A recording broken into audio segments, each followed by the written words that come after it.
with kind of the teeth bared. Nice. I like that. That's pretty cool. And he's got on his shield, there is also carved the image of a clawfoot raptor, kind of rampant. And but there's also carved in, you could kind of tell after the original was carved, there's a single tear that it's crying. Very cool. I see you updating the OG like gangster symbol tattoo, turn it into like a little, I like it.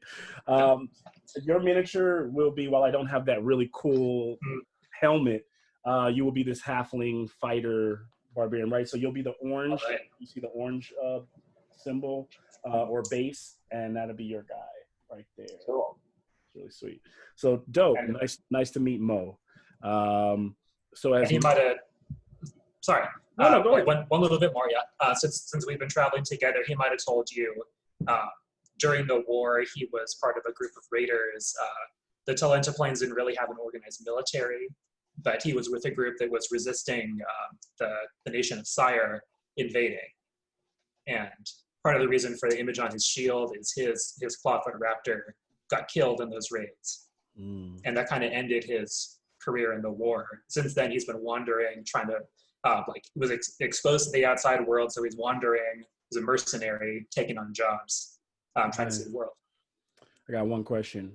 What's his clawfoot raptor named Blue? Ooh, yeah.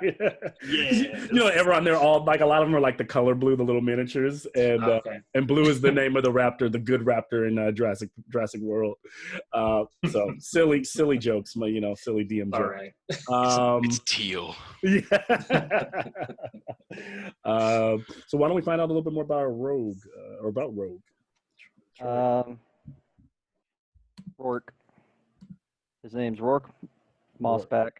He is a Rourke. I'm sorry. Yep. Druid.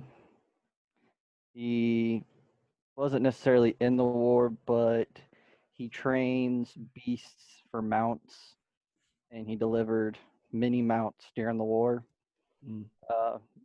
Didn't necessarily fight in the main war, but if there was a skirmish near his home city, he would have fought them. He knows only of this captain by reputation, never met him in person. He's an older lizard folk. He has a club, but he mostly uses it as a cane.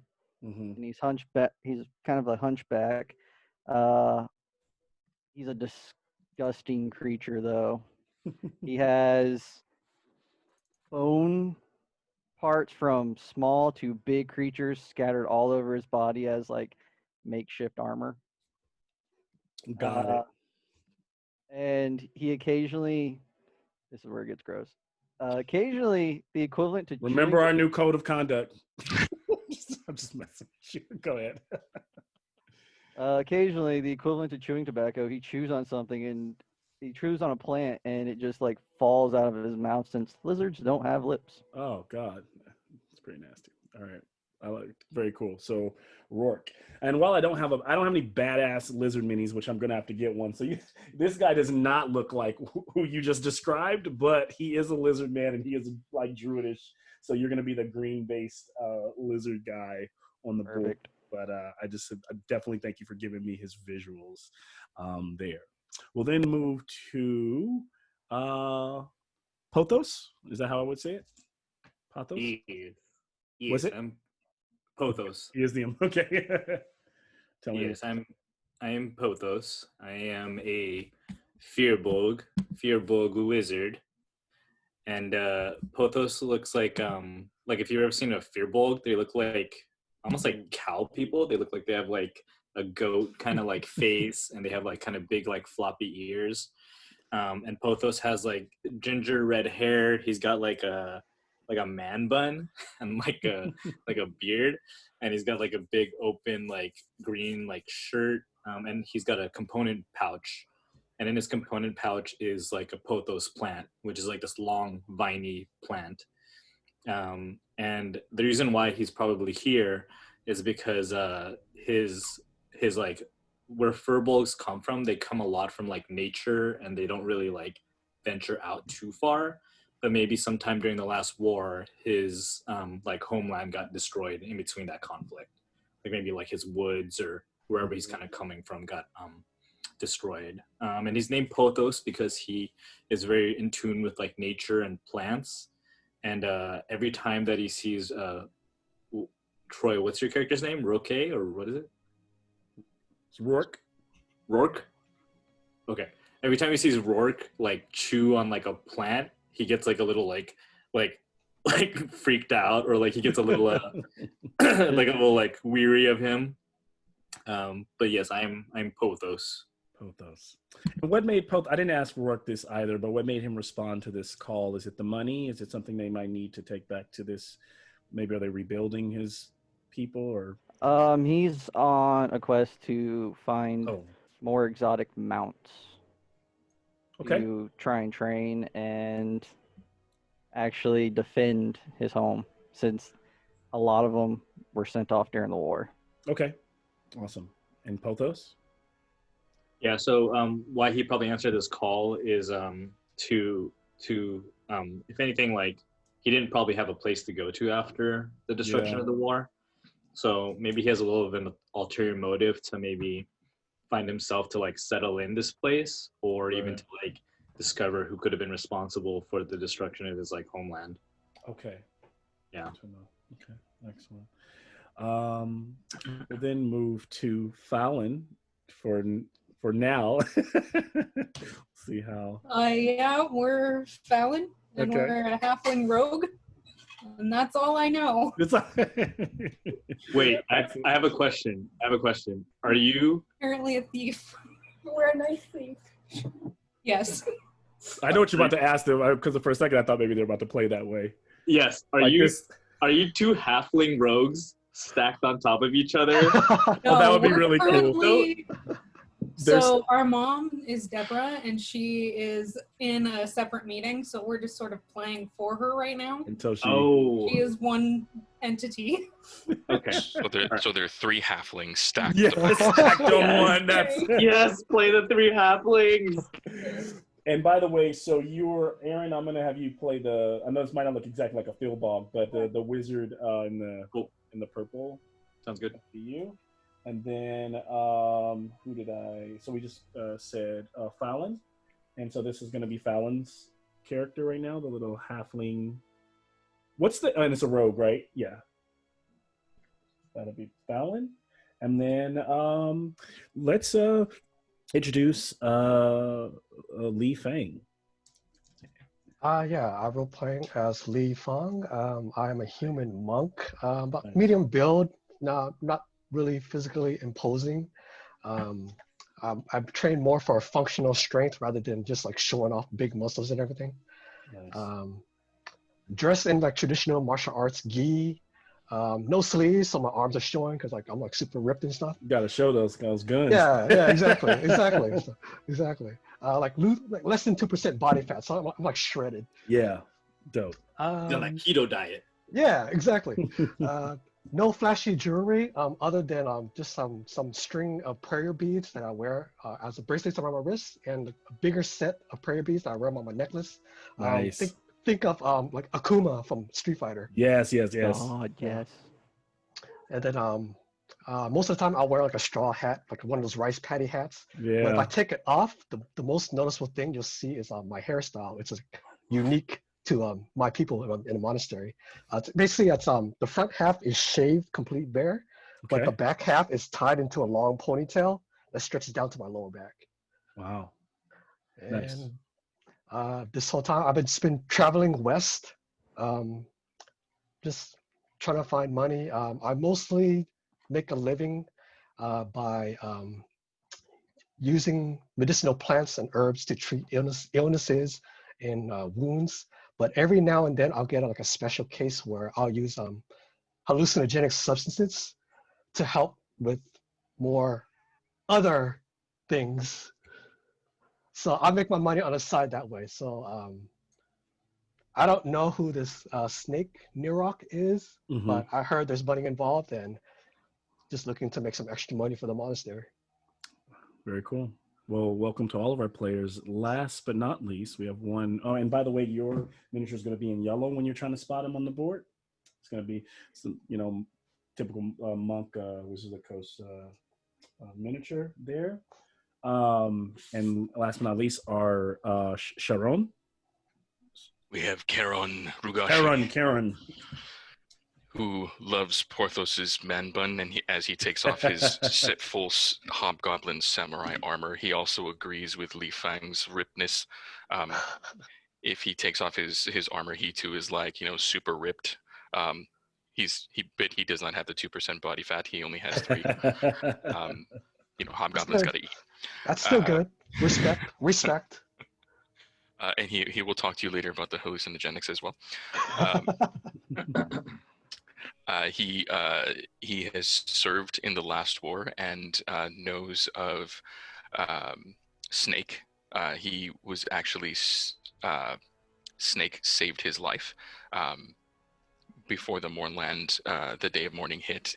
He was actually shoved out of the way by Snake as the barrier that was going to be connecting to what happened to the Mournland area. Like, he shoved him out of the way, and he was forever grateful. And so because he was born and raised in Drome to be a hobgoblin samurai, he also did some time with the Red Gauntlets and got to see Snake again. And after that, he was commissioned by the Daughters of Sorakel, who are the rulers of Drome, to ferry people to and from the Mournland from whatever points they needed. So that's Charon. Love it. Very cool. I love that he's like very tied. So he, I think he wrote a very cool character that would be in the know in a good way, so that you don't feel like you have to like try not to metagame a lot of the things. It's great. It's really well done. Excellent. Well, without further ado, since we are ready to go ahead and kick off our adventure, I think what I'll do, guys, again, welcome tonight, everyone. I'm going to go ahead and share tonight's credits that kind of kick us off and kind of set the mood for the adventure that we are all about to embark on. Give me 1 second here. Can everyone see the screen up here?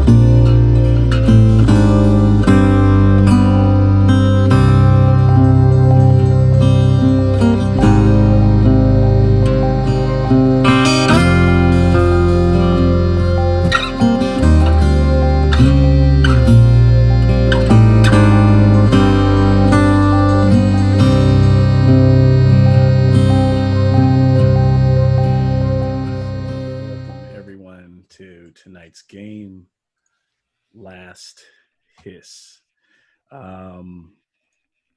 So as we open tonight's story,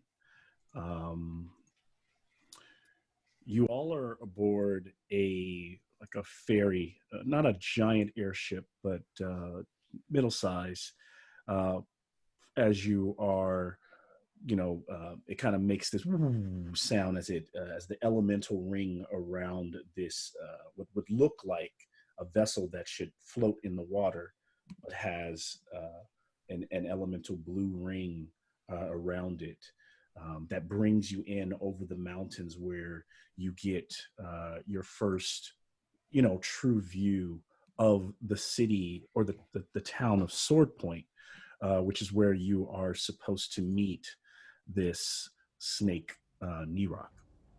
Now, to just share with you a little bit about this particular part of the town or place, The sword point is at the foot of the Bishek Mountains on the northern border, near the Grithik River. It's the closest town to the Yarlag in the Shadow Marches.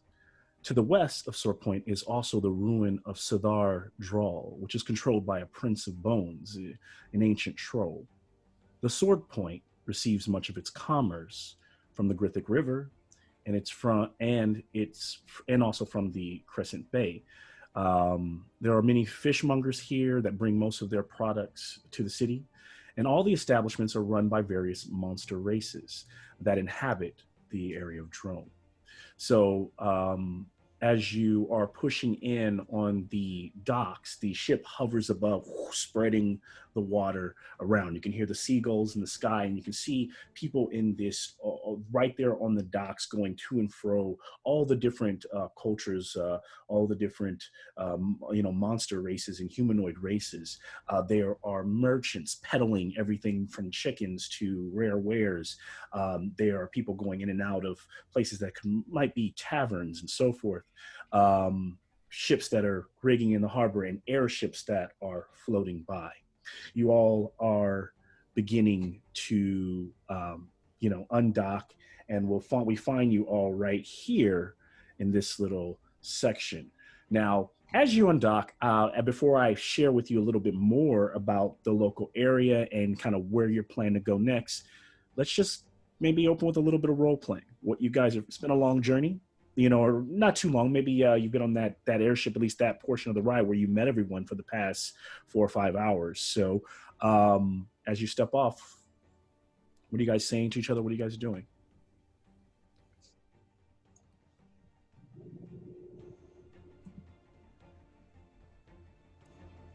I'm glad Mo did not bring his clawfoot. That would be hard. He's kind of dead. I mean, the market doesn't work. It's true. It's true. I look over to Roque and I'm like, do you have to keep chewing on that plant?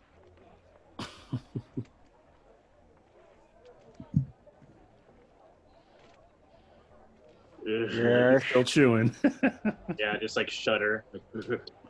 Black ooze starts coming out his jaw. Like I start to start to choke up a little bit. And I just start kind of like walking over to the edge of the seaport. By the way, these plants actually do things, Malcolm. Okay. He's currently, I gotta find it in my equipment. Mm-hmm. Where is it? He's currently chewing on I'm going to butcher the pronunciation of this. Thakai root. Digested, it gives me advantage on saving throws against poison and toxin substance for 8 hours. Okay. Got it. And so all you know so far, as you guys have disembarked from the ship, and it, as it kind of flies away and moves to another port to pick up new passengers and take off again to somewhere else in the land.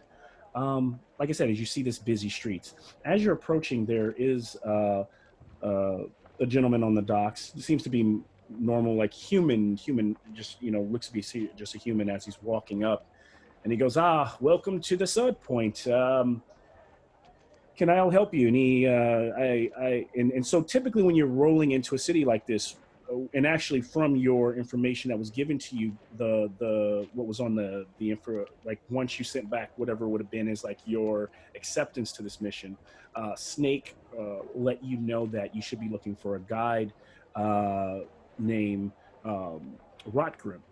And what you know is that he is a gnoll with and a gnoll is a humanoid who looks like with a hyena's head, and he has a patch. So there's probably a ton of gnolls in the city, but that one Rotgrim has a patch and always carries meat cleavers strapped to his back, like ready to draw him like pistols, supposedly is what Snake told you.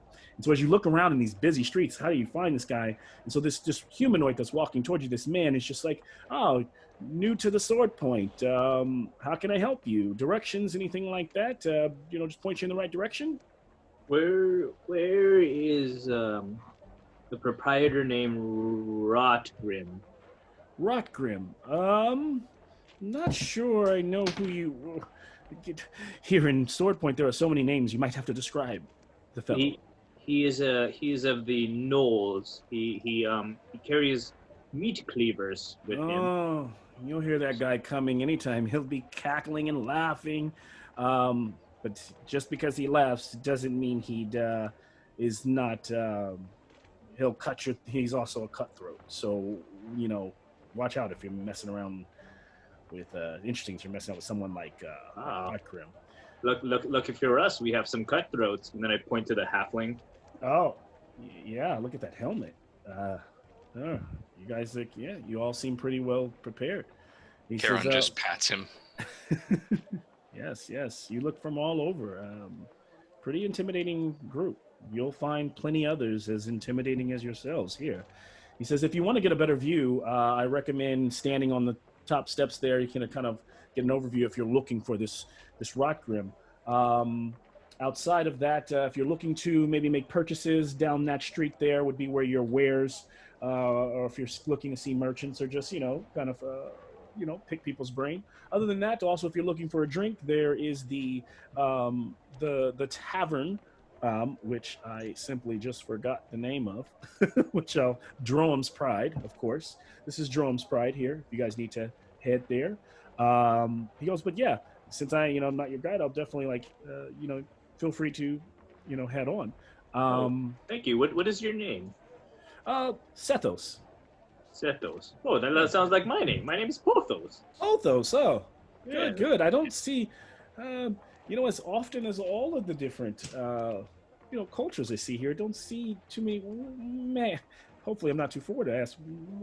What may I ask? What are you? Oh, I'm a fearbog. Yes. Fearbog. Oh, don't And you get too many probably- fearbogs around here. Yes, because they're all dead. Well, that's quite unfortunate. You can tell he's like trying to. I'm sorry to hear that. Yes, they were killed in the last war. So many were. Where's the bar? It's right over there. I push past and then I go to the bar. Okay. So as he's heading to the bar, I will also ask if there's. Can I get a perception? What's everybody's passive perception? Let's actually look at that. 11. 15. 14. 13. 12. Okay.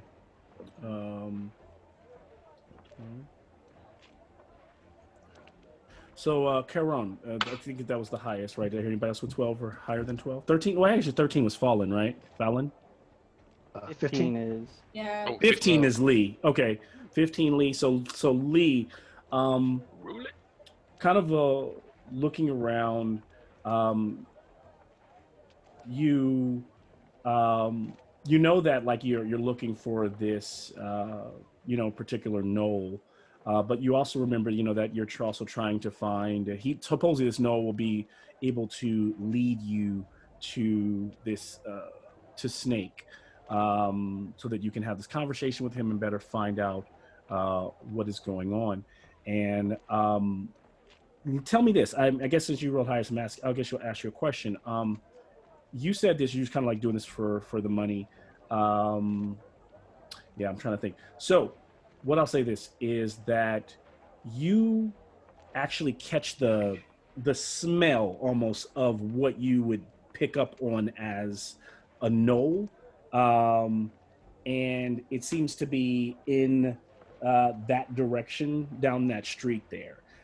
It's kind of a musk that you're able to sense maybe from a time of maybe encountering them somewhere else. So that's what you pick up on. Does it smell like wet dog? I was gonna say that. That's kind of like what I was thinking about, but yeah.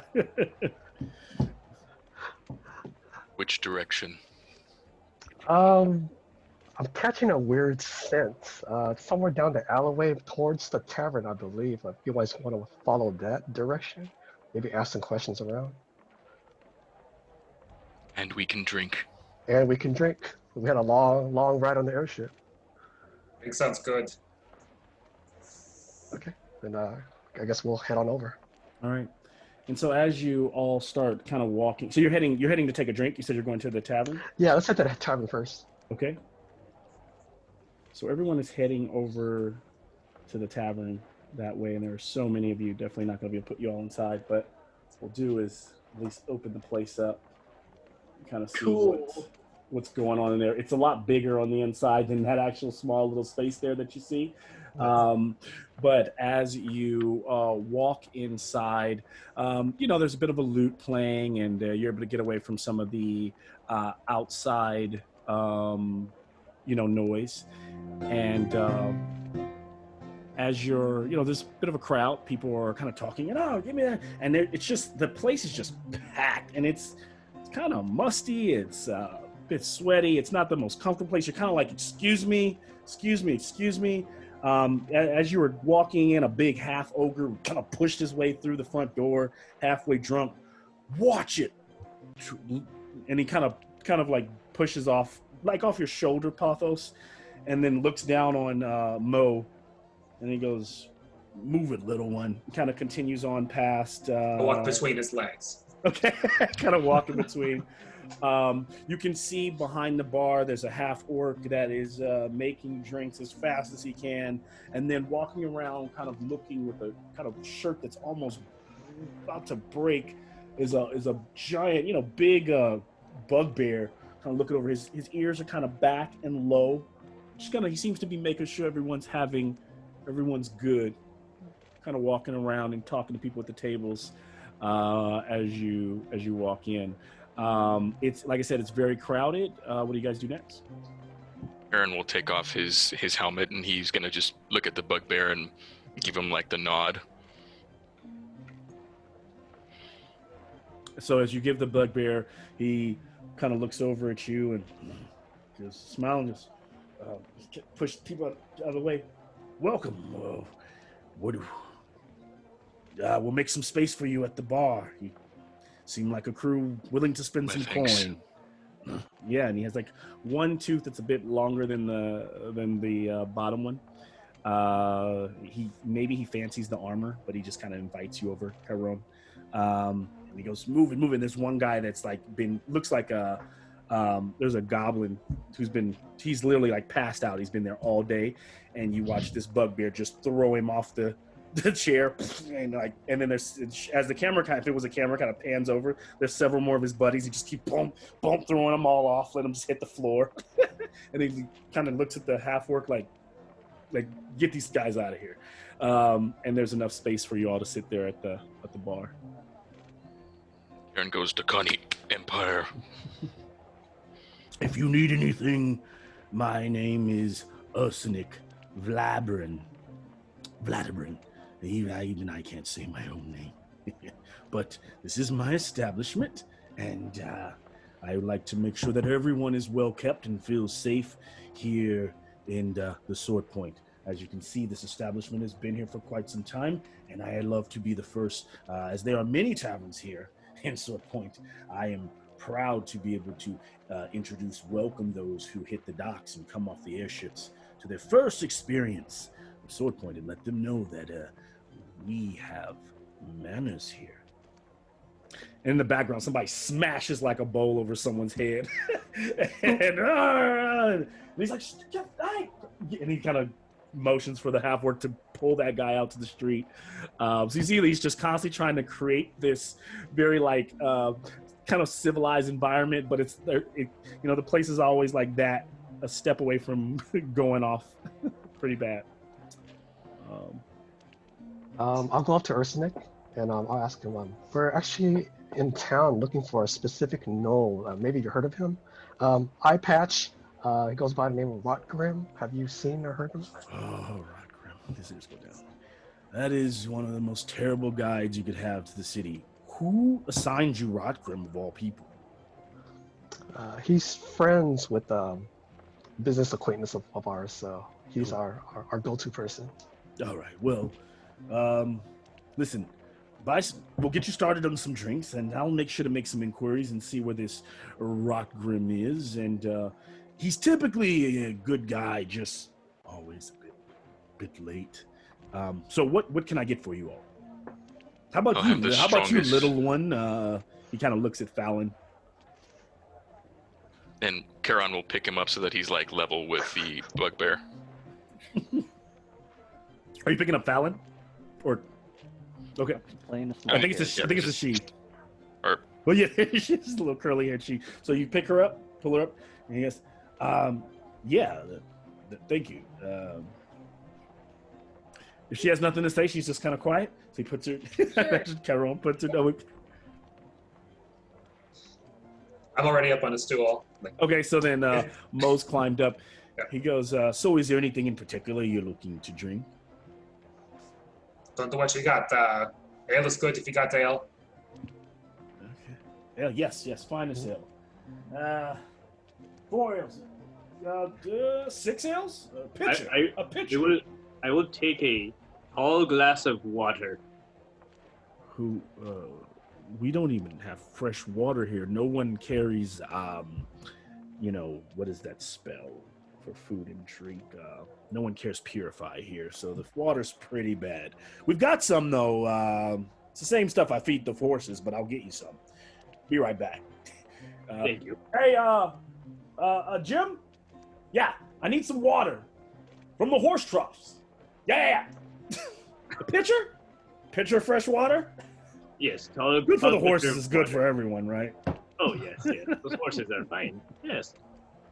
And so you guys are kind of in. He pulls out the pitcher of ale, shares it with everyone, and out at that maybe a couple moments later, in walks the doors swing open and almost like saloon style. And you can hear this guy across the room. It's Rotgrim. He is the Knoll, and kind of looks like a badass, but his tongue is constantly out the side of his mouth. And he goes, and he's like, looks like, you seen a guy in a samurai suit? Samurai armor? No. They weren't at the docks. Oh, there you are. And he kind of like walks over to Karan in the group. Where were you guys at? I've been waiting for you for 15 minutes. we needed a drink. Oh yeah, and you guys got in. Let's say it's because it's like late in the day, so the sun it's not setting hour, but it's probably around 5 right now. You guys, let's say you've been here for 20 minutes, something like that. So you got in around 4:40, something like that, and he was like, but now it's a little after 5. And he's like, yeah, and the call time to meet him was like 4:30. He's like, I was supposed to meet you at 5, right? 5:15, right? No? One does not make a hobgoblin of Drome wait. You should know this. I apologize. Well, and he sees like a pitcher and he just takes a glass for himself and he like pours some drink. He goes, well, now that you're already here, my whole job was to just bring you here to meet Snake. I'm not sure if I see the fellow. He's always walking around the town and he's gathering supplies, but he said he'd be here by now. And it's just so packed, he's kind of looking around. But there's like 2 floors up. He goes, maybe he's a little bit higher. Can I get a perception check from everyone?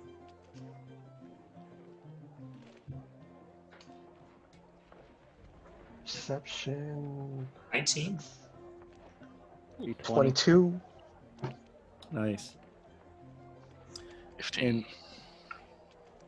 And I want to add something to Lee, because you had a really high perception, and you just rolled a 15 right now.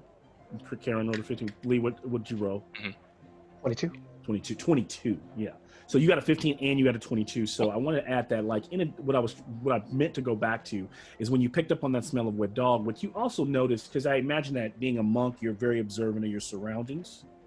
And while you were there in that very crowded town square, you noticed that there were several individuals that all seemed a bit slightly bit off. Maybe it was just their mannerisms. But one thing you notice that they're all wearing green, all wearing their green cloaks. And whether you shared that with the party, that is something you specifically picked up on. Okay.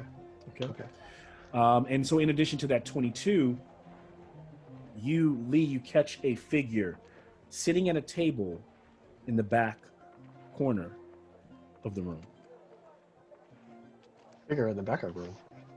Like total back. Like I say this, of course, the as crowded as the room is, to say it's maybe 30 by 50 feet, and like a long way. And at that back, like one of those desks over some, big characters walking by, being drunk. There's just a figure with his hood down very low, and kind of sitting at a table with a small glass in front of him.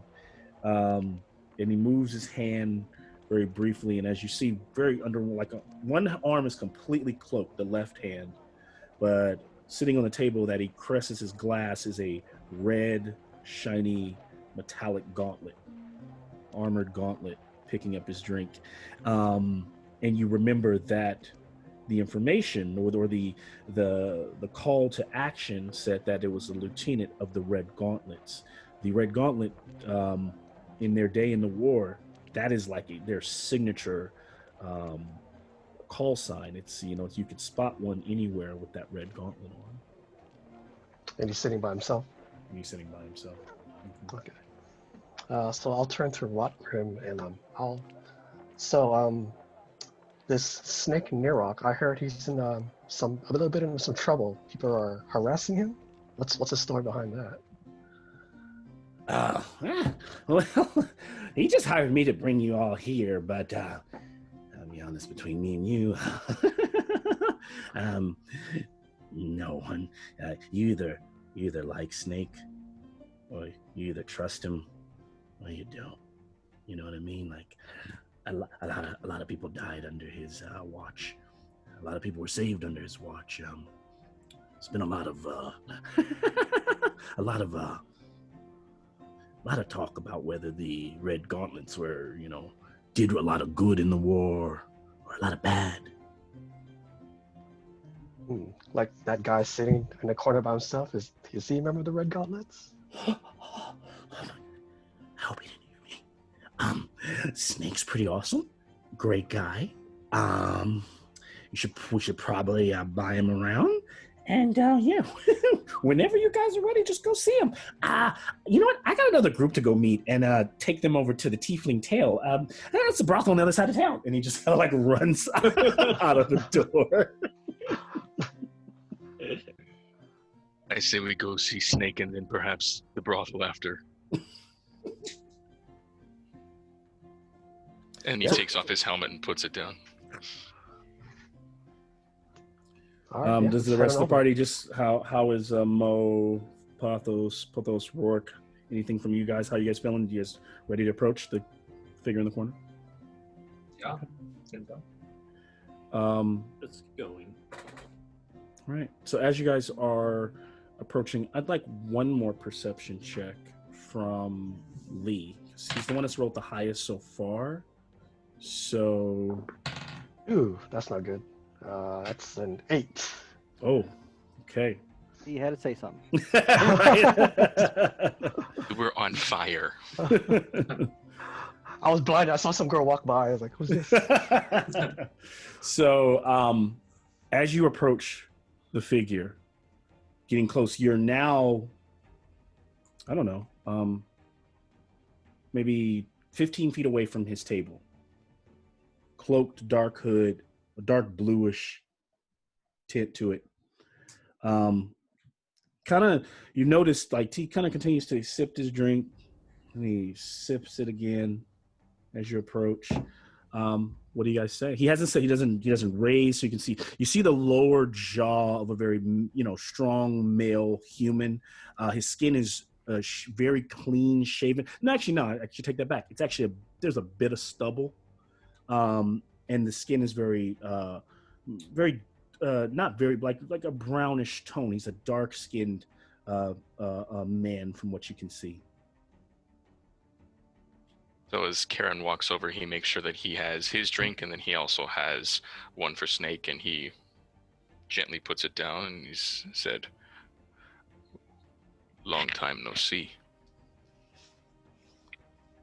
And then the figure that's standing there continues to sip. And you notice as he sips his drink, he puts it down in the same place you put the drink to give him.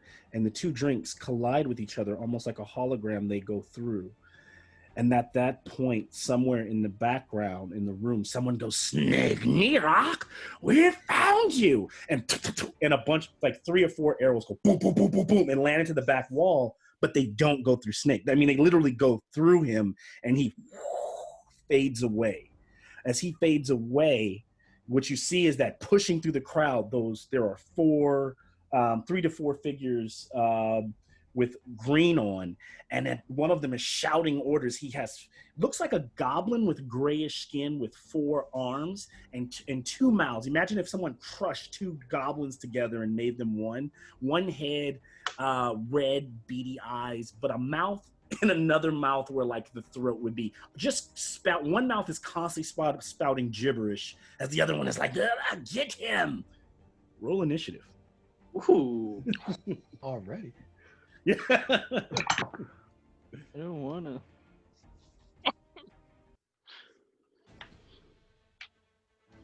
Oh, that's good. All right, give me 1 second. So as you're all rolling initiative, as the arrows slam into the back, now I'm going to ask you guys kind of to give you a choice here. You can stay here in the bar and fight, but at that moment, let's see. I want another perception check from everyone.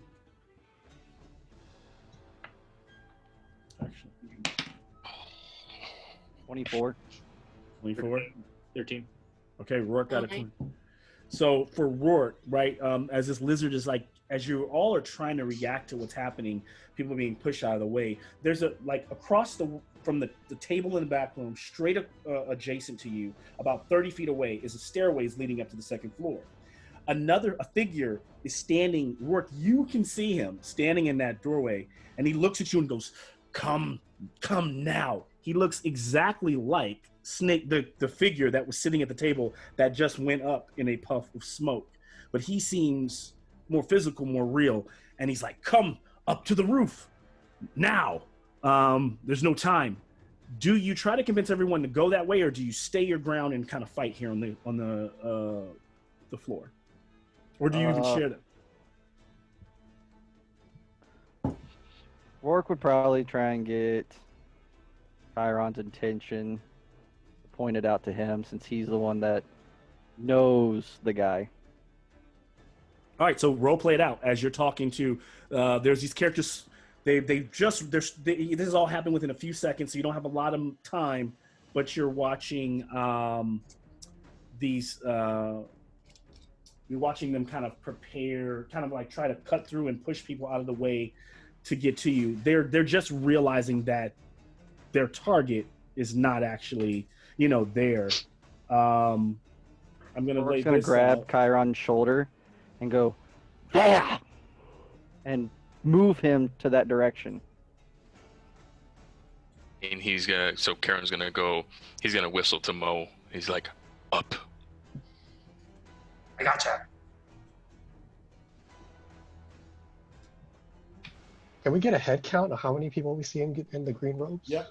I'm gonna give you that right now. Let's set it up.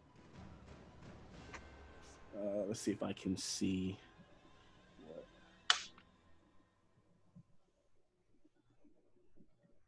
I'm gonna pin my screen so I can push in a little bit. There's 4 of them, and then there's also this little. So let me push. This is the room.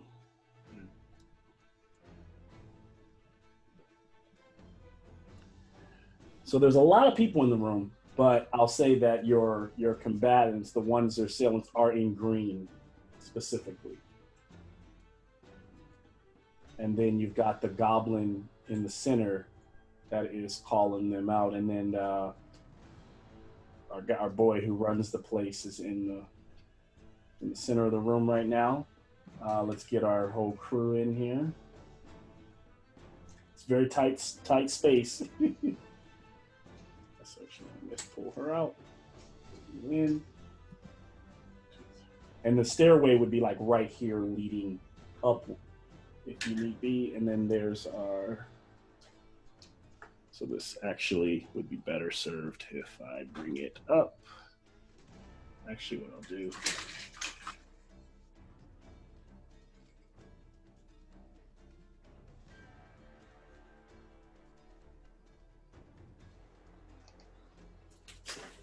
All right. Give me 1 second to go to, and so the figure that you saw in the doorway that is asking you to run upstairs is this guy right here. He's got the red cloak, I mean the blue cloak, but he's in the red base. And so he's yelling for you to head upwards. Give me a second. All right, I'm gonna ask for initiatives in 1 second here. All right, Karen, what you got? 12. 12. Fallon. 6. 6. Mo. 13. Lee. 8. 8. Pothos. Dirty 20. Dirty 20. Nice. And our Rourke. Same. Dirty 20. Dirty 20. All right. All right. So we'll so that figure is literally the first one to react as he runs away. He like takes off Rourke. You watch him like dart up the stairs. And you get the feeling that his whole goal, whatever he did there, was to try to draw out whoever was to looking for him.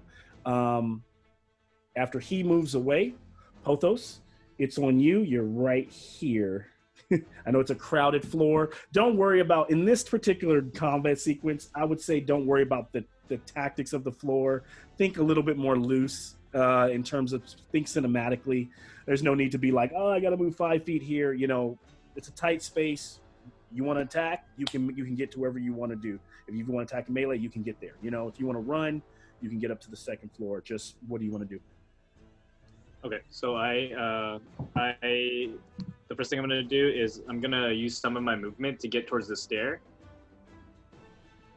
So wherever it takes me to get to the stair, and then I'm gonna go ahead and cast Minor Illusion. Okay. Back in the same table where Snake was. Okay. Can I cast a Minor Illusion of Snake back there again? All right. Like, I want Snake to be, like, popping up underneath the table like he was hiding. All right. So based on that Minor Illusion, and I imagine that they saw him disappear, but maybe they're not all that smart. So I'm going to roll a kind of an overall wisdom check for my group as total. I'd like you to give me an Arcana check to see how many of we're basically going to see how many of them believe this illusion. And 23. Oh shit! So you've created a very realistic Snake Nearrock. It's strange that he's peeking, but yeah, he like peeks up, and you watch a couple more arrows go thum, thum, thum, like land after him. And then I'm covering the stairs to like support anybody that's gonna run through the stairs. Yeah. So I'll just put a pair like these are the stairs. Yeah. So actually they'd be like right behind here. Yeah. So I'm just a back line right now. All right. So you're just kind of standing over there towards the stairs to cover people. Going next would be Rourke. And if somebody wants to, every time someone goes, you can like put it in the chat, and then we'll like by the time you get to the first round, we'll have everyone. Yeah, Troy did it already. Troy's doing it. Sweet. You made me start doing that now. I know. I always pass it off on somebody. You're like, Troy, write it down and put it in chat. All right, no problem. I got you. Thank you, sir. Hey, Yeah, Deborah. No Good to see you. We for a second I thought you were playing like a character with like split personality, and I was like, oh, that would be really cool. They like all playing the same character. Now I got an idea for the next character.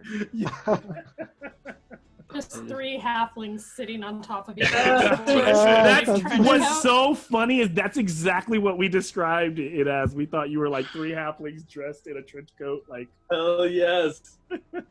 So to kind of catch you up really quick, I'm sorry, Troy. I'm gonna catch No, you're Deborah good, really man. quick. Fallon responded to the call of maybe just for a job, right? To make some good money.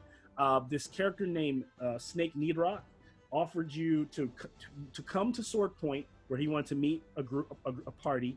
He says he kind of needed some protection so that he can travel to an undisclosed location because he just needs some bodyguards, and he's willing to give like everything that he owns for this. It's that important of a mission. And you all flew in on airships. You got to meet the rest of the party. There is Rourke, who is a lizard man, lizard folk druid. Yes. There is Li Feng, who is a monk. And is he human monk? Yes. And then Pothos, who is a Philbog, who kind of like cow people. They have like a bluish tone, like cow ears. They're one of those rare races in D&D that Aaron is Apparently pulled the out only really one cool. The ever on only right one now. in EBERRON. Yeah. Right. And yeah, literally. So he's a Philbog. And then Charon is Rene. Rene is playing a hobgoblin samurai. And it's really cool characters tonight. And then Colin is playing a halfling barbarian fighter. So a lot of cool stuff.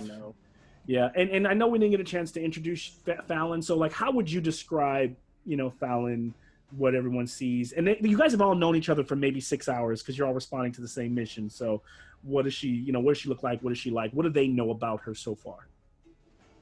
So she is, she's a Lightfoot halfling. She tends to be, as halflings are, short in stature, fairly dexterous, sneaky, your standard rogue. She is an arcane trickster, so she does have the spell casting ability there, but she tends to be used for, she likes to, used for breaking into things, burglarizing things, sneaking around, your standard halfling rogue kind of character. She's fairly intelligent and perceptive for her race and class. And yeah, she's that's sort of what you would see. Short, dark brown hair, and just sort of a little bit scrappy, but otherwise fairly likable character. Nice. This is going to be your miniature for today, the little halfling I have here. Sounds good.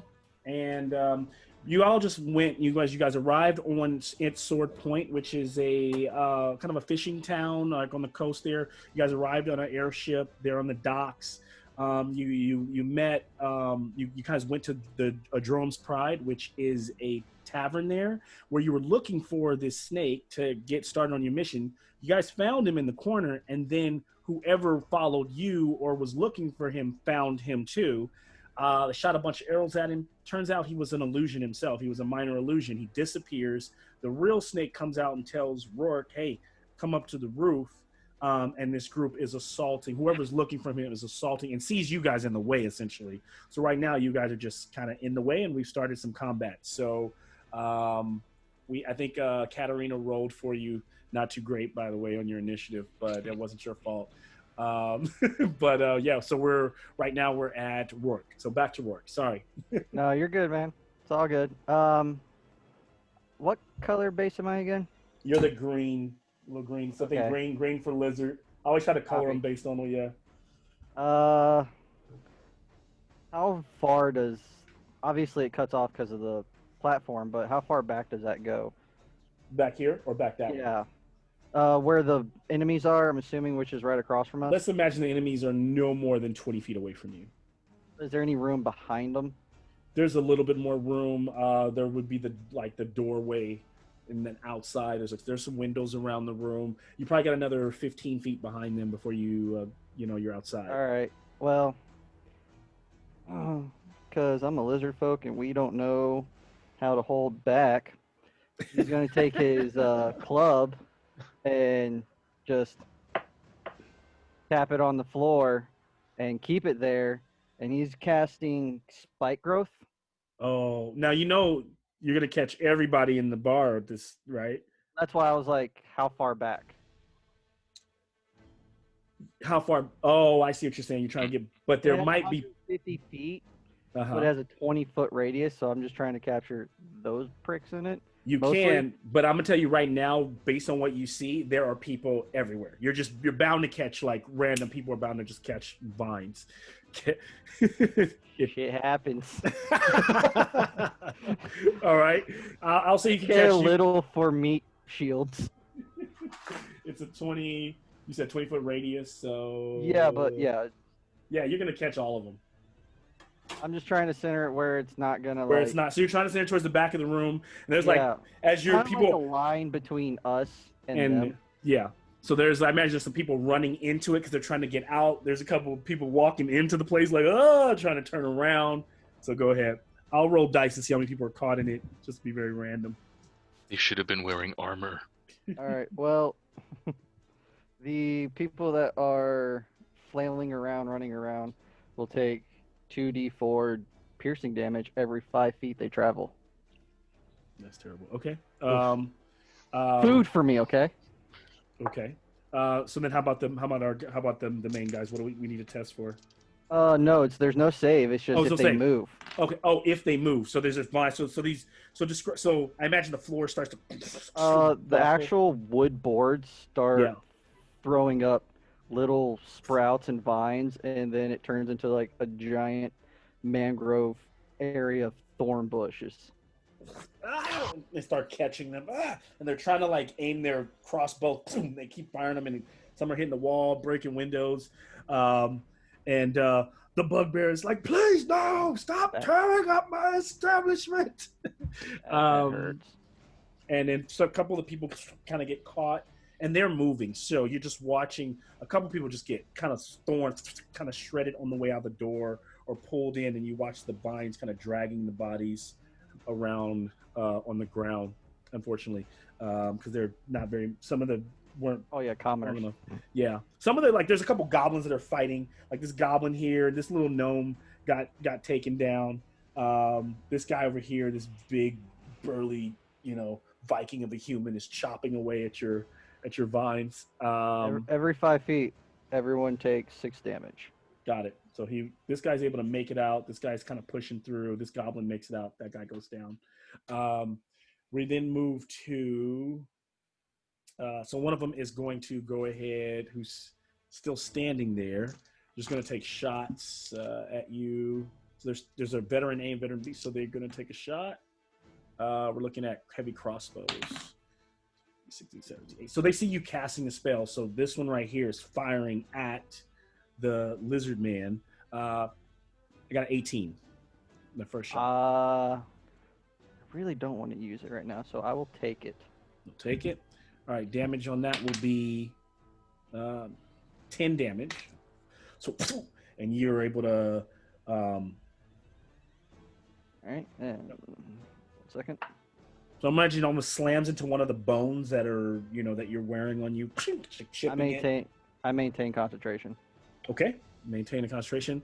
The second guy here is kind of firing wildly and aiming just into the crowd. I imagine it's towards Mo. Natural 20 on that one. So it would have been a 23.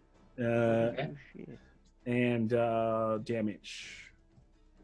Heavy crossbow, 7 piercing. Okay. So he fires one and one, bang! One like it kind of grazes you, Mo, as you leap back, slams into the wall, but throws you off your balance, and you kind of like stagger into one of the tables, push off one of the patrons, and continue on. It is now Mo. It is now your turn. Okay. Mo's going to try to cut through. If there is a bunch of people in his way, that he's going to go through in between legs, under tables. Yep. Now you're moving into Rourke's vine, so does he have to test, or he just takes automatic damage for every space that he moves? Let me understand where. Or can you control? Where I am. Yeah, you're right here, and they're over on this side. So He's pretty much turned this into growth. Like I haven't marked Yeah. it, right? I should probably for 20. But then, so I wanted to move toward where Pothos is. Is that? Is Oh, the yeah, I'm stuff in my sorry. way? I'm tripping. Yeah, I thought you were moving Yeah. towards them. Yeah, Oh, that no, no, makes no. perfect sense. Okay. Yeah. No, yeah, Yeah. you got more than enough space for that. Yeah. And like as I walk by Rourke, I'm gonna say, "Why you do weird druid shit? Boss said to go." And I'm gonna run up the stairs and toward where Snake was. Nice. So you push past Pothos, leaving that and running upwards. As you get upstairs, you see a few people like gambling, like the table's already knocked over and they're trying to like work their way, or either it's actually starting to like maybe turn to like a scuffle. There's a fight going on as you run by, and you see that guy. There's a doorway leading to another like a floor, and up at the roof, because I imagine you like dash, right? So you make it all the way up to the use all my top movement. floor. And you're right away, you see there's like a flap in the ceiling, like a little trap door that leads to the roof area. And Snake goes this way and then drops it. He's still hooded and he leaves. So you're like your next turn, you'll be like right there on the roof with him. So I pulled you off the board, put you right here. Okay. So then as Mo dashes away, the little Dolgrim character tries to move in, but guess who gets caught by the owner of the bar as he's like goes rushing forward. The owner steps in front of him, kind of flexes, and his shirt kind of starts to shred. And so this little goblin has to attack the bugbear in front of him.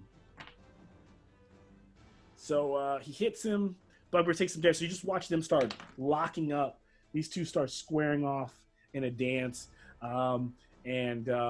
You know, the bugbear seems to be handling his own, even without just kind of fisticuffs, kind of going back. His sleeves are rolled up as we move to Karen.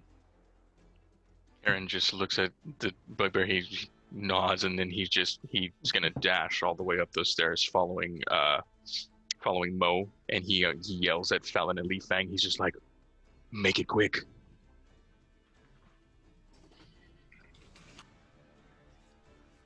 Nice. So he's dashing away up the stairs. He goes. As you're running, you see some of the same things. You're getting there, and then we move to Lee. You're standing here in the middle of this crowd. Hasn't turned in much. So it's still in the same turn. So you can tell that some of the people that were going to run have run. Everyone else is like squaring up with each other and fighting. And most of them, unlike a brawl, they seem to be fighting the figures who have entered the bar. They're fighting back. So you have some people aiding you, but what do? You're right here. Yeah, so I see that the guys in the green are pretty much distracted with everyone else, so I want to follow Okay. and run up the stairs, full movement. Full movement up the stairs. Can I get you to the second floor? So as Lee is kind of like swiftly running through the place, very gracefully, we then move to Fallon.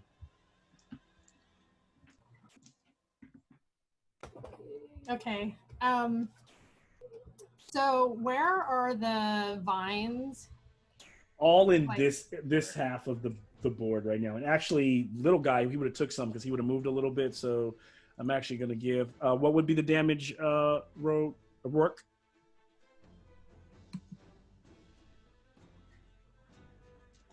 He's a 6. 6? Okay. I think. All right. So back to Fallon. So yeah, so that little goblin, that little double mouth creature took some damage from the vines, was able to fight through them and get right on the outskirts, and is just kind of fighting with the bugbear. Fallon, you're right here near the bottom of the stairs. The Fearbog is standing there, kind of protecting the stairway for everyone. What do you want to do? Okay, and so who, I can't really tell who we're facing. So I Yeah. see the 4 in the back. Yeah. So these four. So these two have attacked, and you notice that these two seem to be like they are using their full actions. They are attacking that illusion of Snake over here, which is coming after your turn. But they seem to be aiming back towards that figure.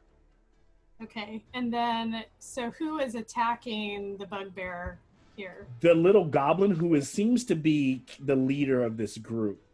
Okay. Sorry, this should probably be. So this little guy 4-armed, double-mouthed goblin is the leader of this group, who are all just seem to be humanoids. Some of them may be tiefling, they may be different, but they're cloaked, and they all have those green cloaks that Lee spotted earlier on in the town square. Okay, so I have a question. Mhm. If I were to cast a firebolt toward the vines, would they catch? So, you guys know I'm a sucker for cool stuff like this, even though it doesn't completely work with the game. I mean, do they look like they're dry So enough here's that what they I would catch imagine. fire? I imagine that this lizard casts vines that are extremely kind of moist and full of I imagine they're not that well, unless you tell me, I imagine they're probably full of water, right? I'm from the forest and swamps. Yeah, Yeah. So I They said don't man. look particularly. So if you try it, what I'll do is you would roll to attack like you would with Firebolt. If you hit, I'll give you an Arcana check, and what you'd have to beat is his spell casting save. And if you beat it, then they go up and they do wouldn't be a lot, 'cause it's not gonna be the same as a fireball, right? But maybe they do 1d4 damage to everyone who's within range. Is that fair? Blue. Yeah, so they kind of because since they don't blow out, they just slowly start to catch. People are trying to get out of the way. Some people who are wrapped up start to burn. Yeah, that's what I could see happening. Okay. I think instead, because if I'm seeing that they're not very dry and are likely not going to catch, I think I will just aim at the 4-armed goblin. Okay. And cast firebolt. Okay. And actually, are you going to move after that, or you stay here in the room? I'm going to cast it, and then I'm going to scuttle back. Okay. Scuttle back, meaning are you going to stay in the room or go upstairs where everyone else is going? I will go up the stairs as well. Okay. Go ahead and make your attack.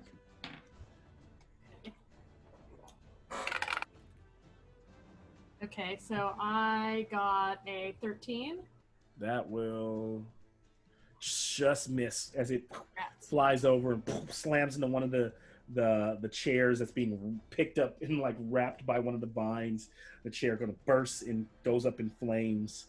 And the vines To catch those vines on fire? I mean, if the DM wants them to, because that is the. It does not. As that happens, like I said, the other veterans continue on shooting at the character there, so nothing happens, and so we move to our second round of combat. So now here's what I'll do, since there's a group downstairs and a group somewhere else. Pothos, you're still standing downstairs. You're next. What are you doing? I yell to Rourke and I say, "Get upstairs now!" And then I'm gonna hold my action to cover him if he's gonna go up the stairs. I'm just gonna hold my spell. Okay, so hold a spell. When they shot this guy, this little minor illusion, he disappeared. Okay. As Pothos is holding his spell, we move to Rourke.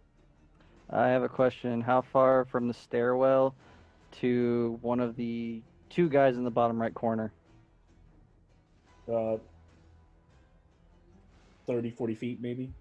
All right, I want to stay within. Actually, only 25. From these guys, from where they're actually at. So you're good if you want to retry and do. I'm going to really make them hate their life. I'm going to thorn whip one of them. Oh shit. Okay. So there's the female, That's male, 2 female. I'm going to do the bottom right corner, the male. Yep. Bottom right. Okay, so this is the female in the red and the green cloak. So that would be this one, right? I mean, sorry, this left, bottom right. So we're here. No, we can do left because they're closer to me. Which one? So yeah, both are female on each. Okay, so left or right. Left. Yeah. That one. Got it. That is a thorn whip 18 hit. It's gonna hit. All right, so this is where it gets real fun. She takes 1d6 piercing damage. So I'll roll that for you real quick. Go for it. Okay, not a lot. It's only 2. Okay. But she gets dragged 10 feet, so she takes 4d4. 4d4. Where do you drag her, or? Yeah, I drag her across the brambles, and every 5 feet of movement, Oh, I see what you. I'm shredding her. God. All right, go ahead. Give me the roll out the full damage, and then tell me where. Tell me how many feet. So where do you Closer to want to where do you want to place her? Closer to you.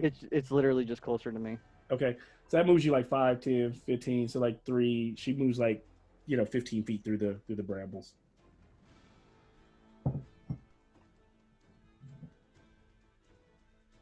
That's 18 damage. Nice. So she's like, she's like fighting back, and she like drops her weapon, and she like grabs a dagger. She starts cutting at and the vines are like completely like wrapping, and you're pulling on that whip, and everything is just cutting into her. You see her face is just like kind of messed up And from all I'll the scratches. use my movement to walk towards the stairs. Okay, so you get like halfway upstairs. All right. As work happens, then our second this one, she actually can go stand up, and she will just shoot at I imagine from just the disorientation, I'll actually give her disadvantage on trying to fire at Fallon. Okay, so 17 and a 2, so she fails that. Boom. So Fallon, you don't get hit. This guy over here is going to stand his ground and fire at the field bog. 19. That should hit even without the Yeah. And then 1d8. 4 damage. Okay. So he fires. And then we now pick up on Mo, who's upstairs. So while you guys are kind of off screen, you arrive on the rooftop, this slanted, you're basically up here, right? Kind of some of the shingles are moving, and there on the roof is this figure standing, and his elegant blue cloak is wrapped, is kind of draped over his left arm, but you can see that red gauntlet, and he has pulled back his hood. He's a bald, kind of a dark-skinned, like black man with like a bit of stubble and an eye patch, right, running across his face. And he goes, "I knew they were close. We've got to go. We've got to go. Where's the rest of your group?" He's talking to Mo. I'm sorry to kind of wind things back, because I wasn't seeing a lot of like people coming up the stairs, so I am getting yelled as I'm going up towards the hatch, like, "You need to go up through hatch." They might get up there and be like, "Huh?" So we imagine everyone can hear you calling back as you're like kind of somewhere up here with him. So after he says that to me, and we're like, I think Druid got into a stupid fight.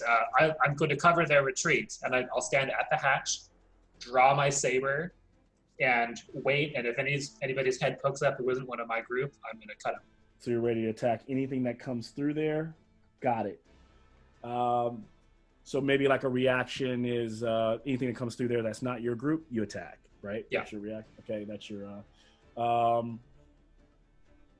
Dolgrim is being caught up by the bugbear.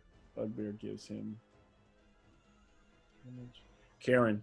So you are also right behind, and as you're coming through, you watch as Mo like almost puts his blade in your eye, and you stop him, and now you're up there on the roof. You look over, you see your old acquaintance.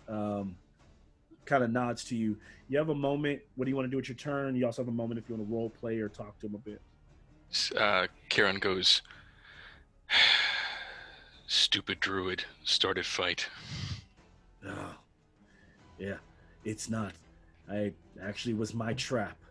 It's worked perfectly. Well, not quite, because I was hoping they actually weren't here, but they were. And as that's happening, we move to Lee.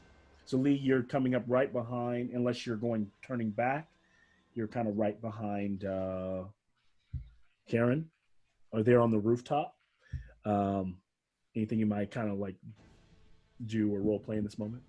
Yeah, I'll just turn to Karen. It's like, okay, protecting Snake is the priority, so I'm gonna go on ahead and just meet up with them. So okay, so he kind of rushes over. Fallon, did I skip you, Philbog? Pothos? No, No. because you did. I didn't because you set up a reaction, right? So, Fallon. Yeah, so I had after I cast, I had gone. Oh up the yeah, you stairs head as up. well. So it's just last. So then Yeah. at that moment, I imagine that Podos is probably going to move to the next room on the next turn as well. Yeah. So as the group there's a huge brawl breaking down. The people that are you're still holding concentration work on the vines. Yeah, until I get to the rooftop itself. Okay. So there's if I just make that, Go ahead. if I make it on my turn on the rooftop, that's the moment it'll drop. Okay, got it. And you will beginning of next turn. So there's just a bit of commotion where these groups are. The last one to try to fire at the Philbog with everything that's going on with the vines. Actually, I imagine that they're actually trying to cut through the vines, so they would be too busy with that. So they actually be attacking the vines. So that's going to free you up a moment. What I'm going to do here is move the camera back here. Give me 1 second. Feel free to talk amongst you guys self as I set the next scene.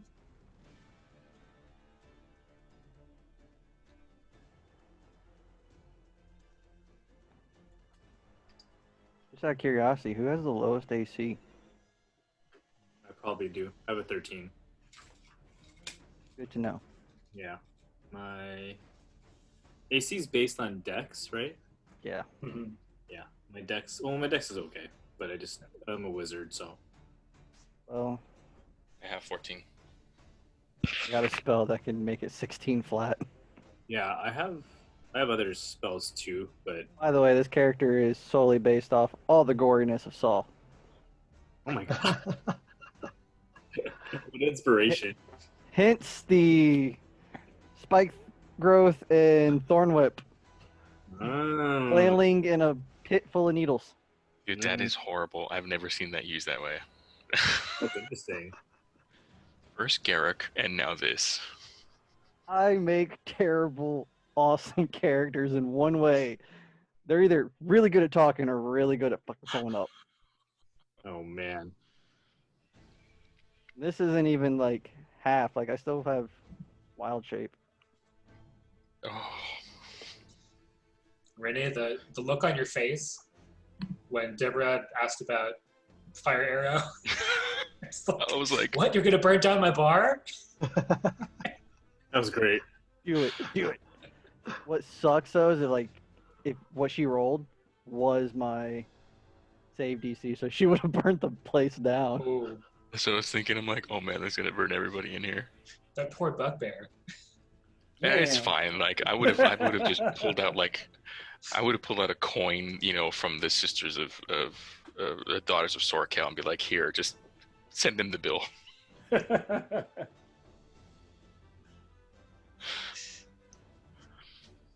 Or we could always just send the bill to Cass. You could. He Not gonna got get paid. money Play. for days.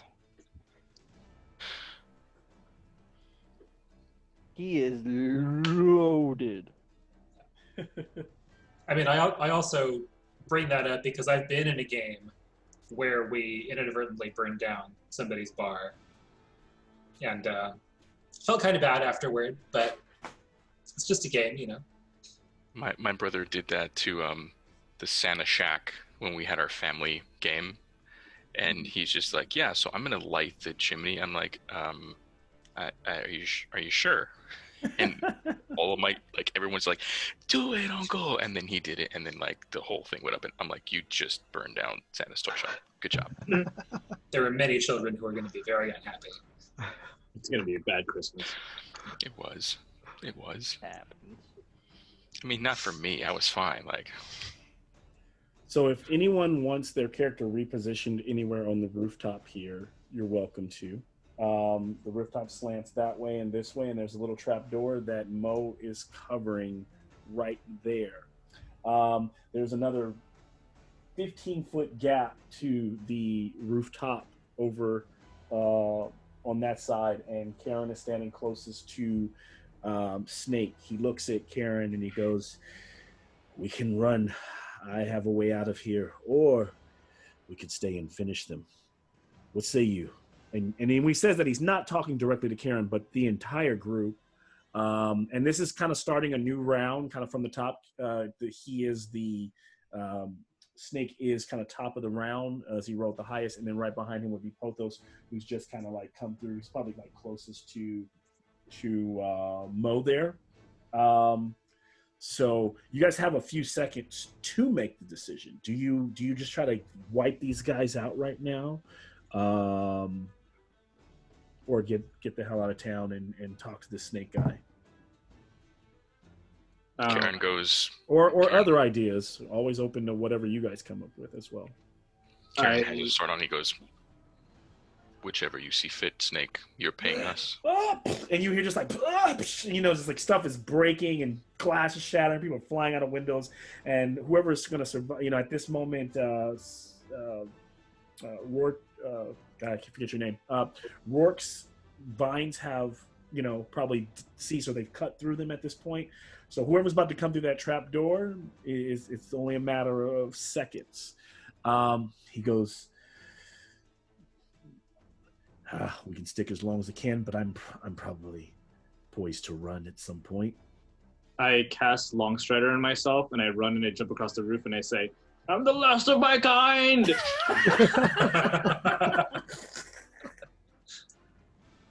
And so you see, literally, I'm gonna just keep that out of turn. That's your turn. He just goes and runs as they're having the conversation. And I imagine at that moment, Snake with his one eye kind of looks at Karen and goes, "Got a point. I'm kind of the last of my kind as well."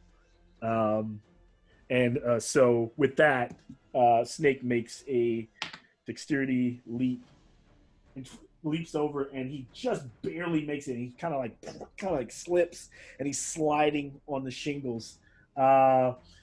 Give me a strength check, Pothos. Oh man, not my strong suit, but I got a natural 20. Oh shit! Nice. One time. Oh, One nice. time. So as the shingles are like dropping away, he goes, and it's like just his red gauntlet is out, and you catch him. Yeah, and then I clap my hands together, and like vines come out of like my hands and just grab them. They wrap around and then his hand slips out of the red gauntlet, but his fingers catch the bottom of it. So the vines are wrapped around it, and he's like dangling. And you're struggling to pull him up, but you've got him secured. At this moment, Pothos, you give me another strength check to try to get him up. Yeah, that's not gonna do it. That's a 7. Okay, so he's like, can't hold on. He's kind of swinging back and forth. At that moment, Rourke, it's on you. You're standing here. You see him dangling off the side of the roof over here. You also hear commotion getting louder towards that door. Right. Okay. I really hate to do this to you, Malcolm. Do you have any, like, giant lizards? Oh, that I can bring on the board? Yeah. This is the one thing I hate about druids. I can figure something out. What you got? What do I need to put on there? I'm going to turn into a giant lizard, which Nice. has a climb speed of 30. Wait, hold on. I just want to understand something. Like, you're a lizard folk by species, right? Yes, I am. I'm just becoming bigger and more animalistic. Okay, cool. So he went from salamander to Like, Komodo. Yeah. I like it. Nice. All right, so what does your transformation look like as it starts to take hold and change? My crappy bones start to actually seep into my scaly body, and as they do that, I start to become bigger and bigger and bigger till I'm a very large riding giant lizard. And all right, we're gonna have to imagine you don't have the wings. I'm gonna have to use a mini dragon here. no, I got wings. It's cool. I can deal with that.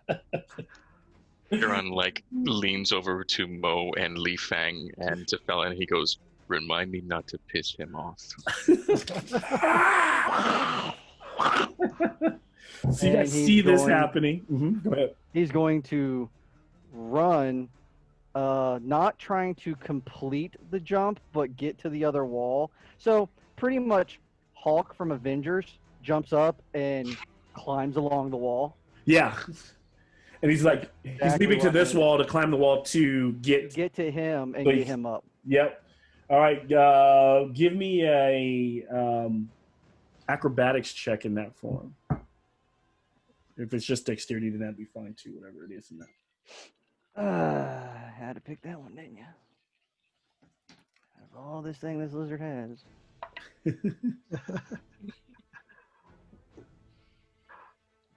11. 11. Let's see the strength of our champion here. That's what I'm going to base it. I'm going to base the DC on. Okay. So I rolled low enough, so you beat that. So as you leap over, you watch as Snake lets go, and as he kind of like falls, like right below him, this lizard leaps out, and he falls and like straddles onto this lizard, and then they both land back and start climbing up the wall and start climbing up the walls. As you're holding now just the gauntlet, Snake puts his hand, like snatches it by like putting his hand back in the gauntlet, and then they both climb back over on this side, and he's riding Rourke right now. And he kind of like reaches out. Now Snake with the other hand, he throws his arm back because the red gauntlet, the right hand is holding on to Rourke. When he throws back his hand, you see that his hand is like crystallizing. And like up to here, it's just like, it's like almost like see-through, like ice man. And it's like kind of makes a crackling noise, but he reaches it out to you to Fearbog to, for you to hop on as well. Okay. Do you? Mm-hmm. Yeah. Okay, so he snatches you up. As that is happening, the first of, so one of the patches kind of opens, and as it does, do you want to take your attack? Absolutely, I do. Oh, it's not too great, though. I don't think I made it. You get advantage, because they don't see it coming, so it's advantage. Mo for the kill. That's better. Okay, that's a 17. 17, that just hits. So like the guy like flips back the trap door, and he's like, "Oh shit!" And then like just a slash across his face. That's gonna be 9 slashing. 9 slashing. Give me a strength check. Okay. Also not great apparently. That's a 9. Okay, I'm going to do strength against your strength to see if I rolled a nat 1. So that guy slash across his face, he lets go of the ladder and falls back into the room prone. He's essentially back in. But now the female right behind him as the flap is going down, it's a disadvantaged shot, but she's standing there and she's not willing to do the same thing he just did. And she tries to pop an arrow as the flap is closing and hit you with it. It's going to be a disadvantage. Okay. She rolls a 7 and a 9 plus 12 is not going to hit you, is it? Nope. Nope. So as the thing goes shut, it slams into. She gets nothing. Mo, it's on you. You can either go down there or you can just run off. Do I have any indication whether it's just those 2 left or? That's all you see there, right? You don't see the little Dolgrim guy. You don't see the other. So maybe one of them is taking an L down in the room, and who knows if Dolgrim is still fighting that bug or survived that. Yeah, that's true. But at the same time, looks like people are leaving, so I'm going to take a running leap. Nice. You get such a good start. I'll give you advantage. And the difficulty, so I always forget how leaps work in this game because no one ever does them. But if anybody wants to call me on it, I'm just going to make it 5, 10. I'm just going to make it a DC 15. And I have my strengths. Is it athletics? Athletics. Okay. Usually in these situations, I'll let you choose. You can choose athletics or you can do acrobatics. I rolled a 2 and a 1. Oh, shit.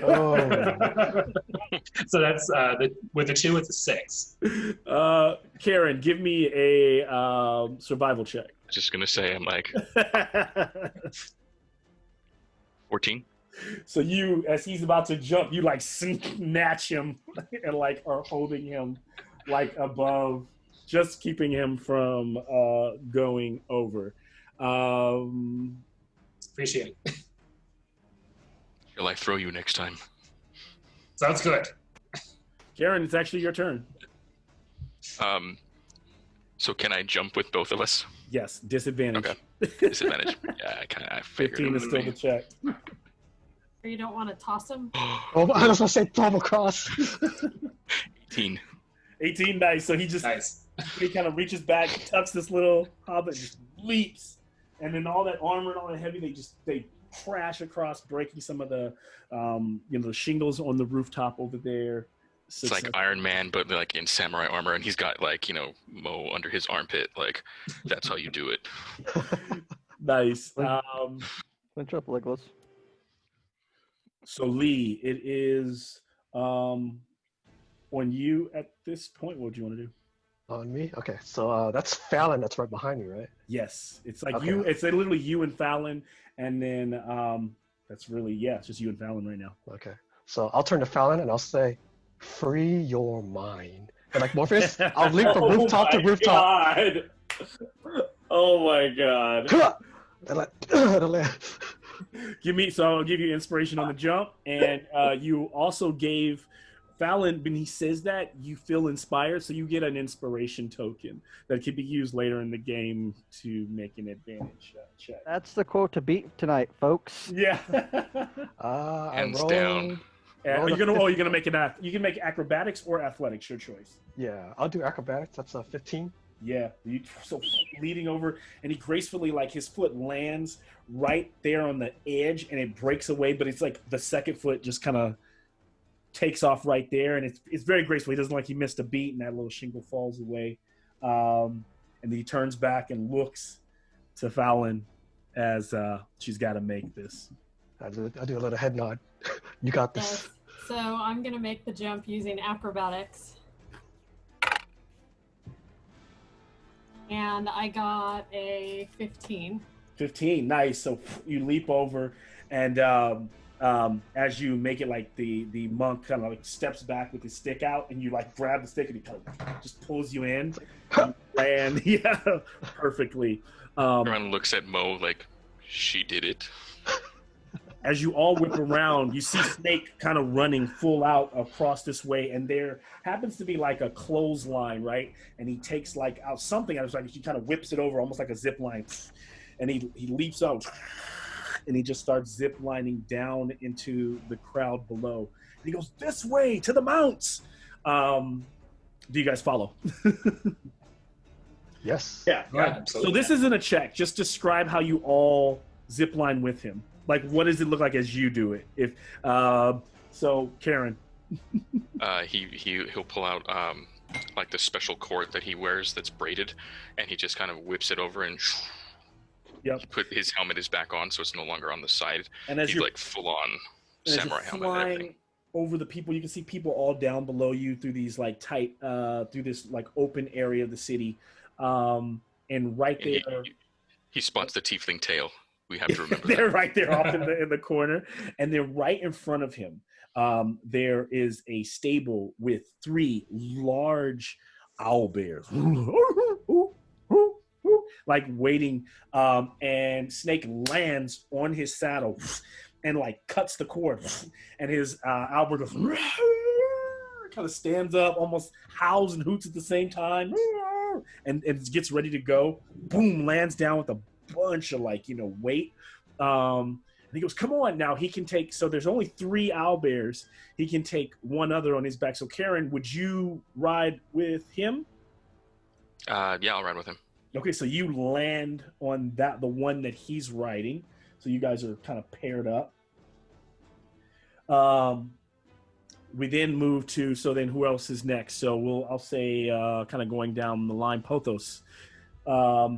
So pretty much how did you, what does it kind of look like as you exit? And then you know, would you be a rider? So here's the thing: there are those owlbears that you see Karen taking off, and you can see that Karen's on the back of this owlbear, and that Nidok is Snake is driving.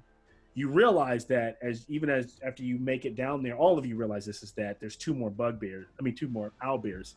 Somebody's got to drive and someone's got to ride. So. Do they look like dexterity-based owlbears? Animal handling-based owlbears? You're probably looking at animal handling because Snake already knows his, so he's good. So I run off the roof. I see the little line, and I jump off, and I pull out of my component pouch like a vine, and the vine looks like this. Oh wait, hold on.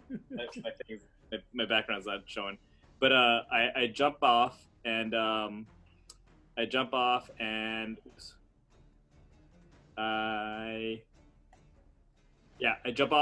the roof and I pull out of my component pouch. You see this vine that comes up, and it literally looks like this. It comes up and just like latches over the top of the vine and sits down. As I jump off, I grab onto the back of the owlbear, and I like wait for anybody who's gonna jump onto the back of the owlbear. Nice. So he's like, Pothos is waiting. Then we move to let's do Lee. Can I like parkour off the rooftop down to the ground? Yeah. All right, I'll do that. Okay. I'll do a roll before I hit the ground. Nice. It was soften the blow. But so he kind of rolls off across the top. Well, I'll leap off the top, but as I get the ground, I'll just roll like a parkour. Yeah. So I imagine you kind of like, it's like he grabbed the ledge and leaped off. He didn't even go after the line like you all did. And he like leapt out, grabbing onto another ledge, leaping again, bracing his fall, rolling across. A bunch of people are like, oh, a couple tieflings are like, whoa, what are you doing? Oh, look at that. You know, like people are like, oh, it's pretty cool. And then he just like comes off full sprinting. And there's this big owlbear in front of you. Do you want to like mount it? Like, you know, I imagine you might cartwheel on this thing, or do you plan to be the driver? Yeah, I have pretty decent animal handling, so I'll mount it. Yeah, give me an animal handling check. All right, that's good. That's 18. That's So the thing kind of and it turns around because it like almost like feels you coming, and it rears up. And then it kind of sits up, and then do you say anything? What do you do? Like, what does it look like as you tame the beast? Yeah, I'll pat it on its on top of his head, just so that you know, like, it's okay, it's all right, it's just me. And then you just leap on top. Yeah, big one hand. I'll mount it, and I'll just hold my position. I'll wait for I guess I'll wait for the two halflings to come along, and then I'll ask them to come ride with me. So right now I've got. Drivers.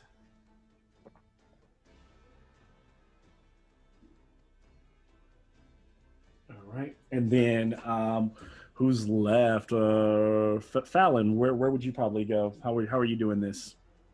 So I would probably take my hammer and two-handed slide down the thing and land right behind him on the owlbear. Nice. So you're like picking up position on the one with. So she kind of goes sliding down, drops off, tucks and rolls, little I don't know, scrappy rogue, and jumps on the same owlbear with Lee, and riding on the back there.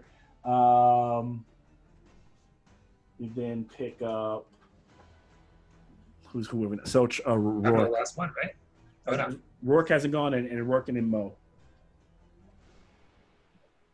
I'll let Mo go first. Oh yeah, Mo, you're actually riding. I mean, you actually are a lizard right now, so you could even stay a mount, right, if you wanted to. I'm not gonna tell you what you have to do. I was gonna ask, like, yeah. So. Is there any buildings between, like, underneath this zip line? Because I don't think a giant lizard's gonna be able to do that. You can leap, or you could just like crawl. You're gonna imagine, are you crawling down the wall?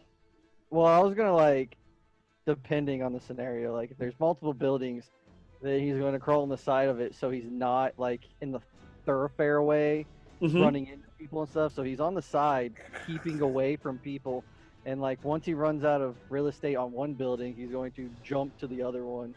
Oh yeah, I completely ruined that imagery because you actually the Fearbog and the big guy were on you, but I imagine a snake jumped off of you, but the Fearbog. So now everyone's kind of jumped off you. You're running around the side.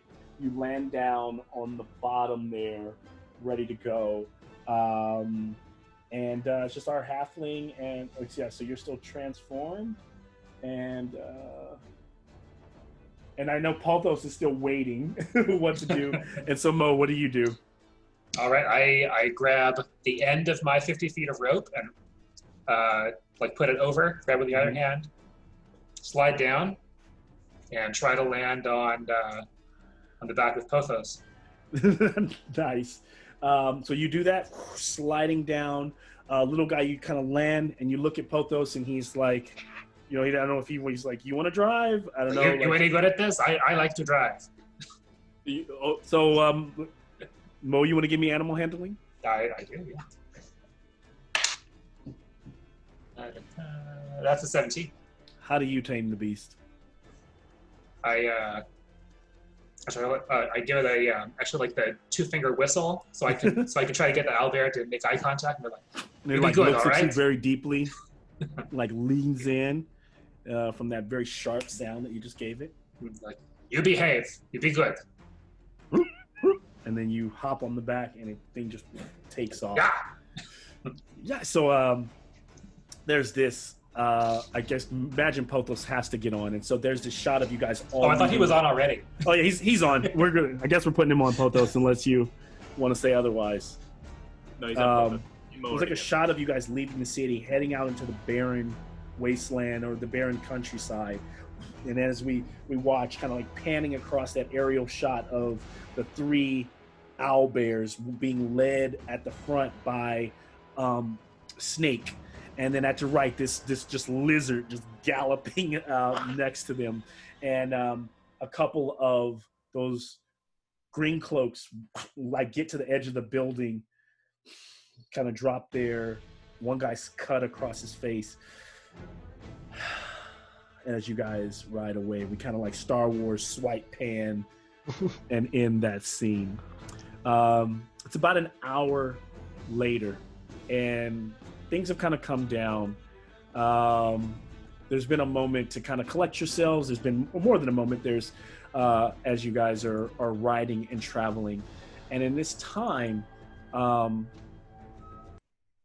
Snake has been able to talk more about what's going on. And as you ride, he's like, I should probably share with you, probably not the best way to enter a job, right? I am sorry. Yeah, I was kidding. No, go ahead.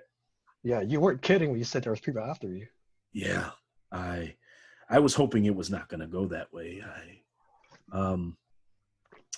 Just before you came, I was down in the market collecting some supplies for the journey. I just finished actually picking up some rope, and just an apple after it. It was the last thing on my list, just something to enjoy. And that's when I saw him, and I knew that it was going to put our entire meeting at risk. So I used my last. I had this spell scroll I've been holding onto her for a long time. That minor illusion did the job. So I'm sorry if I had to make you guys bait, but you guys are worth the coin that you're here to gain. Good to see you, old buddy, Karen.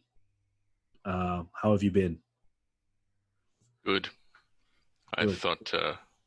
I thought you were dead until I read the summons.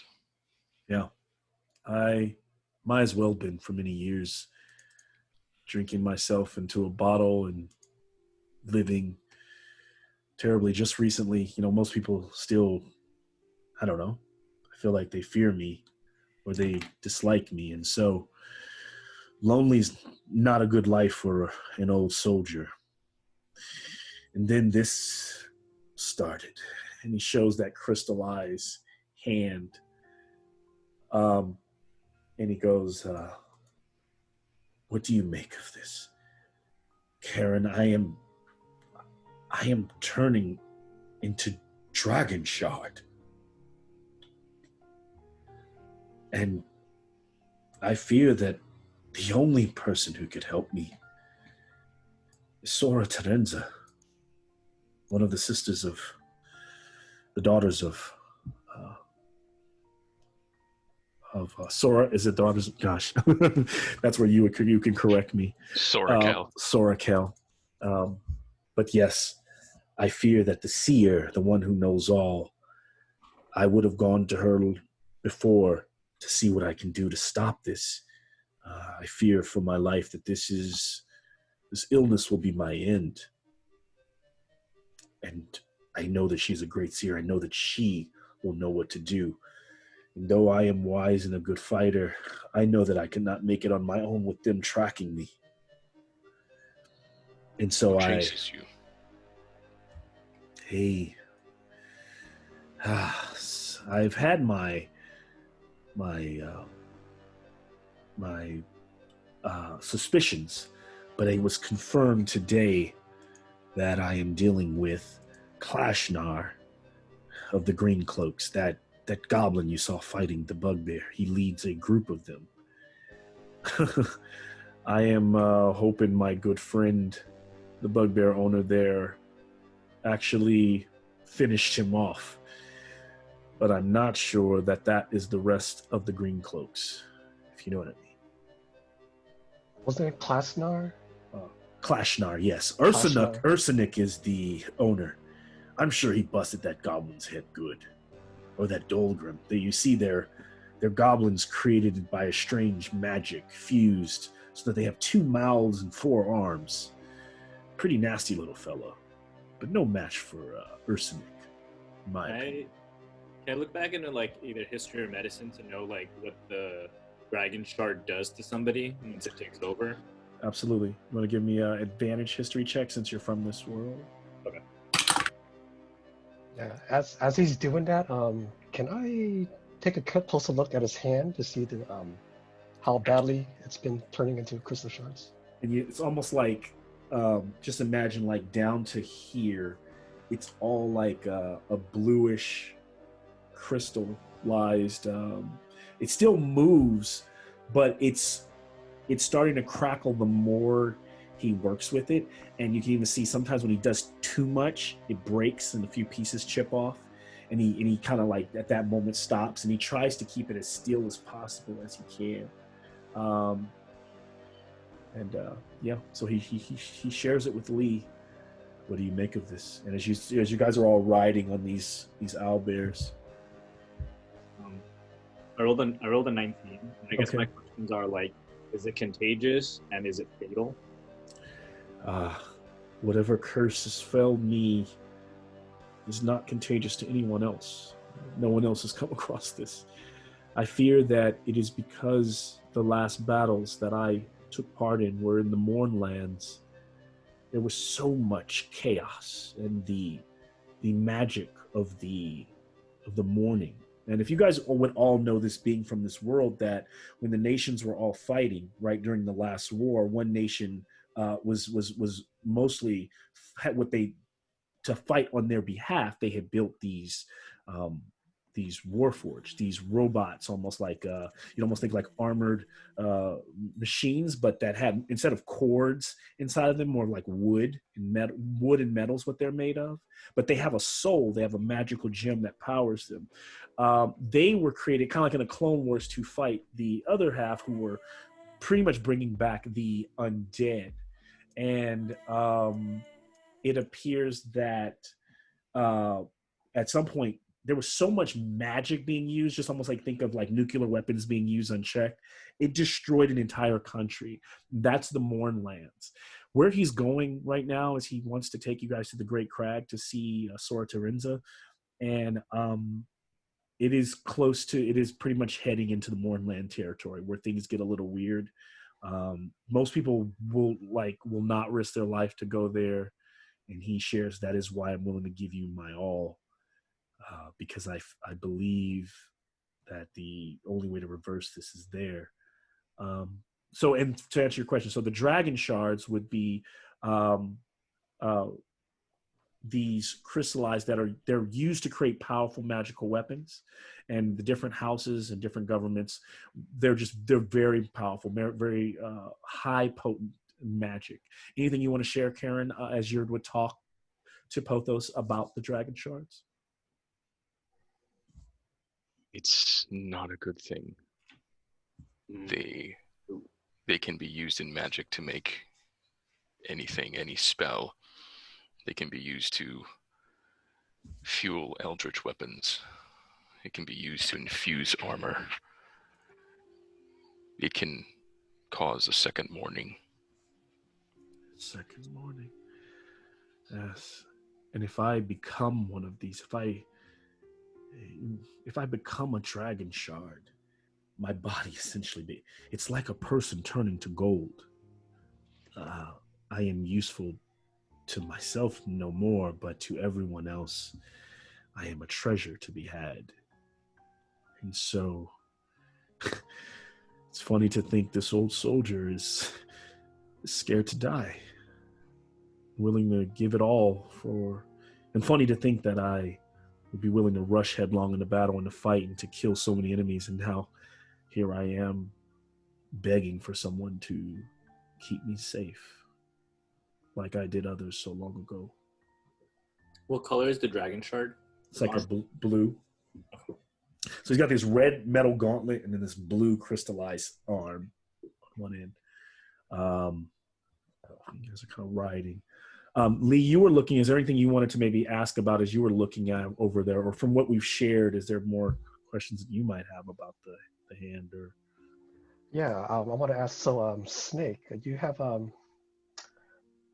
very complicated reputation around town from what I hear. Do you have any suspects that you feel could have cursed you? I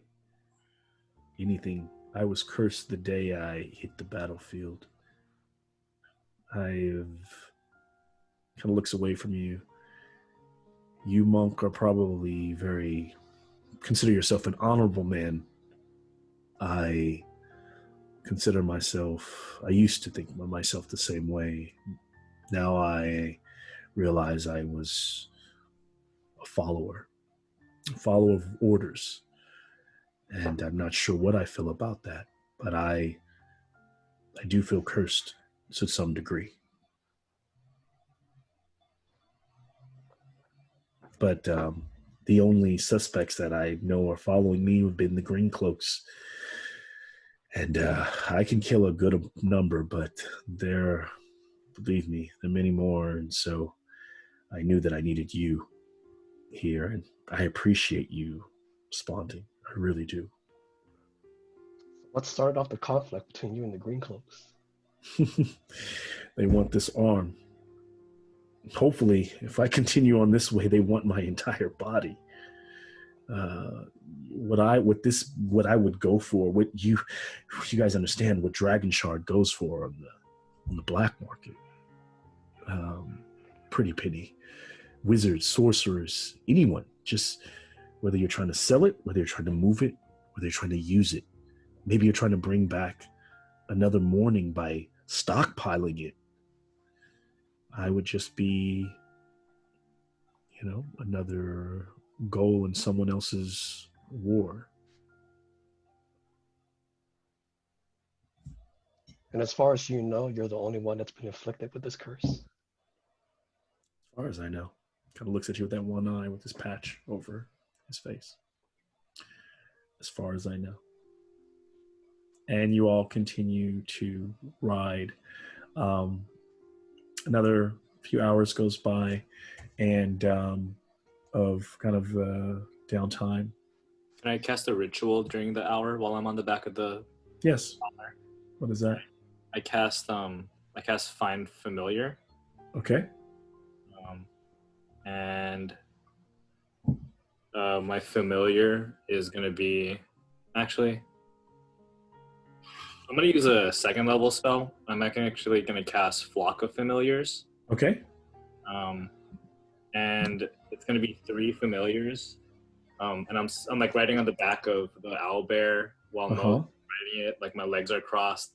and then like I'm like kind of like standing like sitting like this. My eyes are closed, and then when I open my eyes, they like flash with like a bright like white, and out of the three owl bears that are like that we're riding with, just like three owls, celestial owls, just pull out of the owl bears and just start to trail each of the owl bears. Nice.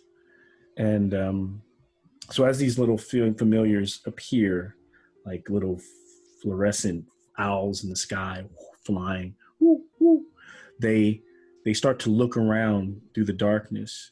And you guys have entered a portion where you're close to where you're going. The Great Crag is where he needs to meet Sora Terenza. He hasn't told you much about her, but he tells you she's one of the daughters, and she is a seer, right? She can tell him what he needs to know. And it seems to start snowing. It gets cold. And most of you at first are like, oh, it's snowing. But what you start to realize as it touches your skin, and as you watch it all over the ground around you, you realize it's not snow, but it's a type of ash.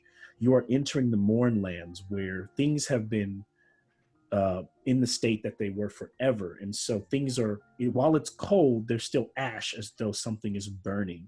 And so it flowers and cakes and cloaks the ground. And as you're riding, at that moment, your little owls call to you, Pothos. They kind of like, can you see through their eyes, or can you just do they? Yeah, you can see within a mile, and they can use like the auditory or the visual. So whatever they do, I can see. So they go, woo-hoo, woo-hoo, woo. They all hoot, and they look at you, and what you see is deep down in the valley behind you. You see 4 creatures pushing in on you very quickly. And as they come out of the darkness, there are 4 clawfoot raptors mounted with green cloaks, with their cloaks billowing, bearing down on the party as you are about to enter this chase. Let's take a 5-minute break because you need to take a restroom break or fill your drinks. We'll pick back up. You don't even need to roll initiative. I'm going to take your initiative from the last combat, transfer it over, set the new stage, and we'll pick up where we left off. Sweet. Be right back.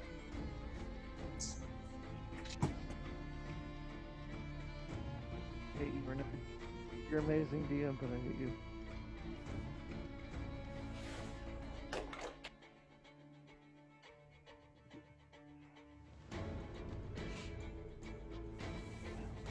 Shit.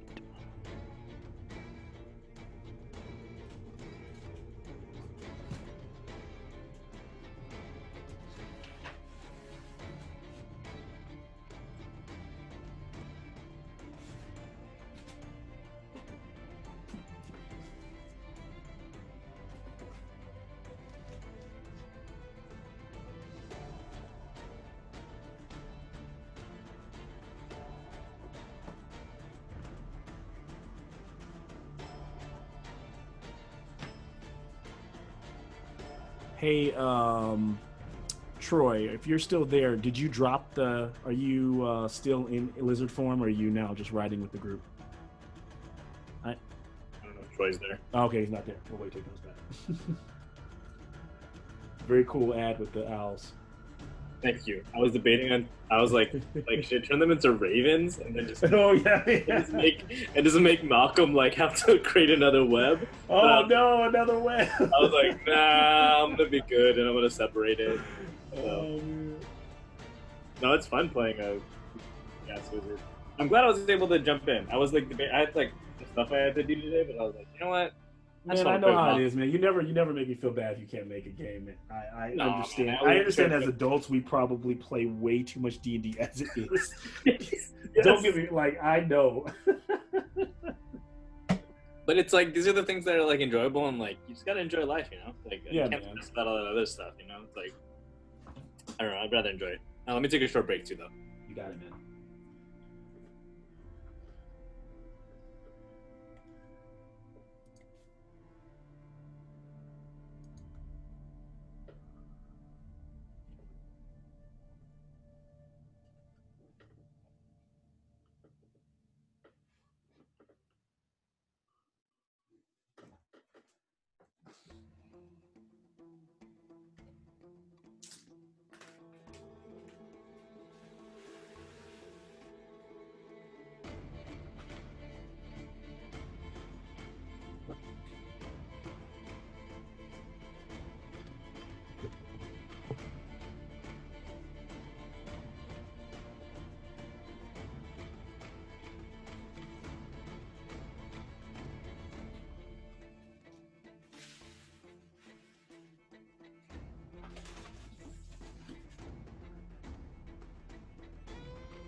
You still in lizard form, Rourke, or you gone back? Let's see, there's the dilemma.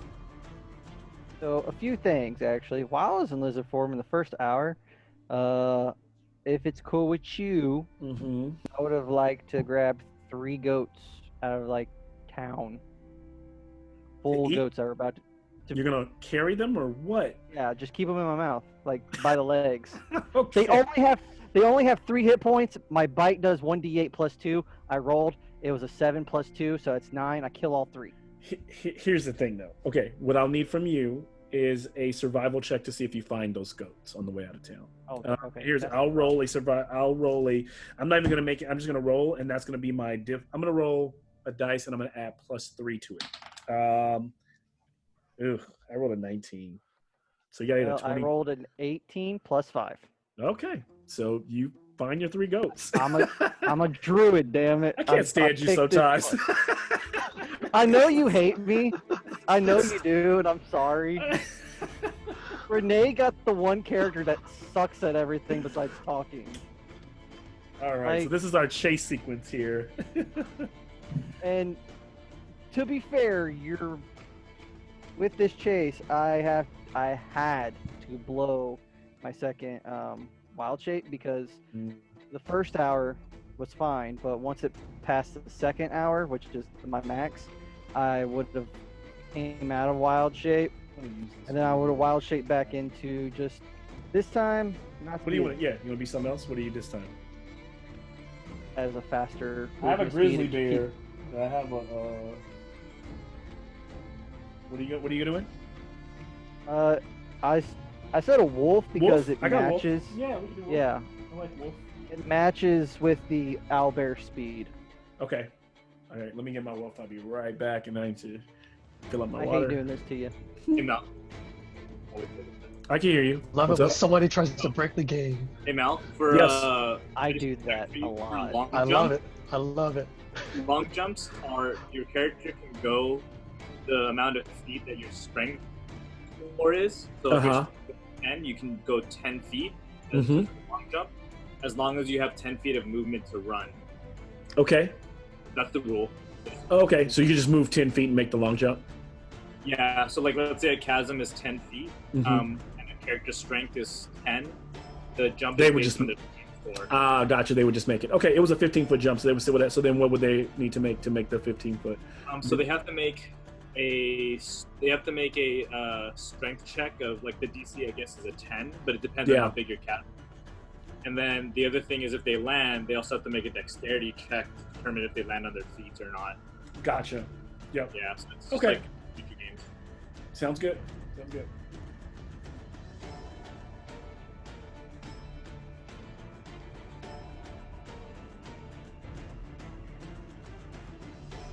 Malcolm's really upset with me because of the character I introduced Saturday.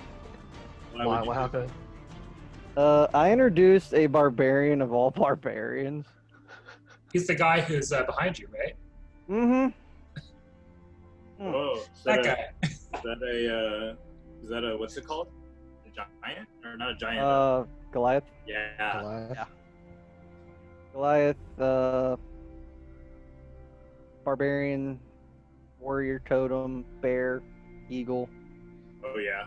Or no, bear and elk. Sorry. So fast, I think, right? Fast and can take everything. I'm running a half orc right now, half orc barbarian, same thing totem. But I mean, they're pretty tanky. I mean, you're the tanky of the tanks.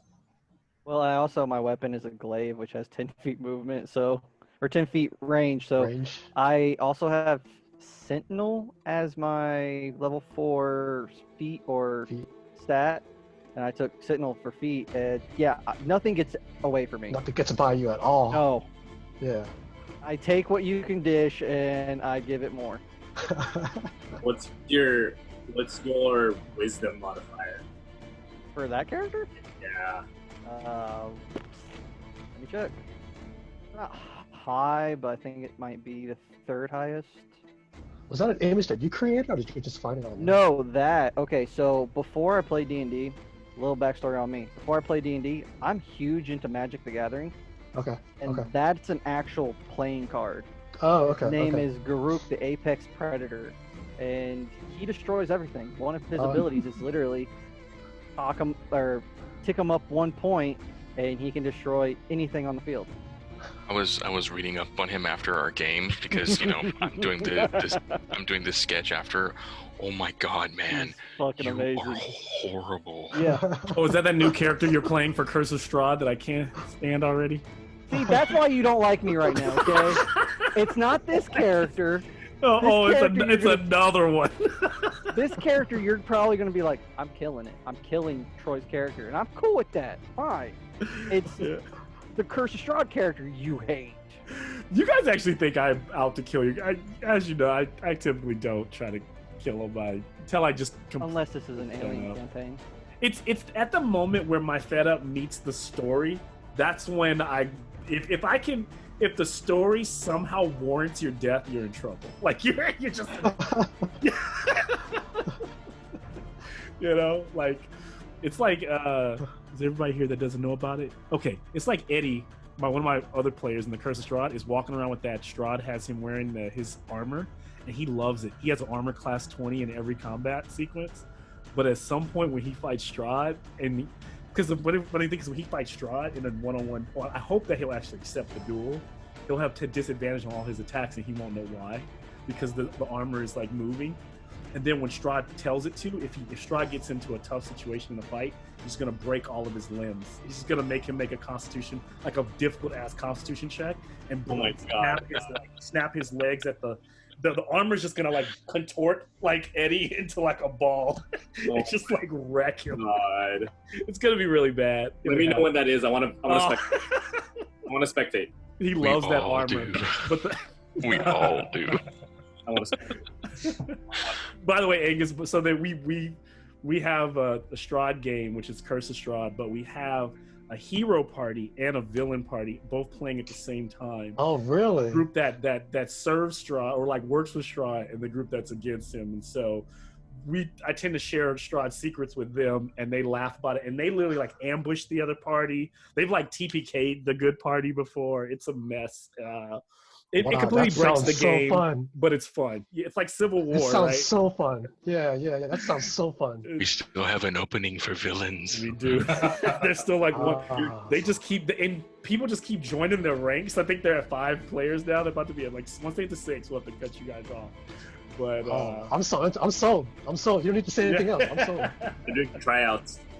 You have to turn in a resume. I mean, if you join, your character can't be worse off than mine when it got introduced. How bad was it? I fought him. Oh. You did pretty well too. Full on was I did could really have well. killed one of their party members instantly. Oh yeah. all right, let's jump back in because it's 9:30. I expect tonight's going to go over about an hour. So hopefully, if anybody needs to jump up, let me know. We'll figure out a way to close things out. But I imagine we're going to go a little bit longer. So because it's a one shot, and I do think we can make it to the end. But in this chase, as these raptors you can see are bearing down on you, you've got the 4 raptor riders.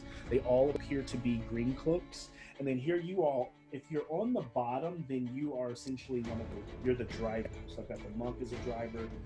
You're the only one, actually, you're the driver of yours, Mo, because you're the only one driving your owlbear. And then if you're on so pretty much you really should be here. If you're on the top, then you're kind of a support character. You're handling like, shooting or attacking. If you're the main player, then you're both. The way this is going to work, this is a combat sequence / skill challenge. It's kind of like a little bit of both. It could be a full-on combat sequence where you finish these guys off, or it could be as simply as hitting enough checks to escape and get the hell out of Dodge. Now, the way it's going to work, first off, it's like roll initiative. Everybody go ahead and roll. So, Karen, can you give me your initiative? Thought we were using the last one. Oh, you're right. I'm sorry. Thank you for reminding me. And you know what I did? I got rid of it. So Karen, what was yours in the last one? Okay, so initiative is Pothos, myself, Mo, Charon, Li Feng, Aelin. Okay. Oh, you just have to order. So I don't have the I numbers just anymore. scrolled up on. So I'm the gonna say, chat. I think. Does anybody remember what their number was? I think I remember. Yeah, I got them written down too. Don't worry. Yeah.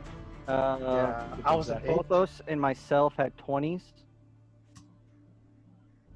I mean, Next actually, highest- hey, it's not gonna hurt because we're at this point. It won't hurt to re-roll. Maybe some of you end up being higher at the top. So I'll go. Let's just roll, and I'll go across like this. It'll make it easier for you, Troy. Karen, give me initiative. What'd you get? 6. Okay. Fallon gives you a chance to bump up. I got a 16. 16, nice. Mo, Exactly the same as before, 13. 13. Meant to be. 4. Lee gives you a chance to bump up. Better this time, 23. Nice. All right. Pothos, 21. 21. All right. Rourke. Rourke drops down to an 18. All right. So everybody's, for the most part, a lot better, I think. So the way this will work is on each driver's turn, the driver needs to make a decision to either make an animal handling check. And so no one failed their animal handling checks right on the first half. So that's good, because if you failed, you still would have been able to drive the beast, but you'd be rolling disadvantage until you got it in check. So that's good that you all succeeded those. But you can choose to make an animal handling checks to gain more distance away from your chasers. And hopefully by getting enough successes, just completely escape. Everyone's success counts. Now, people who are not driving cannot make those escape checks, if that makes sense. The escape checks, though, even though you're making an animal handling check, it's not the same as the one I gave you before. So it's not a difficulty of 12. What it's based on is my bad guys get to roll. Those raptors roll at the beginning of every turn, and which I'll do right now, which sets off, I rolled 4d20s plus 3, and I take the highest result, and that's going to be the difficulty challenge that you're trying to beat to create that distance. Now, of course, owlbears are fast, but raptors are probably faster. So I take the highest, so it's almost like so I take my result, so I know what you need to beat this, and I do this every round, so I know what you need to beat this round to get successes on the owlbears creating distance. Whenever you fail a check of animal handling, something bad could happen. And then other than that, it's a normal combat round, except for when it comes to, it's mostly distance. So melee attacks won't work unless you fail. I'll let you know, like if someone fails a escape check, I'll move one of the raptors up close, and then you can have melee because that raptor has kind of like closed some distance. So it sounds kind of, I know it's a lot of rules right now, but we'll just kind of play it through that first round. So that's really it. If you get to enough successes, I'm not going to tell you how many there are, then you just get away, and you can just continue to attack as well if you're not driving on your turn. So kicking us off is Lee Fang. So Lee, they are at a distance.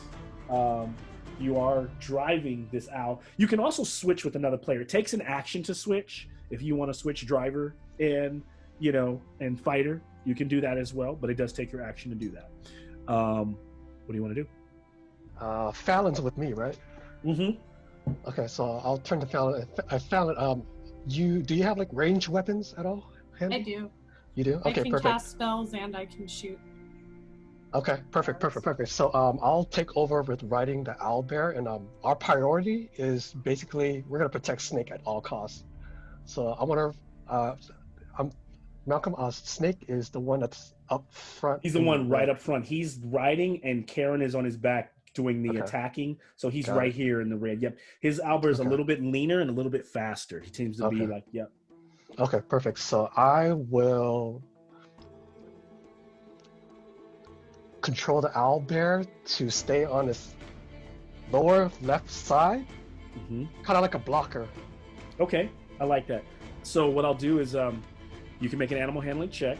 You can, if anybody wants to spin inspiration. Oh, another thing I meant to tell you during the talk, I almost forgot. Snake gave you all 3. Just not gave you all, but there's 3 healing potions. So I don't know who has them. You can decide who has them, but there are 3 that you guys have. They're They're just awesome. regular, 2d4 plus 2 plus 4 healing potions. And he also gave everyone an inspiration. So just an inspiration point. So some people, I think somebody has like 2 at this point. So those can be used to cast in to get advantage on a roll. So right now, do you want to just make a regular animal handling check? Do you want to make it an advantage, Lee? Yeah, I'll just do a regular animal handling. Go ahead. Rolled an 18. All right. So that is 1 fail. Because they rolled very high on that. So you're riding in and you're trying to get close to Snake. And as you're starting to pull up and kind of match distance, and you are creating a block to the point. What I will say is successful is that whoever's coming up on you doesn't go after Snake, but they go after you and your owlbear. So first off, this raptor comes in, and the raptor tries to bite your owlbear, not you. It's going to be a bite attack. 12. That does hit the owlbear, so this owlbear is going to take 5 damage. Not much. Doesn't look. It's just like a little nip there, and then the character that's getting close to the female green cloak tries to swing her. Now, attacks are a bit disadvantaged because of the riding situation, but she's just trying to swing, and she's swinging to try to clash and hit Fallon on the back. She got a disadvantage, so she did critically fail. And as she barely sweeps across to hit you, Fallon, she lets go of her, like she almost fumbles, and she loses her short sword. So she scrambles to pull her short bow. As her blade tumbles away, she will not be able to melee attack any longer. We move from Lee. So Lee, you guys have had 1 fail so far. Pothos, it is on you. And you, actually, where are you at? I should have you. You were on with Mo. No, yeah, you were on with Mo, right? Were you driving, or Mo was driving? So yes, Mo was driving. Yeah, I was trying. Yeah, Mo was there driving. you are. And this little wolf guy right here, this is our boy. What's his face? Yep, that's Rourke. Okay. Wow. I'm fucking killing your creatures now. See how it is? What's his face? The disrespect. I just met this guy tonight. Give me a little break. I love you. Come on. It's all good. It's all good. All right. Got you So in yeah, stride. Pothos, what you want to do? I'm gonna break my concentration of my familiars. So then, like, I close my eyes and my familiars just like they like disappear. And then I am going to cast Longstrider on the owlbear, so it gets 10 feet of extra movement. Nice. So what because since this isn't really a movement scenario, it will translate to, and which on your owlbear is, so your next animal handling check will be at advantage. Yeah. Fair enough. Yep. Yeah. So we cast that, the owlbear begins to pick up speed, kind of running harder and harder in this weird hazy snow. The wind is kind of howling through the valley. The trees are just whipping past you guys. You can hear the raptors kind of like hissing behind you. And if you had rear view mirrors, you could see them kind of pulling in very quickly. So we then move to so our veterans, actually be our baddies. So these 3 are all going to make attacks with they're just using bows. So it's back to back. So 1 attack to Pothos, 1 attack is trying to hit Snake, and 1 to Fallon. 13. Give me a second. Oh, they're crossbows. So 16 to Pothos. It's 14 to, that's gonna miss Snake, and then 10 to Fallon, which I don't think is gonna hit her. right? So I think the only one I hit is Pothos. So Pothos will take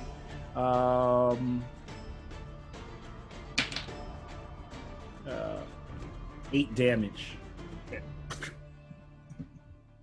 So that one comes, I mean, that arrow grazes you far too close and cuts into Pothos a bit, and then lands somewhere off in the distance.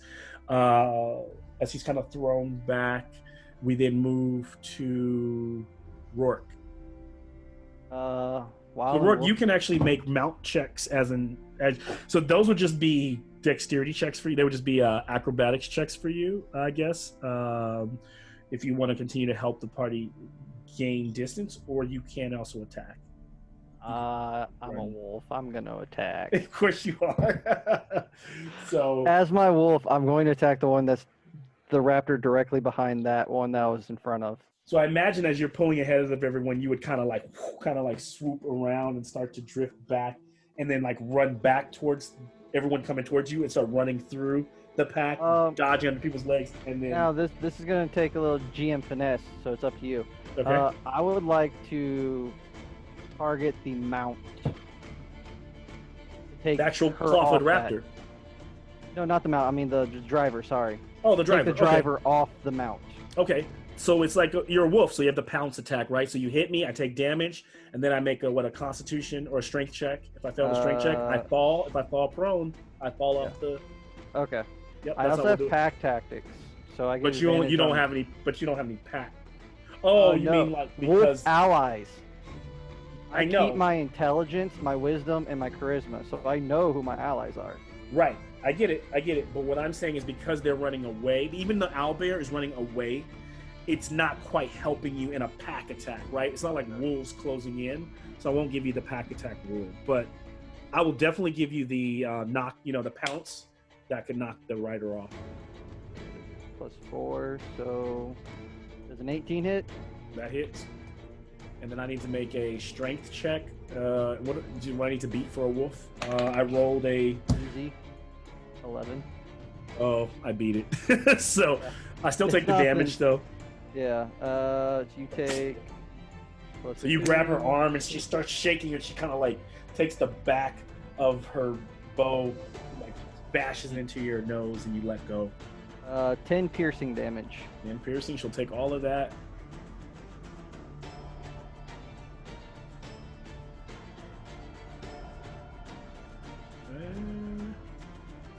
Okay.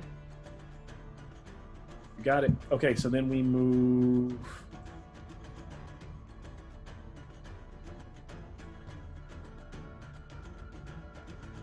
Okay, so then from there, from Rourke, we are moving to Mo. Didn't realize I was up already. Yeah, it's not because there's not that many combatants. The raptors don't all attack. It's like the animals are just mounts. But the only time the raptors attack is when you fail an animal handling check. They'll rush in and attack the owlbears.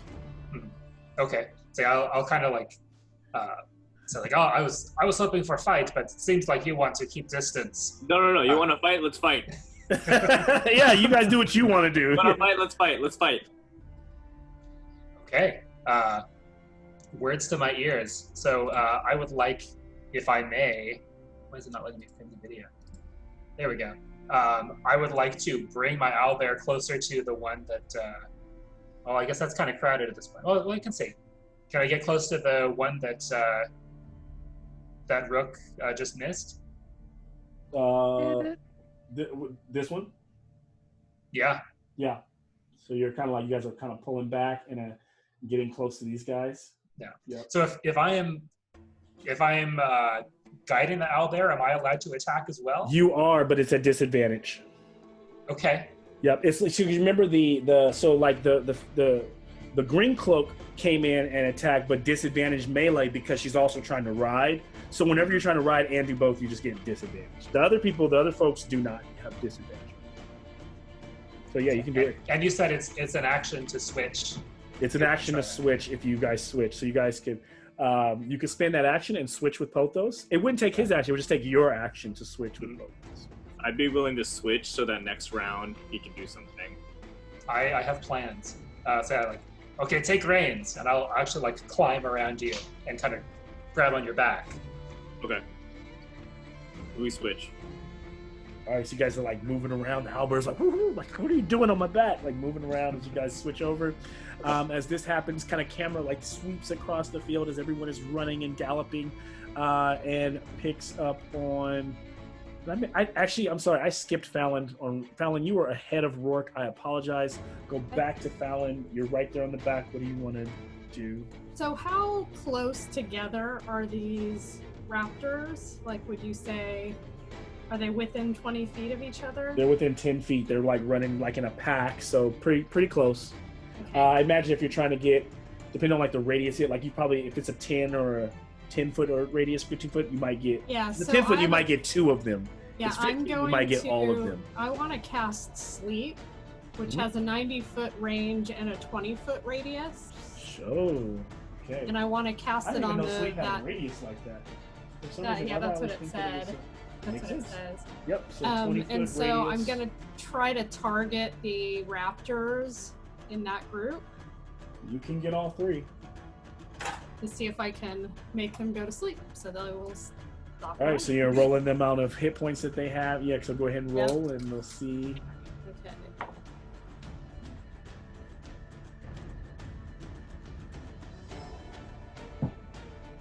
I don't even think about that when you wrote that, huh, Rene, huh? Like, So I'm just gonna 28. put them all to sleep. So it will 28 points of hit points will go to sleep. What do they?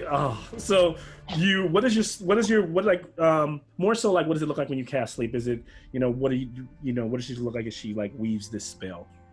Yeah, so you just see her go like this, and you see this swirl, and then Uh-huh. she hurls it toward them, and it just hits them, and they go, the ones that it hits. So they're like, and they kind of like, one of them kind of staggers a bit and slams into the next one, and one of the riders is like, what's wrong with the, like almost like, what's wrong with this beast? And then another one, they kind of nip at each other, like, and then they try to level out, and then they all 3 at the same time, their heads go down and they nosedive, boom, and as they do, their riders are ejected, like slow motion, like into the sky. Boom, boom, boom, they all go down.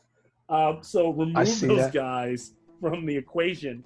And that, Nice. just because of the chase, that's going to count as 3 successes towards the creating Nice. distance. You can beat them up if you guys want to, but Now Renee is you're That- talking to that you're just was- beating up the guys instead of That was Badass.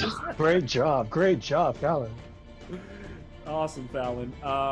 So then because they literally all, like, they only had 16 hit points each, so just that puts them all to sleep. The riders have nowhere to go. It's like hitting a wall. So there's only one left.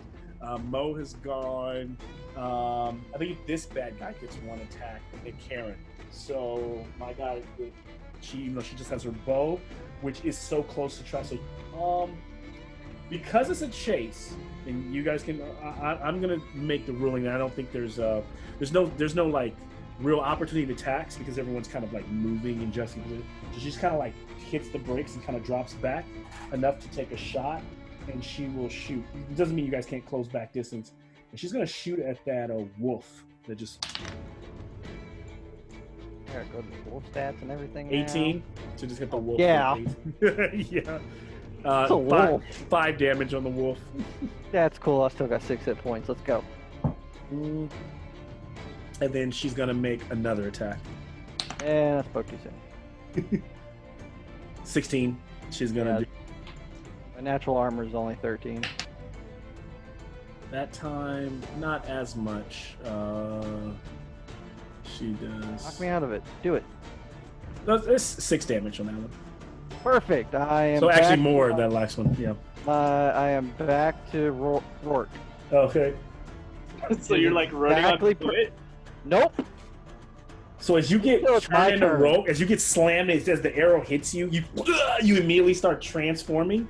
I need you to make a disadvantage acrobatics check to latch onto one of the owlbears around you, or I just couple into the. that. Can you do what? I refuse that. What do you want to fuse? Oh, you're just gonna go with it. You're just gonna I'm roll. literally gonna just roll into the dirt. I have a plan. Okay, I got you. So you just like start tumbling off towards her, like into the distance. Okay, fair enough. We start the next turn. We've got 3 successes, 1 fail. Lee, you're up. I'm staying close to Snake, making sure he's okay. Yeah, and so you're able to pull in and protect him here. Would you like to make an animal handling check? Sure. That is 17. Shoot, I didn't roll for so we're starting this turn. There's only 1 raptor left, which means I can only roll for 1, and that does beat it. So you've got 4 successes as you. So what's funny is as Rourke is rolling through the snow, this raptor's starting to drop away. You guys are starting to kind of gain, create a lead as they're losing ground because of successful Lee's like kind of commandeering of this owlbear. We then move to, if there's nothing else he wants to do, maybe bonus action wise, we then move to Pothos. When we're transitioning, as I'm transitioning over to like riders, we do like, you know those like WWE like tap in tap out. Yeah, that's I pull out a component pouch. I have like iron powder in my hand. And I tap Mo on the hand. And if I may do him, as I'm switching, can I cast 1 second level spell on him? You want to cast a what level spell on him? Second level spell on Mo. On Mo? Okay, yeah, of course you can. You can do that. Yeah, so Mo's a halfling. I tap him. I do like that WWE slap. And I enlarge, and I turn him from like a halfling to a regular sized guy. Nice. And he gets an extra D4 for his damage, and he doubles his size. And he's got advantage on strength. Wait. I turned him from like a halfling size, to just like a regular size guy. Raging. Yes. No, he's A Mo. giant halfling. He's a giant halfling. Awesome. Like he goes from 1 size down to 1 size up. Very cool. So now Mo's over here looking like this dude right here. Just raging. Yeah. All right, nice. Pothos does that, makes the transfer. We move to whatever veteran is. Those guys are all dead. So Fallon, you're up if I'm not mistaken. It's back on time. So basically do we have anybody in pursuit? Just one, yeah. Just I don't know if like just the one rider left, and in the same motion, like you're watching, like Is she going after the one? After Rourke the is guy rolling that just in the turned? dirt. Yeah. It doesn't look like she's going after Rourke. It looks like he's about to go by her, and she's about to zero in, and maybe either attack one more time. She may just leave. She may just fight or flight, but you don't know quite yet. Okay. So then I am going to aim a firebolt at her. All right. So, let's see. And so that is a 13. I don't know if that's going to hit. If she ducks, and she drops on the side, like those side saddles, her velociraptor, and it flings right over his head, and she just comes back up looking angrily at you, Fallon, gritting her teeth. Okay. So as that misses, we move Rourke. As you're rolling through, what's your plan? Everybody try to do something game breaking. Yes, I will. Troy does game breakers. He like every single turn. Not every turn. I take offense to that. No, I'm I try though. You try. And because I'm a sucker for cinematics, I am always like, I'll allow it. As I get hit with the arrow and reverting back to my lizard folk form, you're gonna hear a giant yelp from the wolf, and I'm going to tumble, but try to land on my feet. Okay. As raptor's approaching. So would I have to do acrobatics for that, or? I need acrobatics for that, and acrobatics against the raptor's acrobatics, which so you're gonna beat it. All right. I'm not great at acrobatics. I got a 17, 15 on the die. Plus yeah, 2. I rolled a 7. So you just land. So you're landing on your feet in lizard form right now, in Yes. lizard folk form. This puts you right in front of pretty much melee within 5 feet as they're rushing towards you. What are you doing? I want to cast Speak with Animals and tell it to halt. Mm. So what I'll do is, because I know that automatically works against speaking with the animal. This is a matter of does the animal actually decide to listen since she's telling it what to do. So I'm going to do the animal's charisma, which is just whatever I roll. You just, because it doesn't have this as a 0 on. You just need to give me. You can give me either Arcana based on the spell, or you can give me charisma, or you can give me animal handling. Sorry, just give me animal handling check and beat what I roll. Because I got animal handling and persuasion. You can do either or. I'll let you choose whichever's higher. Animal handling slightly higher, 21. Okay. So the raptor like goes to leap at you and it goes, and it like leaps out in slow motion as you tell it to stop, and then it like closes its mouth and lands down right in front of you with its and tucks, and she goes flying off the back of it, landing on the ground in the dust. Now you're starting to, the party start. At this point, you guys are all leaving. It's just you can circle back, but you can see Rourke standing there. She's rolling to get up in the snow. I'm gonna break combat here. It's just you and her, Rourke. And then she stands up. She goes, parlay. This shit's not worth it. It's not worth it. Snow is like kind of falling. What do you do? Rourke's going to raise the raptor's head and give it a little like scratch under the chin, and with my spell still talking, go, dinner is served, and look at her. No. So not right. It's a velociraptor. Yeah. That's what it does. And so as Rourke kind of turns to walk away, in the background, we see her like, and the thing kind of like walk. Oh no, Rourke watches. He's tamed these. Yeah, and so he's watching you guys, and then there's just a, and it does and it leaps on her, and its tail just continues to, and the white ash on the ground just goes, red, splatters more red, red. When she is done feasting, I will walk up to her and ask her if she will give me a ride to my group. There are 3 goats in it for you. Didn't you eat those goats? Nope, I kept them. Where'd you put the goats? Like you were a lizard. Like they literally form into me. Anything I carry when I wild shape goes into me. Stop it! Doesn't that mean though that when you turn back from a wolf, like 3 goats go spilling out? They're like, I guess they're all over the place. All right.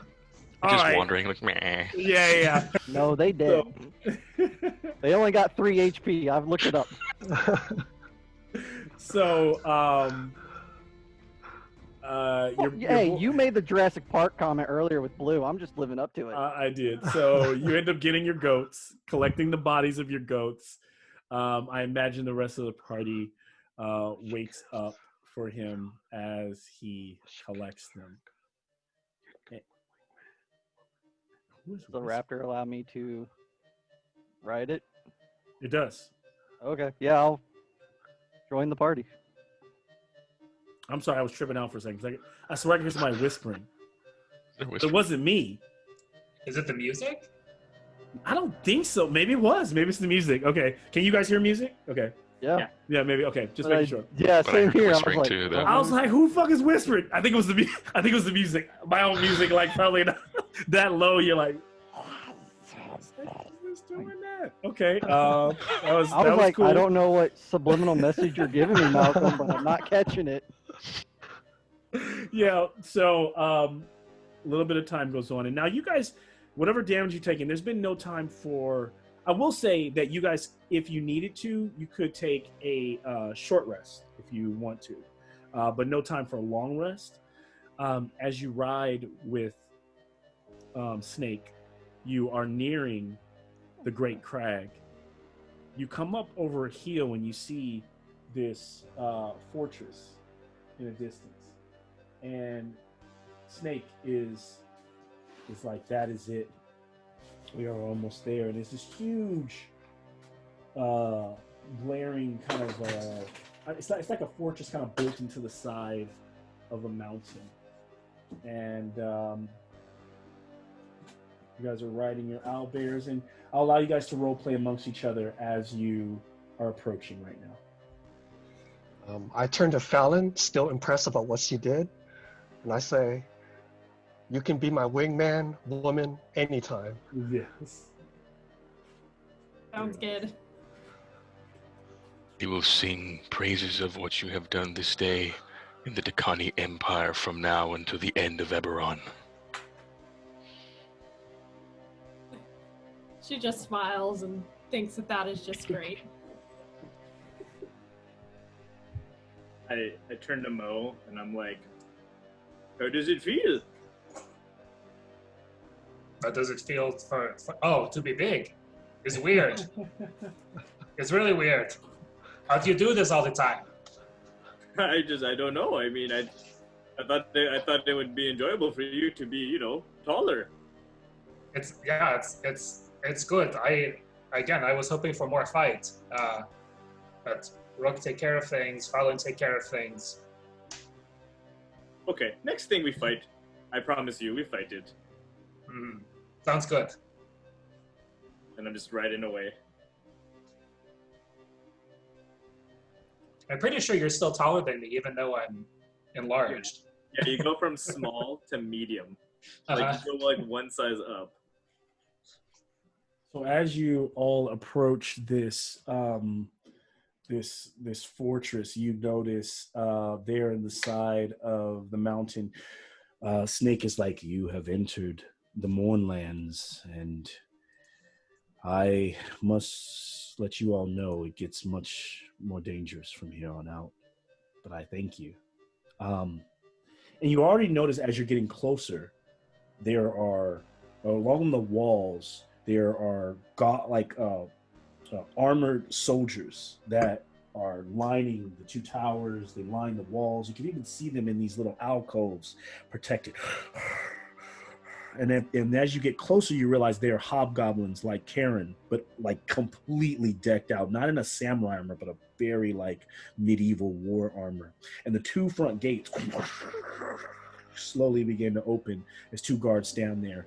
And out walks this beautiful, curvaceous, like woman of pale skin, her hair kind of blowing back, and almost like her hair is so long, she seems to wear like a black veil, but it's almost see-through, so she looks like she's nude, and her hair kind of billows just in places where you can't really completely see her form. But she seems to walk out as that ash billows in the air as you approach, and as the owlbears begin to slow down. And Snake goes, "It is her. It is Sora Terenza." And she looks as you get closer, within like 10 or 15 feet, her arrows on all of you, guards bristling, ready to go. You can tell that in her eyes that she's blind. She doesn't, and she looks as though she's not looking at any particular one, but she looks in Snake's direction and goes, "Welcome, Snake Nidrock. You are well met. What you seek is not here. And it was we. Wait, and if it was, we would still not be able to help you. But all is not lost." She looks up with her clawed black hand. "If you travel to the city that was where magic was brought to life, you may find that which will heal you in the Garden of Steel. May your patrons bless you." And now I turn it over to the party. What do you guys do next here? Snake kind of like drops down. Thank you. And he is quiet in this moment, so it leaves a moment for everyone else as you're watching her kind of approach him. He is dismounted, so he's starting to walk towards her and show his fealty to the lady. What is everyone else doing? Aaron does the same thing. He takes off his helmet and puts his sword back in, and then he does the same thing. He fully kneels and bows. Nice. I follow suit. I will also dismount from the owlbear, pull up my helm, and be like, much respect, mighty spirit. Please don't kill us. And I'll kneel down. Kill you. It is not my desire. As though she doesn't know where it's going, because she takes her a moment to. I mean, she almost like knows where she's looking, but she doesn't look directly at. She just looks directly in Mo's direction. Silly halfling. No one wants to kill you. Use you maybe, but kill you, no.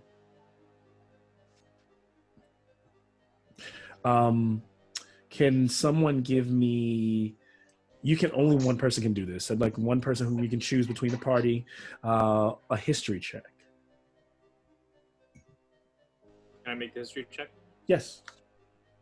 It's not good. It's a 10. The 10. So you're sitting there like thinking about this idea that she told you to seek out this city, the city where magic was born. And you're like, you don't really know where that is.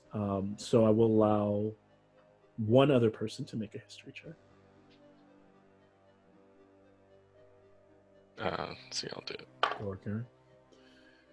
Ooh, 19. Okay. You will gain an inspiration point, since if you would have failed that, no one else would have been able to make one.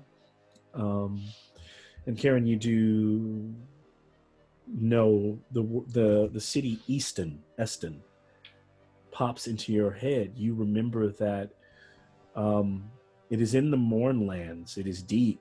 It is in a dangerous part.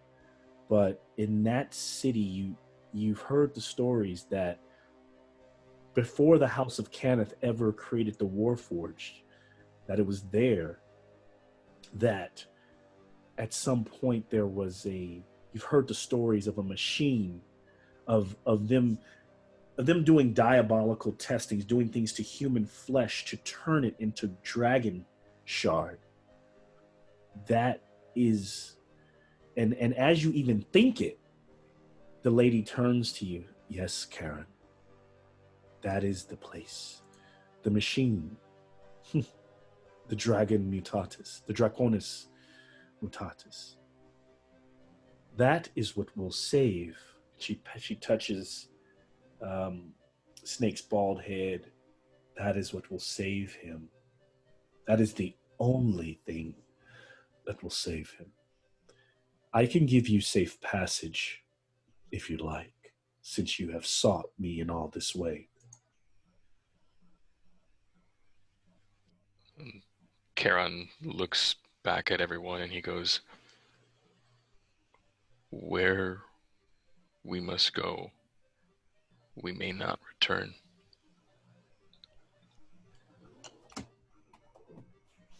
But I pledge my sword to Snake. And he just, big old samurai sword. Nice. How I love the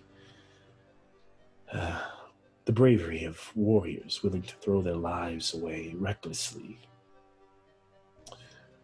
Give them a sled. Take them to Easton. And strangely, you get a feeling that as Snake looks up, that he doesn't know why he doesn't have any reason for understanding why Terenza is so helpful. Like, he thought this was going to be a process of trying to convince her. She's like walking away, but now she met him at the gates. She is ready to serve. She is ready to help. But he is grateful, and he is ready to go. Does the party have any concerns or anything else that they add? Otherwise, he seems so desperate. And as he stands, he flips his cloak back. The leather garment, he peels it back, and he realizes that it is starting to run down his pectoral muscle. The shard is starting to run down his side. In every movement, he crackles his entire arm at this point. is this blue, glowing, crystal-like substance. And can I make an insight check on the Yes. spirit? On the what? On the spirit? The spirit? Yeah. Oh, so you mean on Sora Terenza? She's like I called her a spirit, but she's yeah, she's a physical woman, but so some people might even like what you know about them is that these three daughters of the Sorkel, they are like their mother is gone, but they are like the strong, they're almost like witches, right? But they are well respected and known through Drome, and no one f's with them, right? One of them is known for her war tactics, like she's known to be able to crush a giant's head with her bare hands. The other being an illusionist, a shapeshifter, you never know which face she's going to wear. And then Terenza, who is fickle in terms of she can see all, but nobody knows why she helps people. But she tends to have her own motives and her reasons, supposedly by what you've kind of heard maybe in stories. But she's blind, but still sees. So here's my question, or here's my thought, is that as I'm looking, because we're at like a gate, right? There's like an impasse between yes, but the gate takes you inside of her camp. She actually is going to give you a sled to leave here and go to Easton. Okay. Then I can't really make too much of an insight check here. So what I'm looking for is, like, as I'm looking around like this like camp scenario situation, I'm looking to see if there's like any signs of like glass or dragon shard being like used. Like, do I see it in like the pieces of the like enamel of this like area? Like, I'm trying to see if she's like, give me an insight check. Yeah, do you get what I'm saying? Like, I'm trying to see if she's using a dragon shard in any other way than. I see it. I hear it. So that is a 16. Okay. And so you don't see dragon shard anywhere, but you get the feeling that it is maybe it's Philbog's like maybe it's something he knows about the way his people died, or kind of maybe it's just naivete. Like he senses you get an uneasiness, like you realize that dragon shard is important to her to some degree, but you don't know why. I mean, but then dragon shard, from what you've learned so far, is important to everyone. So I think you roll high enough to know that, like, if you gave her a dragon shard right now, she probably would accept it. They probably would use it for something. It's probably used in her spells. It's probably used in many of her dealings. So you do get that feeling that but you don't see it anywhere, but you get a feeling in this. But she's not wearing like jewelry or anything that looks like dragon shard or like nothing. Okay, all right, that's it then. That's all I want to do. You stare, Pothos. What makes you so concerned? Is it my beautiful form, or is it the fact that I can see you though I can't? Why do you help this snake? Why do I help you? You seem lost. You seem lonely, little cowman. You seem to be the only of your kind, and so I help him like I help others. Like, this will help you. If you survive, then you go back much richer. You go back to being able to rebuild, and you go back not alone. I give you purpose in this task. I have purpose. I have purpose to find what happened to my people, but as long as you are here to truly help, I will. Because the other thing that Pothos didn't do is Pothos hasn't bowed. Pothos just hasn't bowed. Mm-hmm. So I am here to help our friend here, Snake, or more of our hire. We are hire for Snake, so we will help. I mean him no harm. Fair enough. Believe me, I am indifferent. If you came to my door dead, then you are dead. you come alive, I have no reason to harm you. So do not worry. She gives you like a little, like she looks over your shoulder and like winks, though she's not looking directly at you. Okay. I follow them to wherever they're going. And if you are ready to depart, then this sled, it's retrofitted. It's like an old elemental. It's retrofitted with a earth elemental, which would actually be like a brownish orange color. This ring, because the way they do an EBERRON, but it's like a skiff. It almost like runs along the ground. This ship shows up with this probably like a red glow around the ring from the earth elemental, and being driven at the helm by a orc who kind of goes and looks over. Come, I will take you. Lady Terenza commands it. Climb on. All right. So as the party climbs on and they begin to travel, you all have a moment of realizing that things are getting desperate for Snake. And as I set up this final and last section, I'd like you're being guided by the pilot, but let's can I get a perception check from everyone?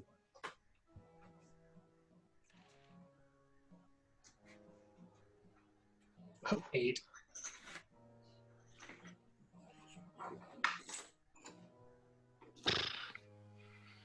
One. Roll the 1. I got a 8. 16. 16. I think that's the highest so far, fellas. Uh-oh. Roke rolled a 21. Of course you do, bro. Of course you do. I am a wisdom-based character, and I have a +3, and my proficiency is +2, so that makes it +5. I can roll a 16 on the big. I'm rolling this big of a die. You can't see it right now, damn it. So it's Roar. Fuck. You roll one of those But big. the numbers are the same no matter how big their d20 is. Right. Yeah. Normally never Well, rolls depends on what above numbers are on that d20. all of them, and it normally never rolls above a 10. Hmm. Normally just use this to fiddle with my hands when people are doing other things, and I'm like, okay, come on. I want to go kill something. Karen just goes, it's not about the size, it's how it's used. All right, this will be the last scene of Glad you said it and not me. 9. of the night that I'm setting up here. Give me 1 second. So is Mo still medium right now? Yeah, I think- yeah. I don't know. How long does that last? How long does that last? I would think it would have worn off by now. But I mean, have you been here for an hour? yes, you guys are there for like, you're probably with the Sora Terenza for at least an hour or two. Okay, that's fine because it only lasts a minute. Yeah, so it would have been over like right after the. What a tease. What a tease. Got a little taste of it. It got taken away. I mean, you could also cast Reduce and just like toss me. Yeah, I was Like a thinking baseball. about like Ant-Manning you, and it's Yeah. like I was Ant-Man you. Samples free. That's what gets you hooked. Mm-hmm. All right, 1 second. Karen will gladly throw Mo. Orc might eat Mo. I mean, you're tiny. You can try.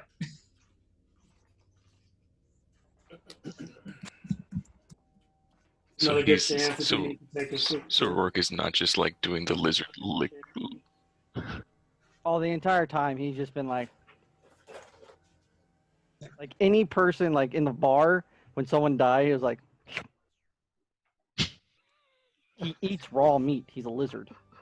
That's why I was real suspicious when you were asking who has the lowest AC. What? Yeah. Right? Hidden innuendo, I guess. But no, like I have a spell called Bark Skin, and I'm like, I'm never gonna use that. So I'm like, who can I help with this spell that just makes your AC 16 flat?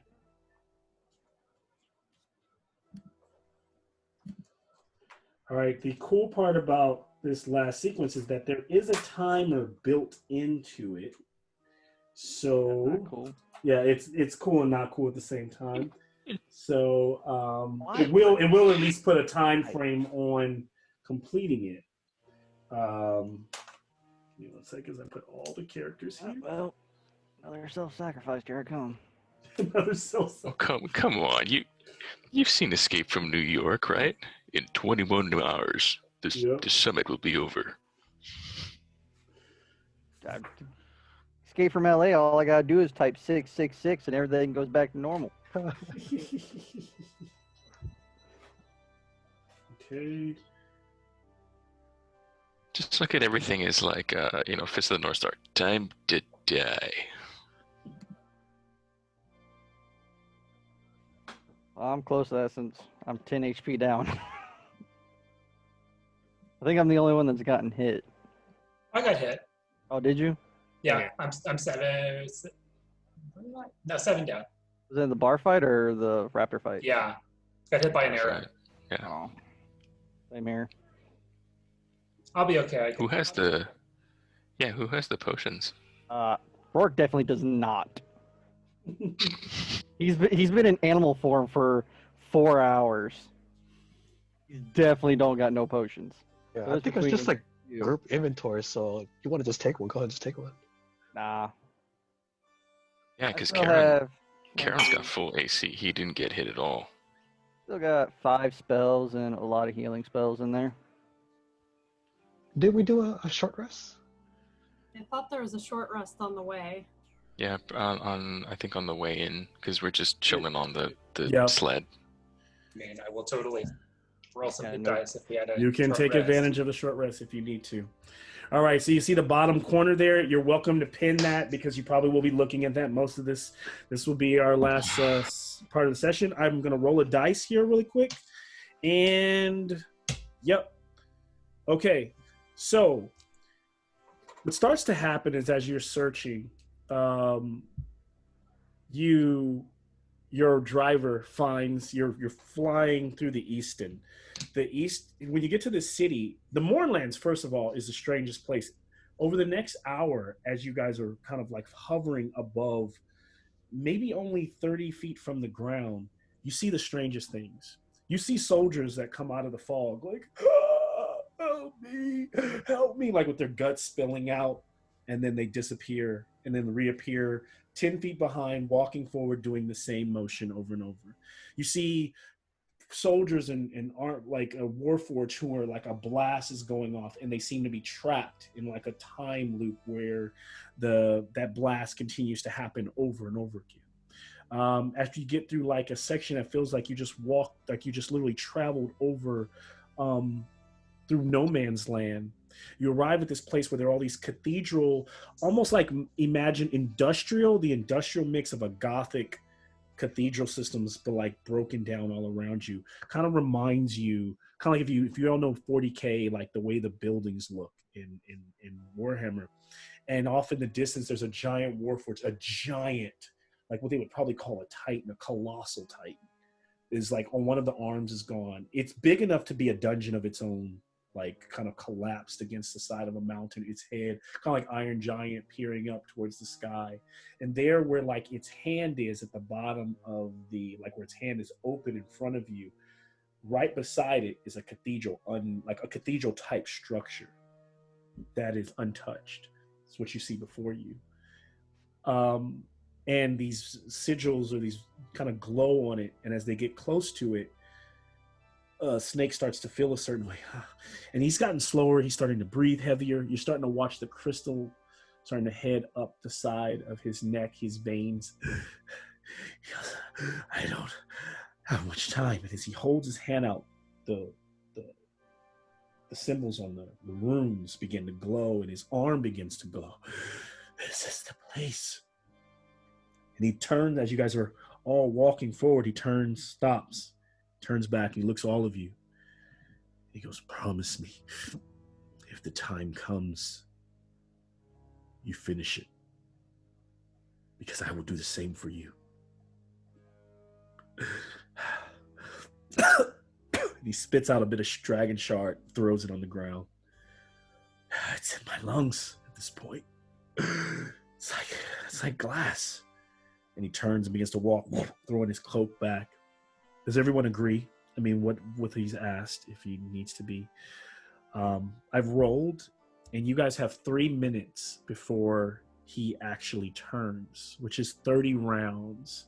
So this is a dungeon crawl, but it works like initiative. You literally are going to be moving through it. So as you enter the front door area here, you all find yourselves. You can position yourselves anywhere. If there's somewhere I don't have you, if you want me to move you somewhere else, let me know. It's also on a base, so I can move this and rotate it.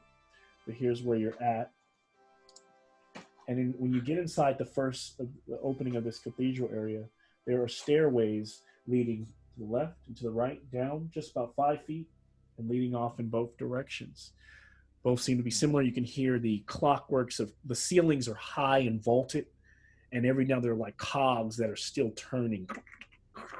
So there's constantly that sound of gears grinding and things like that all around you. But other than that, it's quiet. No one is speaking. No one's talking. There's still that ash that hangs outside. There's these stained glass windows that are mostly broken, so you can see outside into the desolate land around you. I'll take your initiatives from the last, for this one actually. I'll run it, and I'll run this whole dungeon kind of like in terms of who goes first. Karen had, from the last fight, you had 6. So I'll put you in there. Fallen, I think at 16, if I'm not mistaken. Mo, you were at 13. So by the way, even though it's initiative, this doesn't mean there's any fight. It doesn't even mean there's any combat. It just means that the order of your movements for now.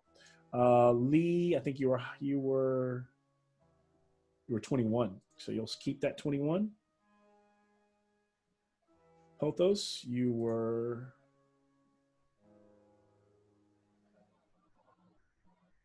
Where's Pothos? The 20. Oh, you both are 21. That's what I have you as. So I have you just right after Lee then. And then Rourke, last but not least, 16.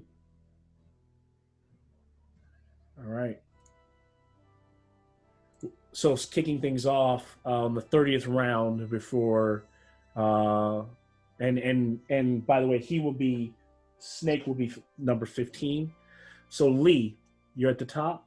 You can talk. Now, this isn't a combat, so it's not like 6 seconds, but it is in that time frame. So you can role play in that way, like time is of the essence. But you can feel free to all talk to each other. This isn't like combat where role play. But what do you guys want to do? Just normally it's like you would do any other dungeon.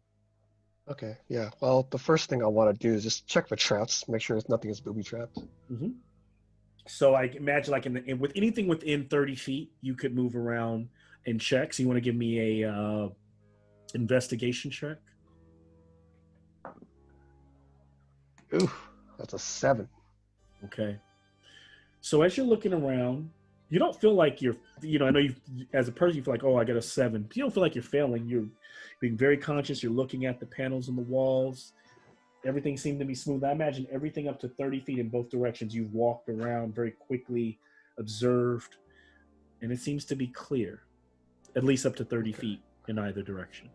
Okay, so I'll walk up to Snake and I'll ask him first, like, how are you feeling, my friend? Need some water? Anything I can get for you? Small water would be great. I am parched and I've used all of my flask. Okay. I hand him my gourd bottle. There's some liquid in there for him to drink. But he pours and he goes, "Thank you. You are kind." He puts you on his shoulder and goes, "Regardless if I make it through this, I appreciate you." Well, do you want to move anywhere or do anything else, Lee? I'll move forward down the steps. Which way? Towards the right. Towards the right? Yeah. So how far do you want to go? Oh, so as you, it's very dark. You are human, right? Yeah. So, okay. There's a bit of light that cascades. So I imagine it's not pitch black, but it's also not the most well lit in here. So Okay, that's fine. I can pull out my torch, Okay. and with prestidigitation, I'll just light the torch on fire. and as you do, suddenly you see a room, cast enough light. You see a bunch of like broken, seems like broken glass, some metal materials around. There's like a chair lying on its side, and there's a door over here. Now, directly in front of you, about 25, 30 feet away, is a chest. And in the corner here, now, by the way, here, the way I do this, guys, is you'll notice that there are walls on the inside.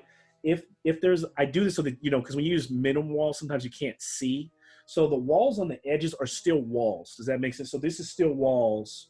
You can just see through these walls. So there's no difference between this and that. It's just that this is easier to see for visual purposes. Okay. So this is still a wall. This is still like an alcove, a little corner. And in this alcove, you see these golden statues. They almost look like, actually, yeah. So give me a perception check.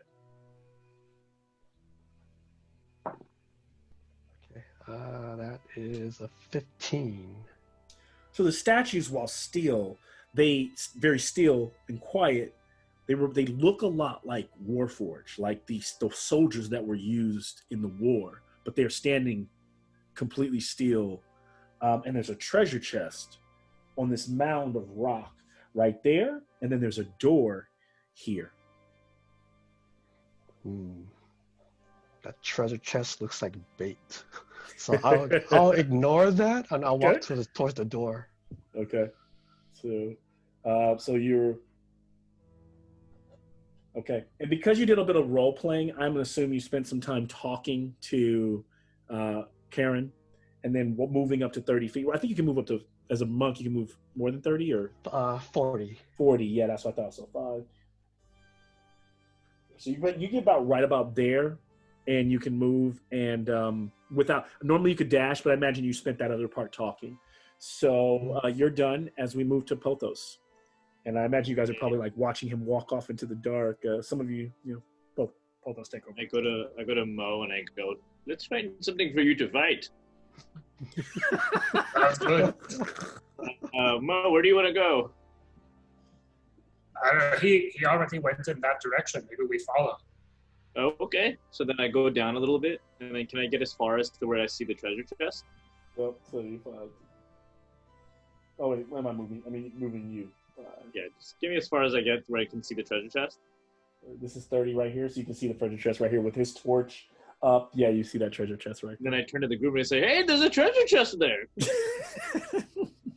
And then I'm gonna start heading towards that treasure chest with my next. So I mean, with that, the amount of talking you did, I imagine you could dash. Yeah, sure. I'm gonna go to the treasure chest. Okay. So you're walking up to the chest. Fallon, it is your turn. So as soon as I hear treasure chest, I'm all there. So I'm gonna go that way too. But I want to see, because as I see the Warforged, I am keeping an eye on that. So Okay. Do I notice anything? We want to give me why don't you give me because I've already, like, you did investigation, you have to see them, so why don't you give me like a history check? Investigation. Unless you'd rather investigate them for something particular, like tell me what it is you're trying to observe. I want to see if they're a threat. Okay, If then that's something, it. Give me investigation then. Give me investigation. Okay, so then with my bonuses, and I have a 24 on Okay. investigation. So as you're looking at them, you realize that to you, it looks like it's Traps 101, right? You're like, this looks like a setup. A treasure chest sitting on a perch with 2, guards beside it. It doesn't look great. So yeah, that's what you get. Maybe it is a trap. That's how you feel, I think. Okay, so as I'm at the end of sort of my movement, I will call out, "Don't go near that. It's likely a trap." As Pothos is like, I'm like into it from open. And I just go, what trap is it, Fallon? Someone remind him he's the last of his kind. His kind may No, go no, extinct. let's watch. He's not careful. Snake staggers up. We must be careful. Remember, I know I'm promising you treasure, but you are here to save my life. And he leans against the wall. We then move to Mo. Okay. Mo is going to let us see how far I can move. Where do you want to move to? So I think I can go. Every space is 5 feet, so Yeah. 20, 25. Then you're about right around. You're like, I mean, if you're halfling, you're probably 20. Like with my Right 25. So my normal movement, I'd be right in front of Snake, and I'm gonna take his words to heart, and I'll also call out to Pothos like, maybe we come back for treasure chest, and I'll use dash to. I think I can get up in front of the door that's there. Yeah, right here. I get This that far? door? Yep, you can. Yeah. I think that's all I can do now. Okay. Are you planning to open the door? Can I open the door? No, I know use you my can action on this dash? turn, but I'm wondering if that's your. I'm just wondering if that's your idea behind what you're doing. Like, are you planning to open the door? Probably, yeah. Okay. So Mo is kind of going towards the door, and then Karen. So Snake is right next to me, right? Mm-hmm. Snake is moved up. I guess she's And then gonna you're like right help next to, Snake. Like Rourke. he'll take. Okay. Right next to Rourke. I'm sorry. Okay. So he's going to have his sword out already, and then kind of like make his way towards where Mo just dashed to, and he'll be ready at that door too. Okay, he just dashes all the way over here, ready at the door. Okay. As Karen does that, we are at the end bound of turn 2. So there would be 29 rounds left. Lee, you are up again. Oh no, sorry, I skipped Rourke. Sorry, Rourke. What do you want to do?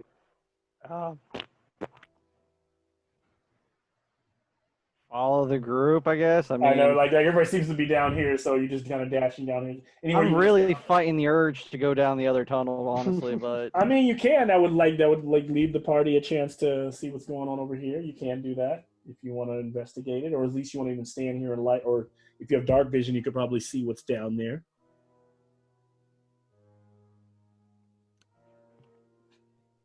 how big are the walls, spacious-wise? Like, from one side of the wall to the other?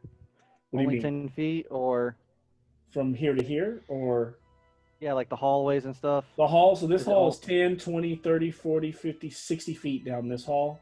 They're almost about the same. So 10, 20, 30, 40, 50, 60 that way. Like it. I want to split the party. So how far do you walk? 30. So I guess right about here you would be able to see as you come down the stairs. You see a similar thing: 2 statues and a chest. All right, one of us is getting a jackpot. The other's getting messed up. Dog. Hey, Rourke, what do you see? So this is what I you even hear that from that far? I imagine, yeah, it's like it's echoey in here. It's not that, I mean, literally 30, you're talking about 40, 50 feet down the hallway. You'd hear somebody saying, what do you see? That the question is, would Pothos say it? But I mean, because I imagine he's so busy staring that way, he's probably not asking. It would almost be like an afterthought as everybody looks back like, where's Rourke? You know, it's kind of be one of those things. Like, Where's the creepy gross guy? yeah. So now we're back at Lee. Okay, so I'll approach the door. Does it look like it's locked? It doesn't. You can't tell. Unless once you give me a, you could give me investigation if you like to see if it looks locked. I mean, to see if you Okay. can tell if exactly if it's locked or not. It's Okay, a sure. low check. I'll tell you it's a DC 10. Okay. Yeah, it's a 19. All right. So yeah, you can tell that it's open. It's open. Okay. At least it looks open. Like it doesn't like it. I mean, it does have a keyhole, but it actually, like, imagine it almost looks like it's like slightly ajar. Okay. So I'll gently push on the door, Yeah. just carefully, Mm-hmm. and then I'll just peek in the room just to see what's exactly in the room itself. I won't step in the room, but I'll just peek my head in the door Yeah. just to see what's in the room. Yeah. So you see in the room, it appears to be a bunch of like old burned bookshelves and a bit.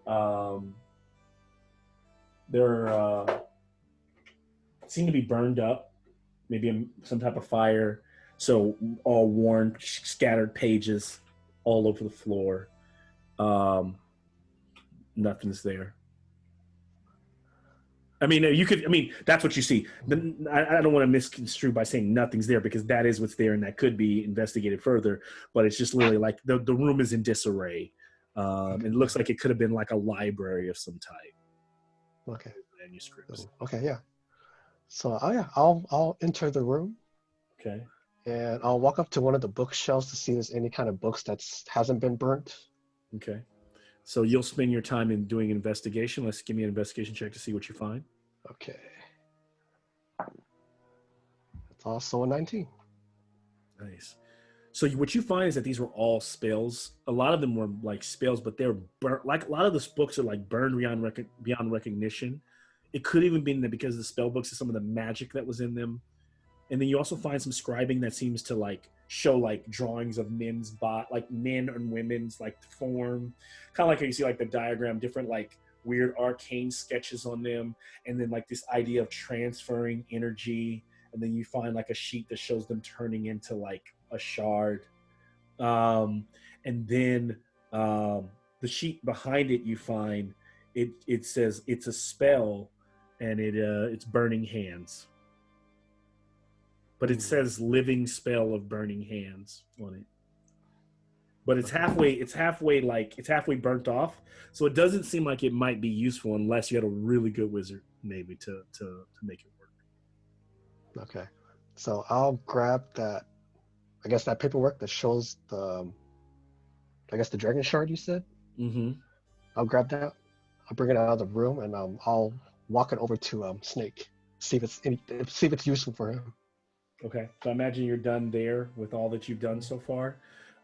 We then move from Lee to Pothos. I look up at Fallon like yelling at me, and I'm just like, I look back at the treasure chest, and then I look at Fallon, and look back at the treasure chest, and I put my hands down, and I start walking away. So where do you want to go? I'm just gonna go like towards what the group is looking at. Yeah. Okay. What'd you get there? So you guys are all talking. Mostly just burned books, but some of this has survived. It may be a clue that we can use to help out our friend here. And I will say during all this, even if it's not your turn, you are welcome, because we're not in combat, you're welcome to just continue to role play. Don't feel like you're stuck. Yeah, so I like what you guys are doing. So Pothos and them are having a conversation. Fallon, it's your turn to do something. I'm going to get closer to the treasure chest because I want to investigate. Okay. She wanted it for herself. Leave it to the pro. Leave it to the pro.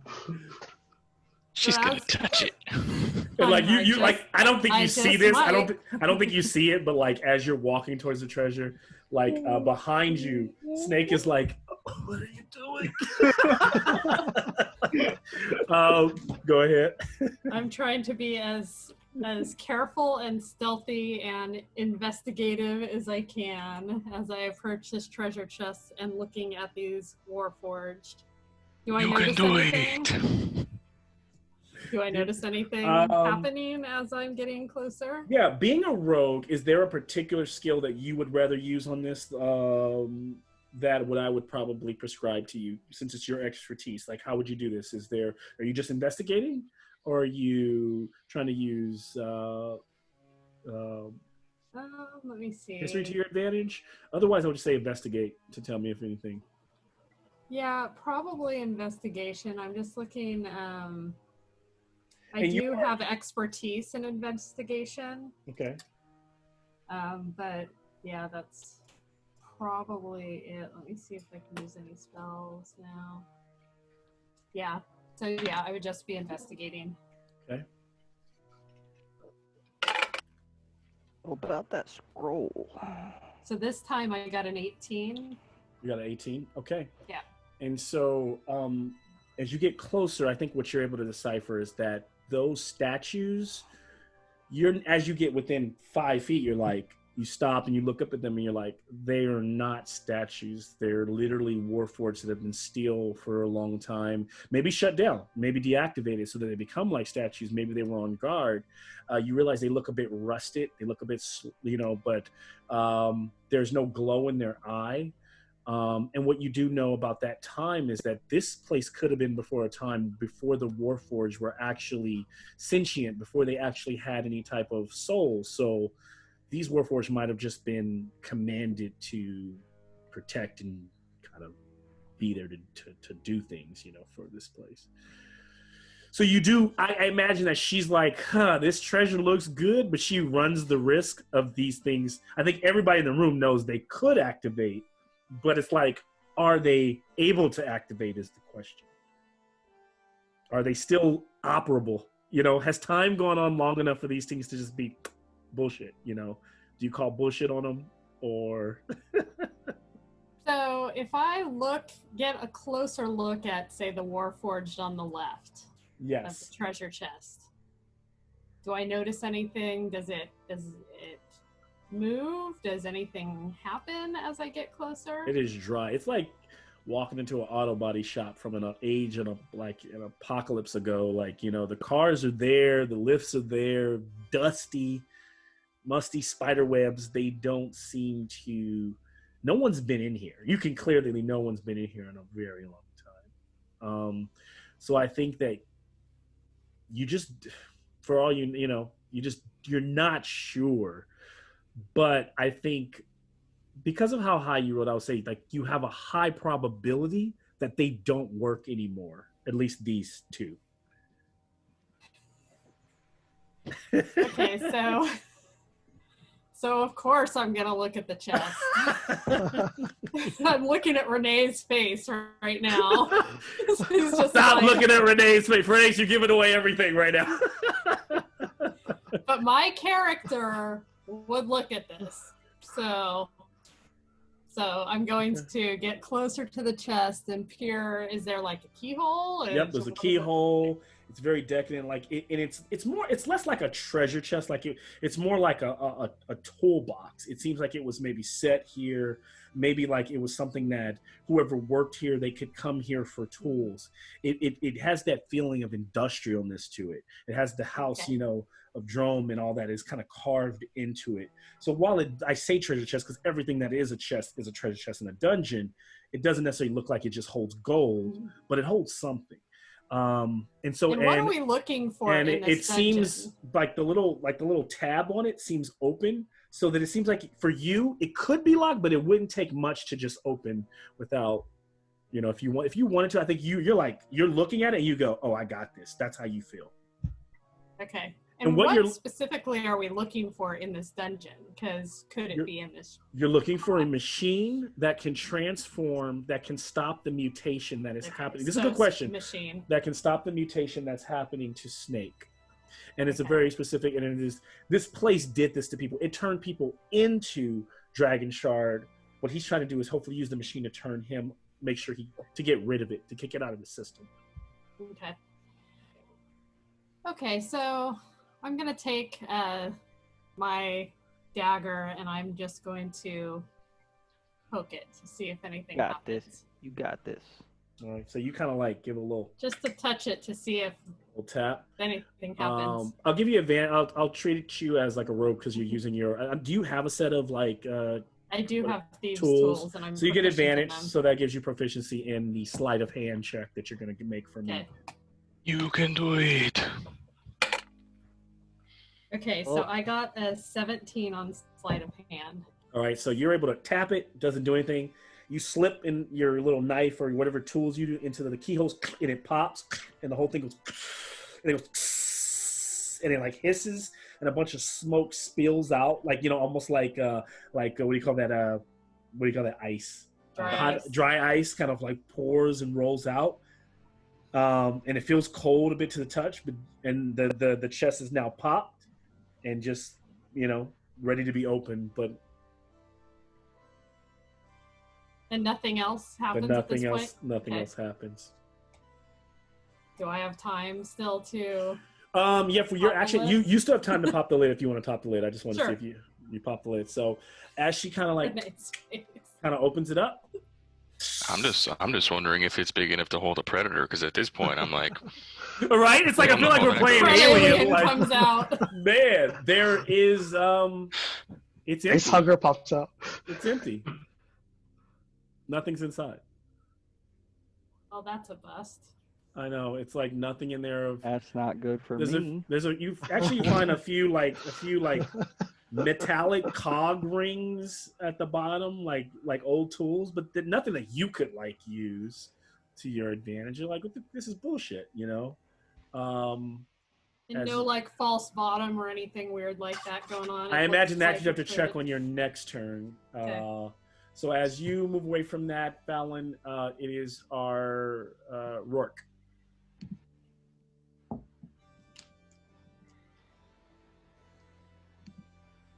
Rourke, you there? Oh, yeah, sorry. Oh, it's okay. I was just fantasizing about how I'm about to die.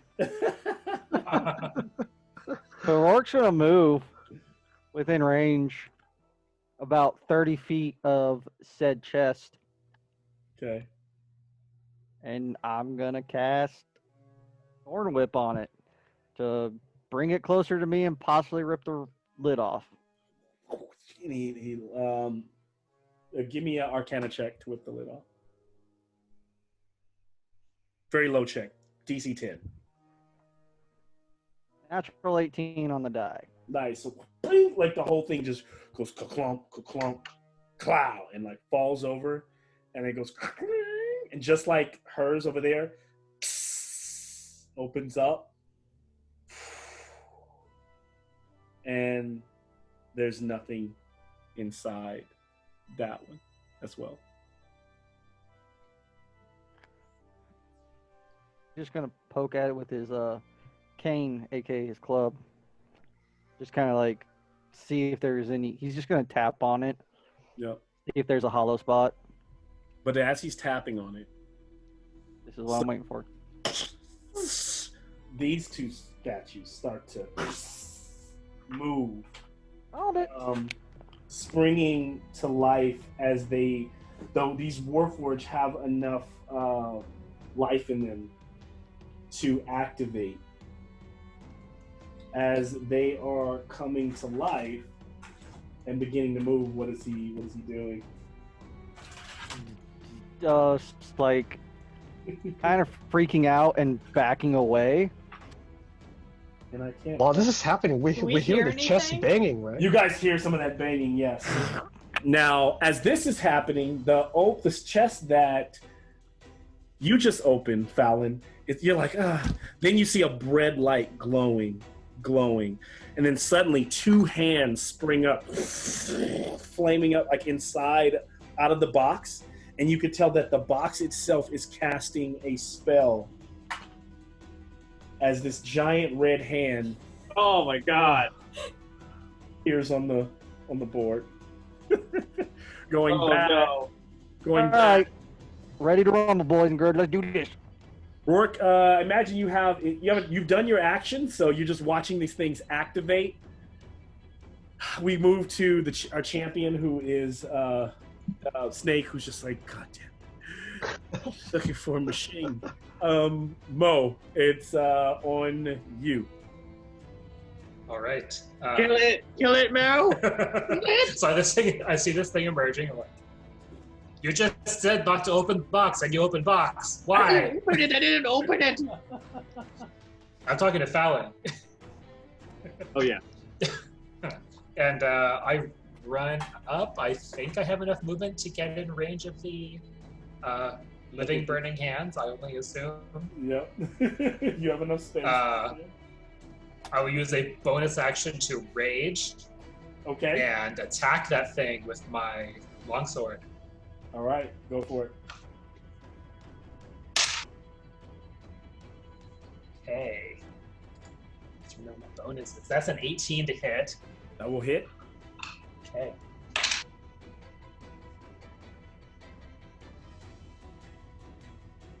That's 10 damage. All right. 10 slashing damage.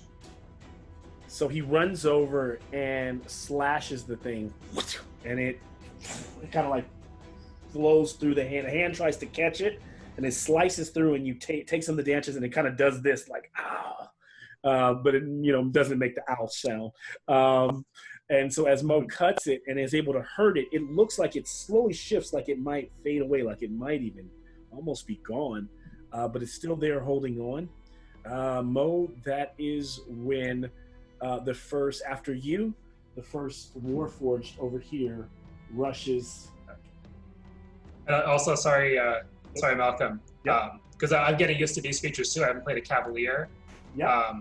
That is marked. The burning hands is marked, so Okay. it has disadvantage as long as it's within 5 feet of me. It has disadvantage on attacks against anyone but me.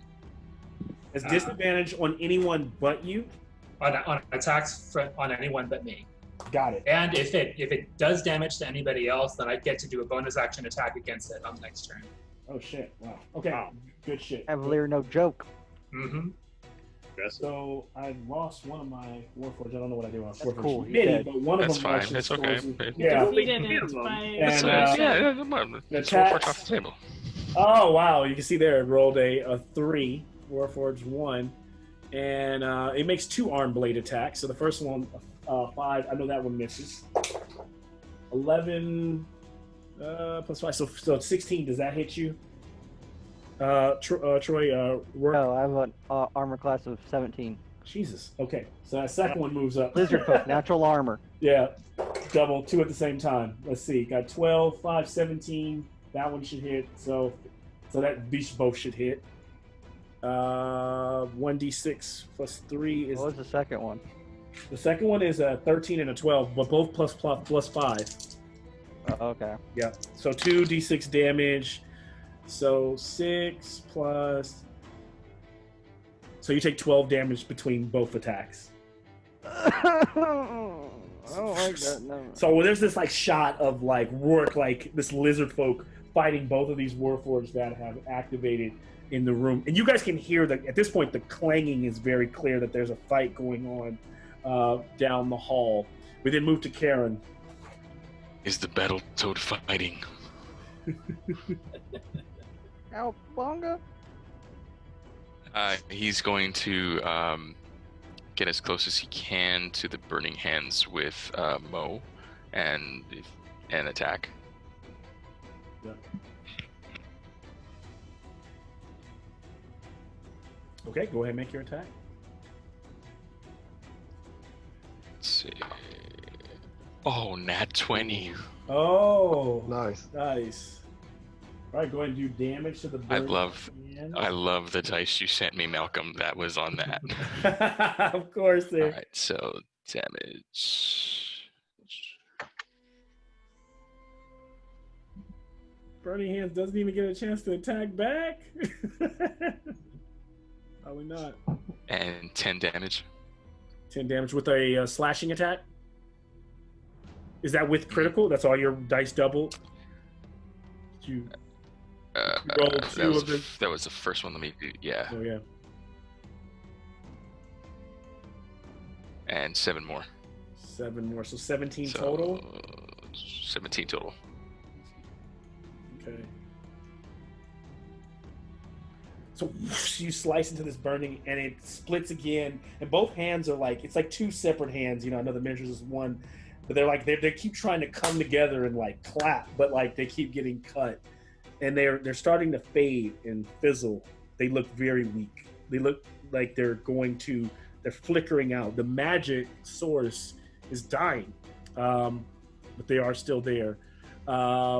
And still holding on. At that point, the magic hands does get a chance to attack. Magical strike. So it as it claps, it does it releases a 15-foot cone. Each creature.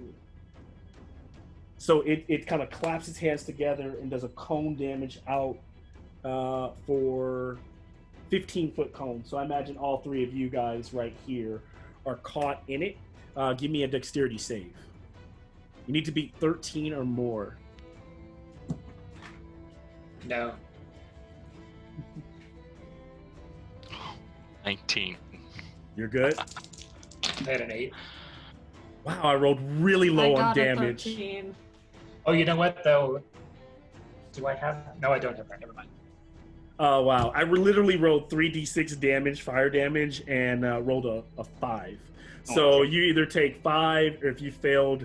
I mean, if you failed, you take 5. If you passed, we'll just round it, you'll take 2. Is 13 a pass or a fail? 13 is a pass. So a little bit of fire flickers out as you all dodge out of the way. The flame, it's not strong enough as it's starting to die, the hand itself. But because it does have anamorphosis, it's able to like slip through cracks, so it moves very quickly around away from you, and it's not like, doesn't have any issue with because it can slip through the cracks, it like runs through the walls and it appears out here next to the wizard. We don't get attacks of opportunity. No attacks of opportunity. Okay. All right, we move to, so now we're down to 28 rounds. Of course, it's a lot of rounds, I understand. And Lee, you're up now. Okay. I look around the room, and that's when I realize that the only person that's missing is Rourke. So I grumble, and I turn to Pothos. You know what? I'm gonna run back towards Rourke. You want to follow me? Follow me. Sounds like a good idea. All right. So I'm gonna run back towards the hallway, towards Rourke, full movement, 40 feet. Nice. And then if I need to, I'll spin a key point to do step of wind to do another 40 Nice, feet. so 5, 10, 15, 20, 25, 30, 35, 40 would get you here, 40, and then you could dash, right? Or do you want to do step of wind? Because if you dash, you go full 80, 10. Oh, I can dash as a bonus action, right? Or can I? You can dash as a regular action if you're not going to do any other major action. If you're using your full action and dash, then you just do another 40 feet. Right. But then you could still use your bonus action if you wanted to. So you would just move another 5 feet. You can get right up to him right here about if you just full on dashed with your action, if you want to. Your choice though. Isn't that the thing though? Isn't step of the wind a bonus action dash, and then you can use an action to attack? And then he can do his dash. That's what it says. So then, yeah, that's what it is. Yeah. Like, so you dash. Yeah. Yeah. So then he can dash, Yeah, and then he can attack, right? Right. And then Karen, I fell off the board, so he's supposed to be over here. Okay, sorry. Okay. And am I in range or? Yeah, you're in melee range. They're both Perfect. right here. So I know it's hard to see. These are the two Warforged. Here's our boy Rourke, and then here's you right here in the yellow. Okay. Can So you back up the camera a little bit? Back it up. Okay, yeah, sorry. Oh yeah, I didn't know you guys couldn't see it there. Oh, now I can see me die. Cool. There you go. Gotta see exactly. Good call, what Deborah. happens. Yeah, I want to see Troy go down. all right. As I run up, I pull up my spear, and then I go for a thrust with an attack. All right, make the attack. And that will be 18 to hit. That will hit. All right. Damage. That will be 9 points of piercing damage. 9 points of piercing. That will work. 9. And that's it. I have my turn there. So you and the Warforged, and its eyes like boom go green, and then you hit it, and it gets like kind of like you stun it for a second, not with the actual effect of stun, but you hit it enough to take it absorbs that damage, and you can tell that you heard it there. As you do that, Pothos, it's your turn. Yeah, so I'm gonna take an opportunity attack, but I'm gonna use my dash action, which will allow me to move 60 feet total. So get me out of there. All right, so you're gonna dash. Got it. So where are you going to? I'm trying to get around the corner to where Leafong is. But I think I have an opportunity attack that you hit on me, right? Yep. So the burning will do, unless you're using your turn to disengage. No, I'm not going to disengage. I want to use my Okay. full action to Full out. You got it. So then burning hands will do magical strike. So it's going to make, sorry, +5 attack. 15. Does that hit you? That hits. If so, you will take 6 damage. Okay. 6 fire damage. So it kind of like catches the cloak and like pulls you in for a second. You feel the heat kind of like burning your back as it kind of tears, and you're able to run away. As I'm rounding the corner, I'm going to use my bonus action and cast Expeditious Retreat on myself, which allows me to use dash again as a bonus action. Okay. So you get a full dash and then bonus action, and then now you're doing another dash? Another dash. And I'm trying to scoot past the right, past that combat scenario. I'm trying to avoid that combat scenario. You guys got it. The funny thing is, any one of these would technically, if you go past it, if you don't stay there, would be a opportunity to attack. But can you give me a sleight of hand and against the morph? Can I give you another option? Another option is I'm going to use one of my feature trait, which is Hidden Step. But I already used the bonus action. So on my next turn, I'm going to use Hidden Step to turn invisible and slide past them. Okay, so you just want to stay right there then? Yeah. But also, before I left that first room where that hand like cinched me, I just like come around the corner, and as I'm running away, I just give him the finger, and then I run around. And the hand is like burning, and it sees the finger, and it's like... It still smells of steak. All right, awesome. Pothos. Fallon. You wanted that treasure. Yeah, what happened to the chest when it did this? It kind of like exploded. Yeah, it just disappeared. Rats.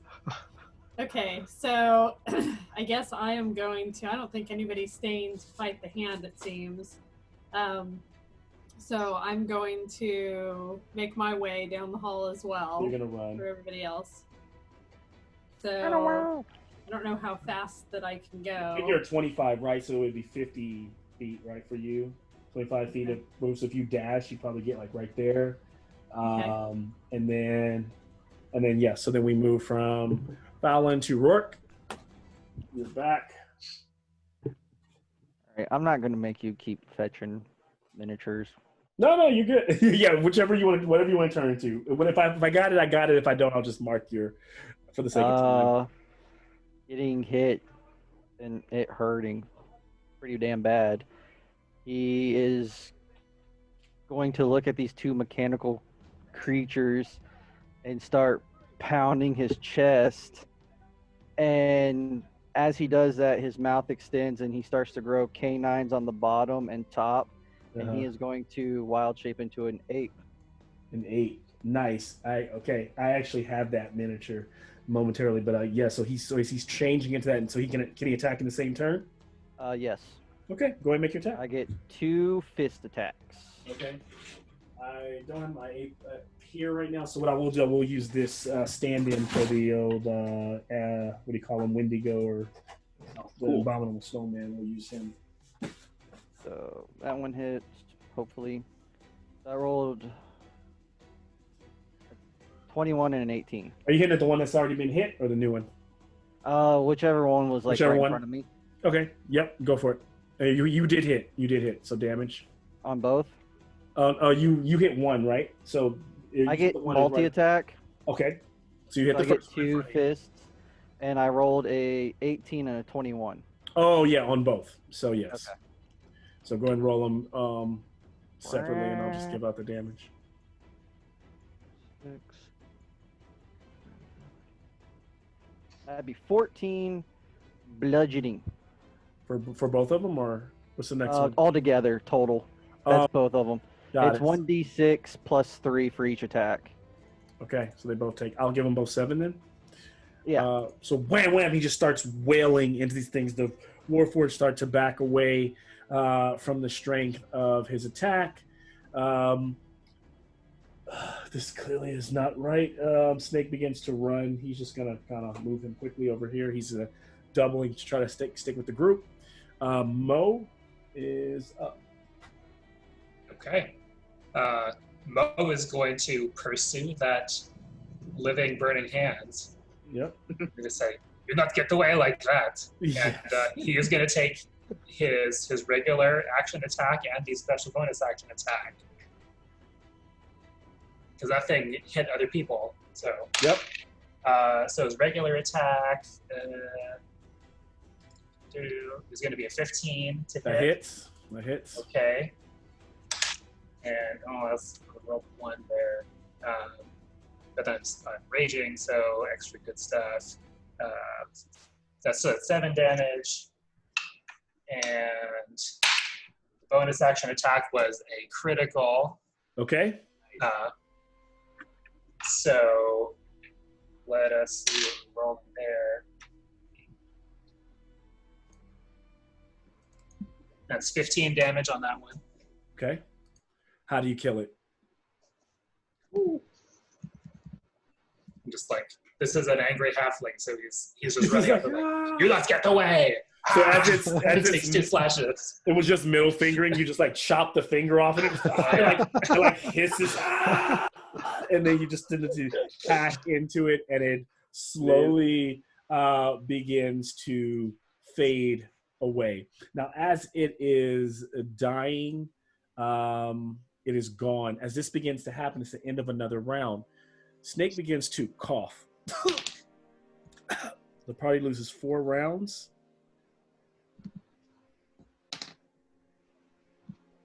Sorry, no, they lose 10. So they're 14. Oh my god. What?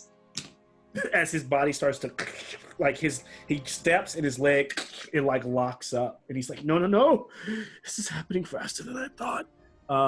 As this happens, we go back to the top. Lee, it's on you. Oh, wait. So I didn't even get to go. Oh, I'm sorry. Curran, yeah, you were the last person to go. I'm sorry. I kind of skipped you. Yeah. Go for it, sir. So can he just dash down the hallway full speed and get as far as he can? Now, is he close enough to Snake to kind of like prop him up, or no? Snake is like kind of collapsed down right here, like leaning on the wall. He can see him though with like 15 away. He kind of looks back at you and he's like holding himself as everyone is fighting over here. Okay. Is there something you want to call out or say to him, or? I tell whoever's behind them, like, Snake is down. Okay. Look behind you. And so then Lee, it's your turn. My turn. Okay. So what was the total rounds that we lost? Was it 12 or 13? 10. 10. 10 total? Yeah, Okay. 10 total. Alrighty. All right. So the one that I attacked previously, I want to continue to attack again with my spear. We'll swipe down on it. Bam! Like that.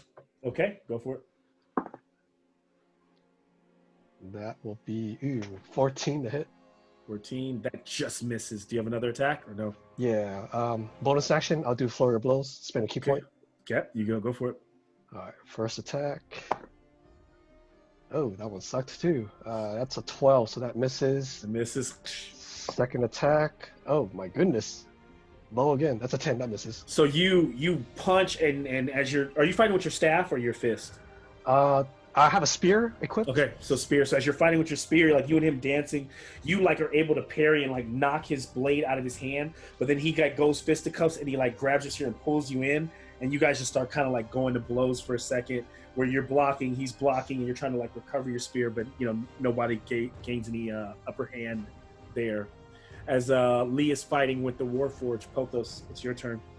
I'm going to start with my bonus action of Hidden Step. Yep. So I turn invisible until the start of my next turn. Okay. So I turn invisible, and then I'm going to use my dash action to just go around the corner. Yep. And I'm going to go to that furthest door down the hallway. And while I'm running down the hallway, I'm just whispering to myself, like, last of my kind, last of my kind, last of my kind. Running down that hallway. So as you run down the hallway, you pass another door here, right? Yeah. And then you come to this huge room, this inner room, and as you stand there, last of my kind, there are 3 doors at the end of this hall. You don't know. You're just standing there in the middle of this room. And this room, strangely, as you run into it, there are sconces along the walls, and they all go and they light with like a bluish glow, lighting the top of the room is domed. And then you look up, you can hear caw, like birds fly over. And there's like, it looks like they used to have stained glass, but they're all broken through. So the wind is kind of howling over the top of you as you're standing in that room. Oh, sorry. I know you can't see that. So this is where I can visualize it. that's where you are. Yep. Okay. So if everybody's back there, you're right here in this room down the hall. Okay. All right. So as Pothos does that, Fallon. Okay, so I want to. My goal is to try to get around them and go down that hall Yep. without engaging in the fight. I'm able to, as a bonus action, dash as well. So Uh-huh. I don't know how that works. If that increases What the I would do is distance just- that I can go. Dash just makes you double time. So you'd be like right here. I'm willing to push it a little bit farther for the sake of the game. If you give me a sleight of hand, you just have to not. Pretty much, I'll give the Warforged a perception disadvantage because he's so busy fighting. So I know what. So I just rolled it. So I know what you need to beat. Yeah, so Give me a I sleight of hand. rolled a 16, so Or- it's 22 with my bonus. Or actually, I should have said stealth, but either one of them since I said It's that. the same thing. Okay, I rolled a natural 1, so you get by. Okay. So as you rolled a 15 and a nat 1, so you sneak by, Okay. but you're able to just get like right there, and you can see Pothos standing in the middle of this room, like looking around, kind of in awe. As you stand there, you see a doorway here, but that's what you see so far. As we move past you, Rourke, you're up. Rinse and repeat. Yep, do it. Appreciate you 17, guys holding on. We're almost there. Does a 19 and That hits. 23. That is both hit. Okay. Go ahead and roll your damage. Ooh, that one's nice. That one sucked. Plus 3, so that is 12. That's 14 damage total. Jeez. So as you hit both of them, boom, is this huge ape. They start to collapse, and what you realize is that these Warforged should be a bit stronger, but the age, the time, the sitting there, just the rust, they just kind of shut down. They start to shut down as this ape starts to wail into them. And delivering 7 to both of them, they just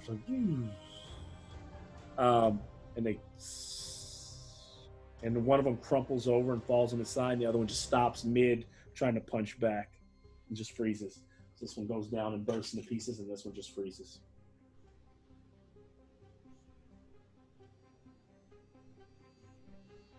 I will say one of them, the one that's here, gets to attack back before he completely freezes up.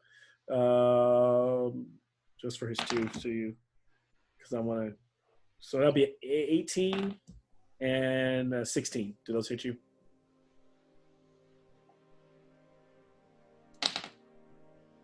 Rourke, did I hit you with 18 and 16? Yeah. So you take Definitely. My armor class is 10 crap in 10, animal form. 10 damage, and then they shit the bed. All right. After them, Down to it is 9. Karen.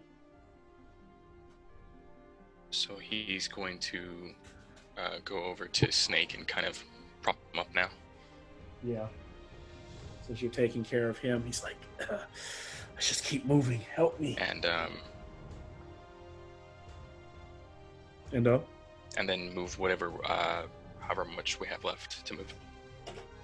So I allow you can, if you want to dash, you can move Snake with you. Be like Okay. right about here. And the ape is here.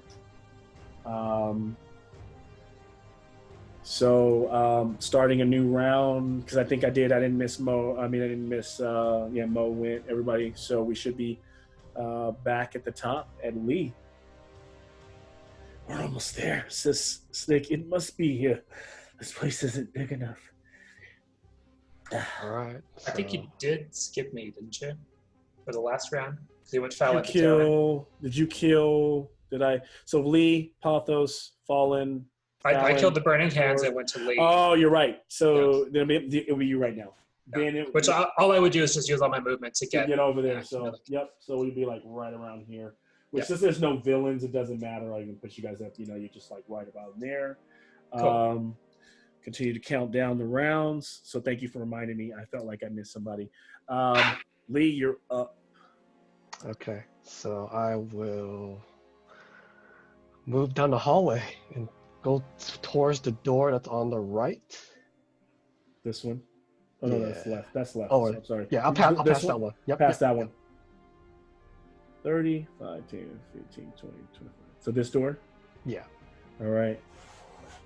All right. And so are you opening? Oh, you're dashing, so you can't open the door this turn, but you're preparing. You're at that door.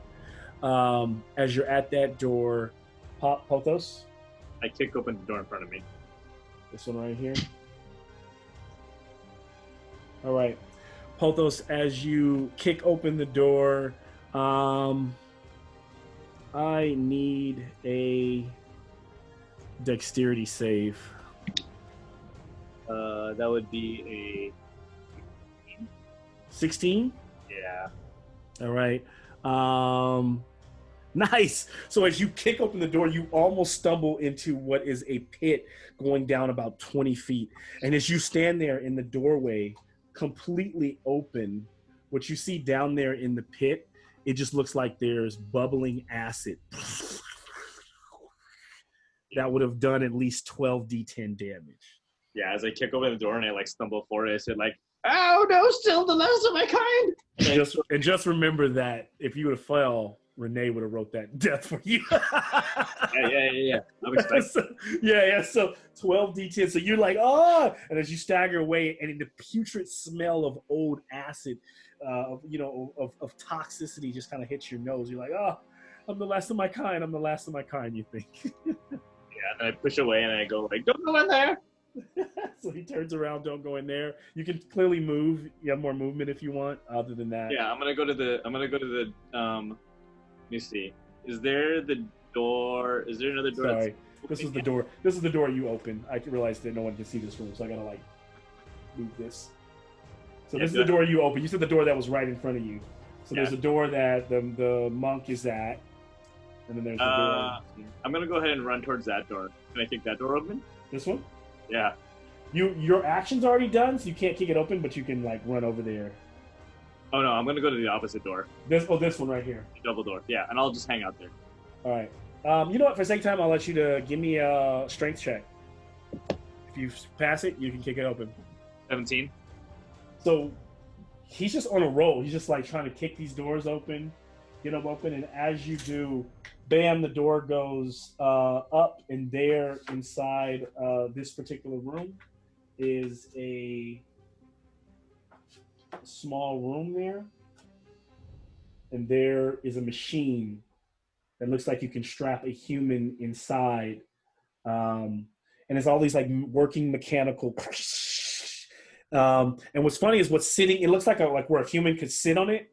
There seems to be an old skeleton that slumps over and falls off whatever was sitting in there and attached to it, and it kind of hisses and it glows, but it gives you the same glow that those glyphs did, the same bluish glow that Snake's arm gave off. Okay. I go to the skeleton and I like respectfully like pick it up. Okay. And then I just throw it to the side.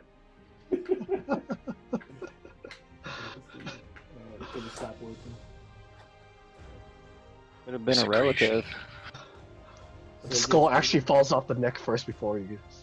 So while literally I'm not even making this up on cue, because based on initiative, as you do that, those doors are open, the ground begins to kind of rumble, and at the center of the room, because and there's a Pothos, you kind of look around. Suddenly, Lee, you snap back. The other group is still running down the hall. And then this piece right here just blows out.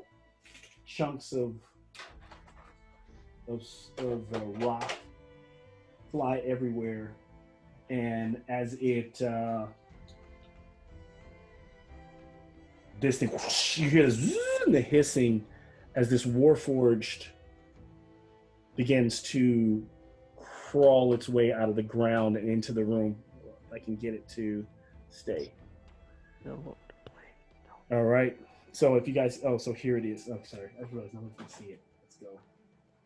It's this guy right here claws its way out of the floor. So he's in that room. This thing bursts out of here. Lee is standing here, and you guys are all coming down the hall. If Lee has found, I mean, if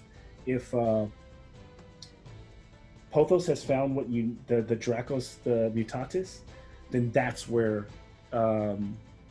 Snake needs to go. This thing stands in the way. He needs to be put in there. Continue on. We move from Pothos to the Titan as it as it steps out. It's going to step right here. It's going to attack Lee. We're going to put it back together. It's going to make it has a range of 10 feet. Okay. First attack is 25. Oof, yeah, that hits. 2d6. 11, 14 damage. Oh, damn. Okay. And okay, actually, yeah. So and then as it hits you, so going in and hit you with it swings a wild fist. Give me a strength save. Okay. 21. 21. Good stuff. That keeps you from going prone. Because if you were to go prone, that would be a bad thing. Now it hits with its next weapon. It swings again. And the next one is that's gonna hit. It's around the same thing. You roll a 15 plus 7. So it's gonna hit you, and then another 2d6 bludgeoning. It hits you with the Mourning Star. It's gonna be 10 damage. Okay. So our monk is just being walloped over here by this thing that has just emerged through the floor. Fallon, I'm sorry, it is your turn. Okay, so I think I would see. You guys can this see it down thing. the hall. Yeah, you would Okay. see it. Okay, so then I am going to. It looks a bit old, a bit rusted, but it seems like it's been there for a while and it's still holding up and trying to fight. Okay. So I guess the only thing I can really do is cast Firebolt All right. at it. So I'm going to go ahead and do that. I'll get a little bit closer toward the end of the hall, but not so close that I'm within range. Yeah. So like maybe move right in front of it. Well, in front of them or So behind. I got a 16. Does that hit? That. Let me see. So the fire slams against his armor and it kind of staggers back a bit. Doesn't do anything. Okay. Rourke, you're up. Really wish I wasn't. He's gonna drop ape form and run in there. Well, run as far as he can. I don't know if I'm gonna be able to get through the people. I'd be like right there. I'm going to obviously see this giant mechanical behemoth. Because, yeah, that takes up a portion of the room. Yeah. And he's going to do the only thing he can think of. That's cast heat metal on it. Ah, nice. It is metal, so. Melt the bastard. I'm terrified of this thing. He takes 2d8.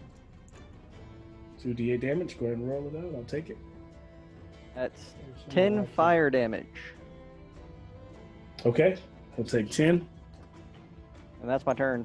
I mean, that's everything. So as you cast that, both you and Fallon, you can see this thing. You can tell that this is a Warforged from the old war, and that it is it's a mini. It's not a Titan, but it's like a mini version of it. But what you do know is that this old thing is not at its capacity, but you're still able to see how much damage it's doing to Lee. So it's not full capacity, but it's no chump as either. So.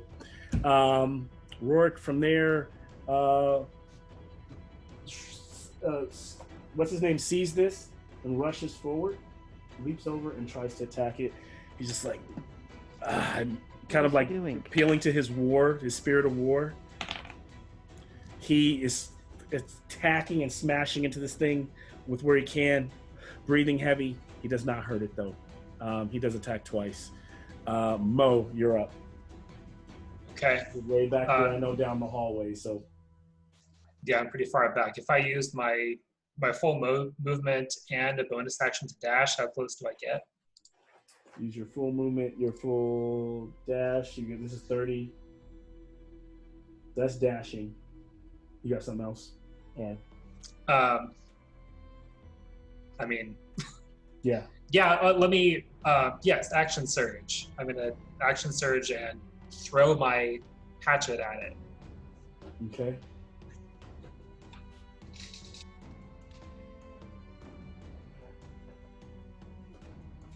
That's a 14. 14. That does not hit it as either. That's all I've got. All right. So as you are swinging at this thing, Warforged Dick, Karen, it's on you. So you're right here in the hallway. On the see that. Okay. So could we dash behind everybody and like stick to the wall? What do you mean? Yeah, like and come and circle this way and grab him. Yeah. Yeah, without being, you could like, yeah. Just so, because I'm still carrying Snake, so. Oh yeah, he ran away from you. He kind of pushed away from you and fought, but you can try to pull him back. Straight, give me a strength check and pull Snake away from you. He didn't roll very high, so. All right. Come on, where are you?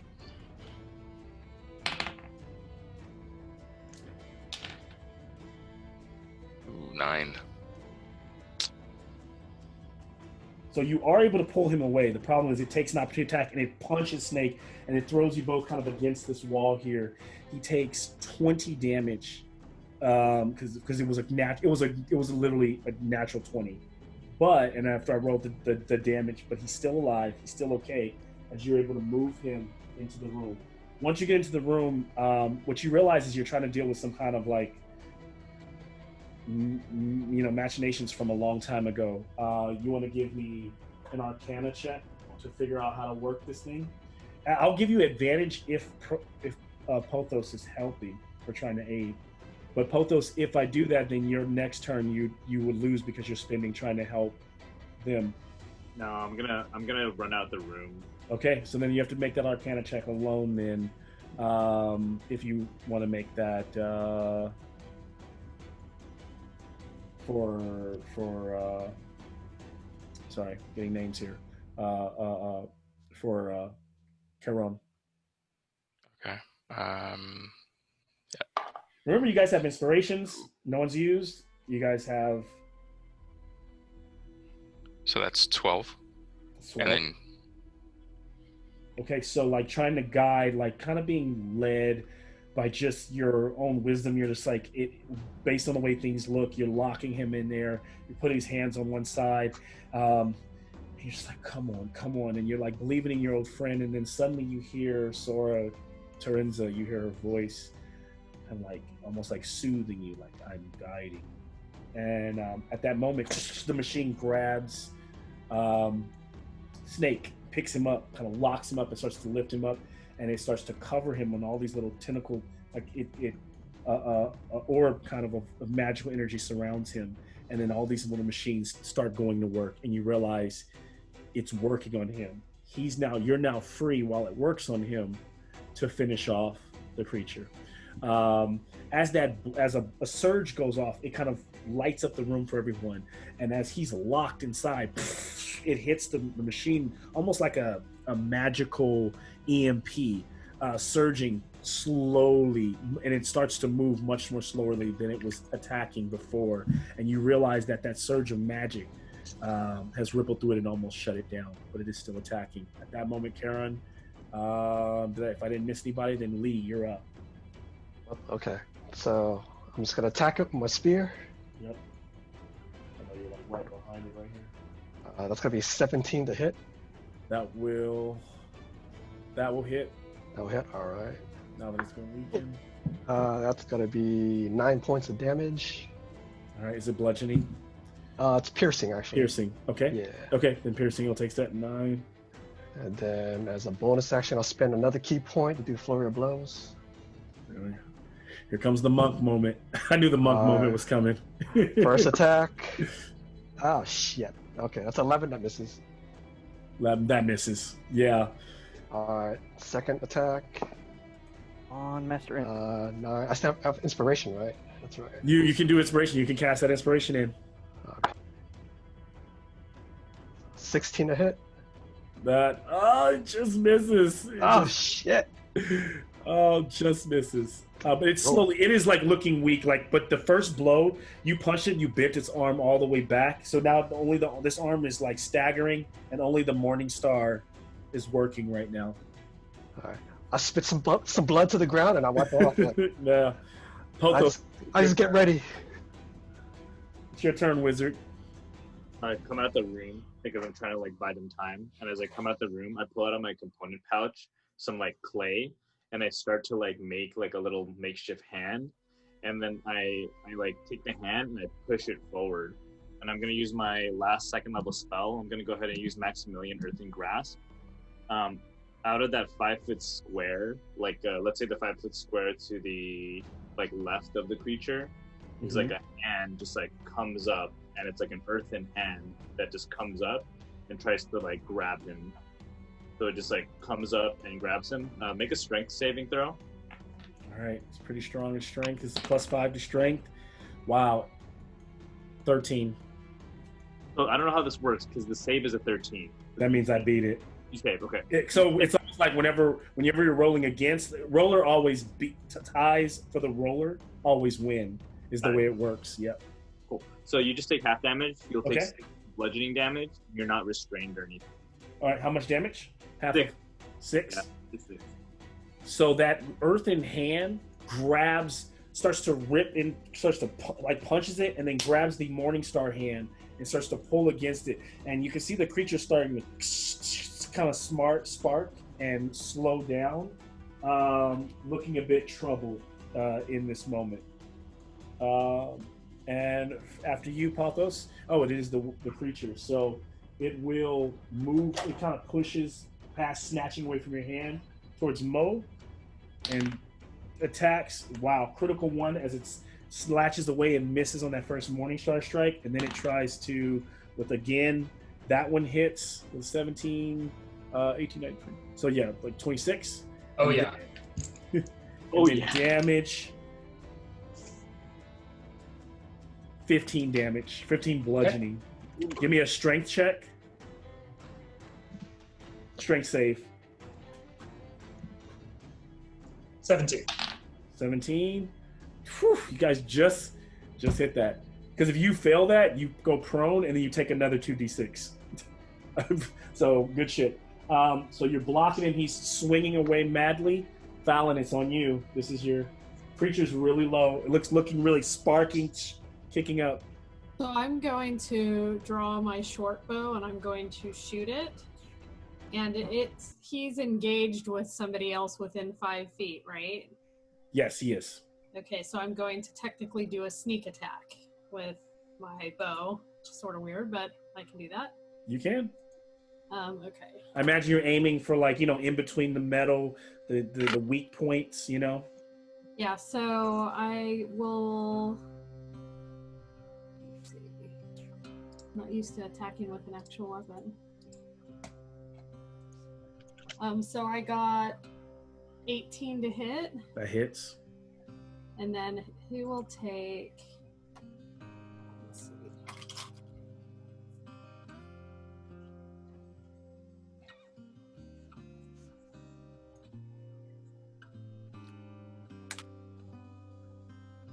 $15 damage. All right. So as you line up the shot, tell me how you shut it down with exactly that, because he has exactly 15 hit points. Oh. So basically, I'm gonna take aim, and I'm assuming I can see that he has glowing eyes. So I'm gonna aim right at his eye, and I'm gonna shoot him right in his glowing eye. So, and he's starting to push, and he's kind of like pushing Colin's character Mo out of the way, like after just hitting him with that heavy Morning Star, the one arm kind of hanging off, starts to rush towards you, and then your arrow hits, and there's a huge spark, and it just goes, takes another step, and then just powers down. And as it does, as the shard inside the chest starts glowing, there's a blast around the room. And Karen, you're sitting there watching as Pothos has just ran out of the room, as the machine opens back up, and Snake collapses down on the floor. The machine has burned most of his clothes away. He's wearing pretty much whatever he's wearing under, like just his loincloth and his tattered rag. He's almost nude. His burned black body. He has multiple scars from the war all over. But you're watching as his hand is turning back to its natural color. He coughs.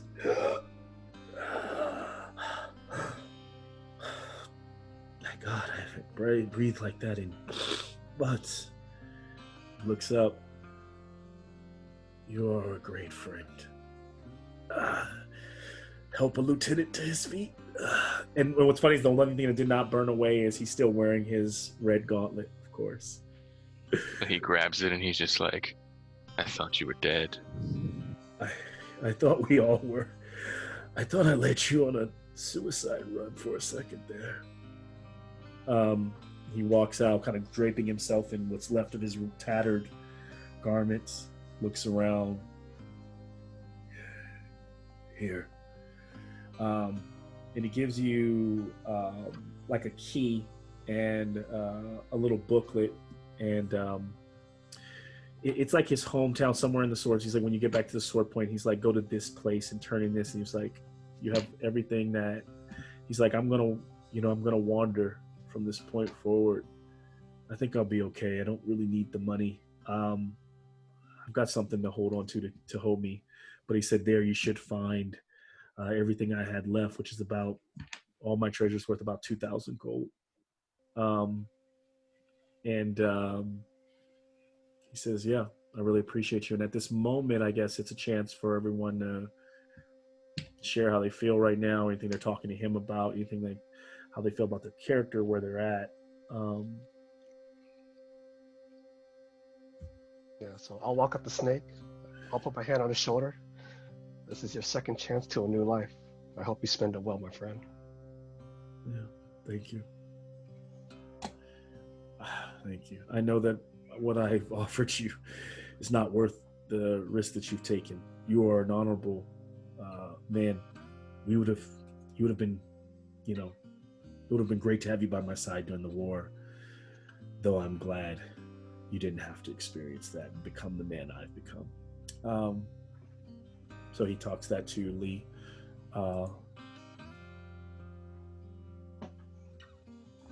Anyone else?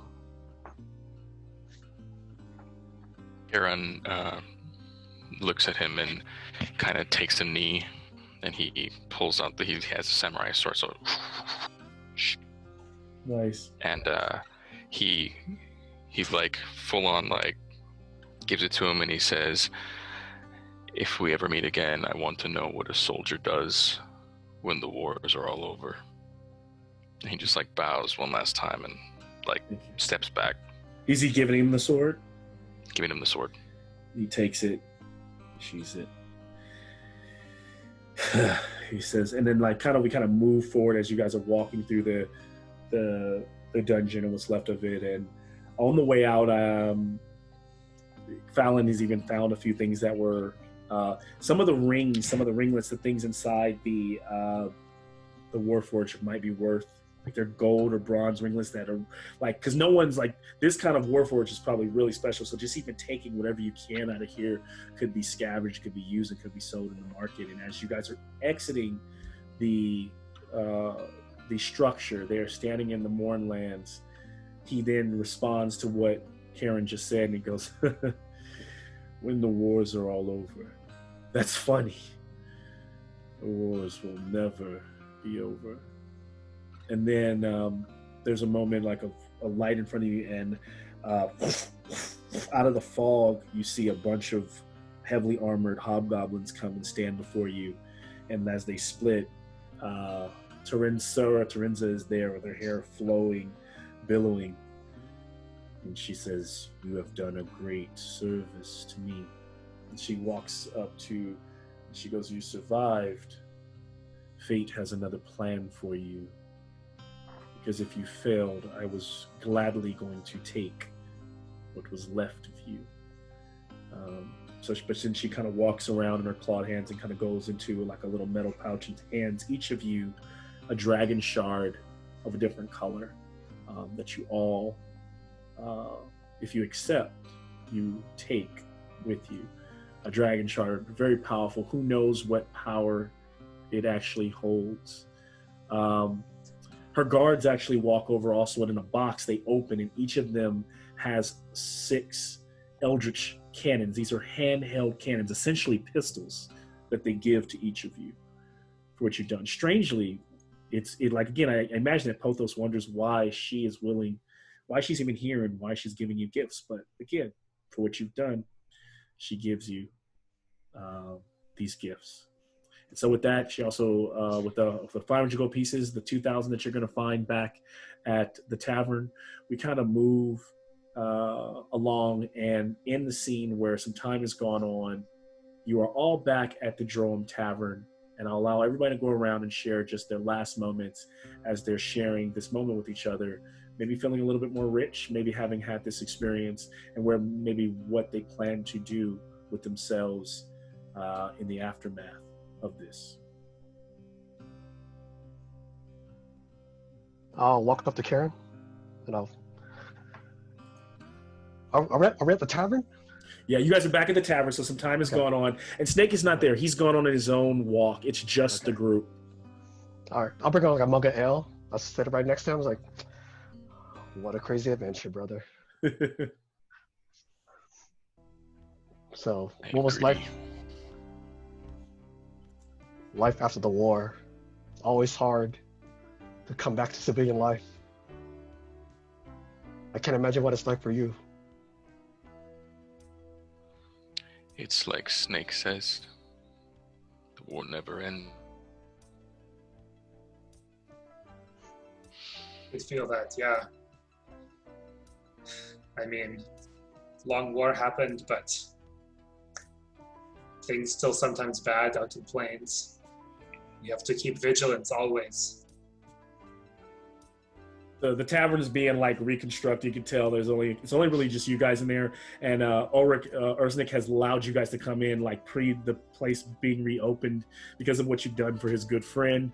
So you've seen all the damage that was done earlier, and the big bugbear is kind of walking around. He goes, "Why do you guys seem so down? You just had a great adventure. Cheers to the next one. There's always another one, right? It doesn't end here." To the strongest drink in the house, Dragon Shard. This stuff will make you breathe fire. And he kind of passes them out. And he goes, "What do they call you? Let's cheers to what they call you all. If you have no name, then that just means there's more adventures to be had so that you can have one." Oh man, did we put on a spot like that? Come up with a name? I hear you. If you're looking for another job, I hear you should go down to the city of Sharn. Sergeant, what's her name? What's her name, Karen? I hear she's always looking for work. Sergeant Vilroy. Vilroy, yes. I just heard she got a new pack of displacer beasts as well. So, enjoy. Cheers. And so he cheers, and as everyone raises a glass. I imagine that Porthos would like be in agreement, but he'd probably split off and try to go find out more about his history. Yeah. So there's like probably a scene that I imagine when you're going through the moorlands. Like he probably goes back through the moorlands, and there's like a scene where he's like walking, and you see the footsteps like hitting the ash, and then with every footsteps on the ash, there's like a little green growth that kind of like comes up. Nice. Like he's bringing some of that life back to the moorland with each step. Very cool. So he might not stay with the group, but he probably goes to find out more about what happened to his people. Yeah, very cool. Is he in that same area where the Dracos Mutatis was, or? Yeah, like he's interested in them and curious. Yeah.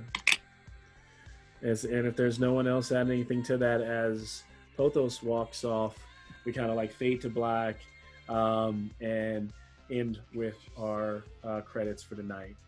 But if the credits were to run, if they were to end, I would say that if you go back somewhere to those dark lands in the Mournland, to the place where the Dracos Mutatis machine is, we pick up, we kind of enter, and we can hear the space, we can hear from inside, and it sounds like all the machines are now actively working. And as we push like camera through the halls, we see that Sora Terenza's guards or hobgoblins are standing at every station, every place that you were. And as we kind of push down that long hallway where the Warforged tore out, in the room where the machine itself is glowing, there are refugees or humanoids or men who are tired, and they're all bound and gagged, and they're in a line down that hallway. And inside, they're being fed to the machine one by one. And out the back, dragon shards being spit out into a pile. We did the dirty work. We did the dirty work for him. Thanks for playing. Good game, guys. I know that was a long game, but thanks for sticking it out. It was worth it. That was great. That was great. Nice. Thank you so much. Good game. Good game. Oh man. Yeah, that was fun, man. Thanks for. I know it's a long one, but. And Rene, you wrote that? You wrote that for DM's Guild? Wow! Congratulations on getting published, man. That's awesome. It was good. Yeah. Thanks. It was interesting to see what Malcolm's flavor was in there. I was just like, oh, you put that in there. That's awesome.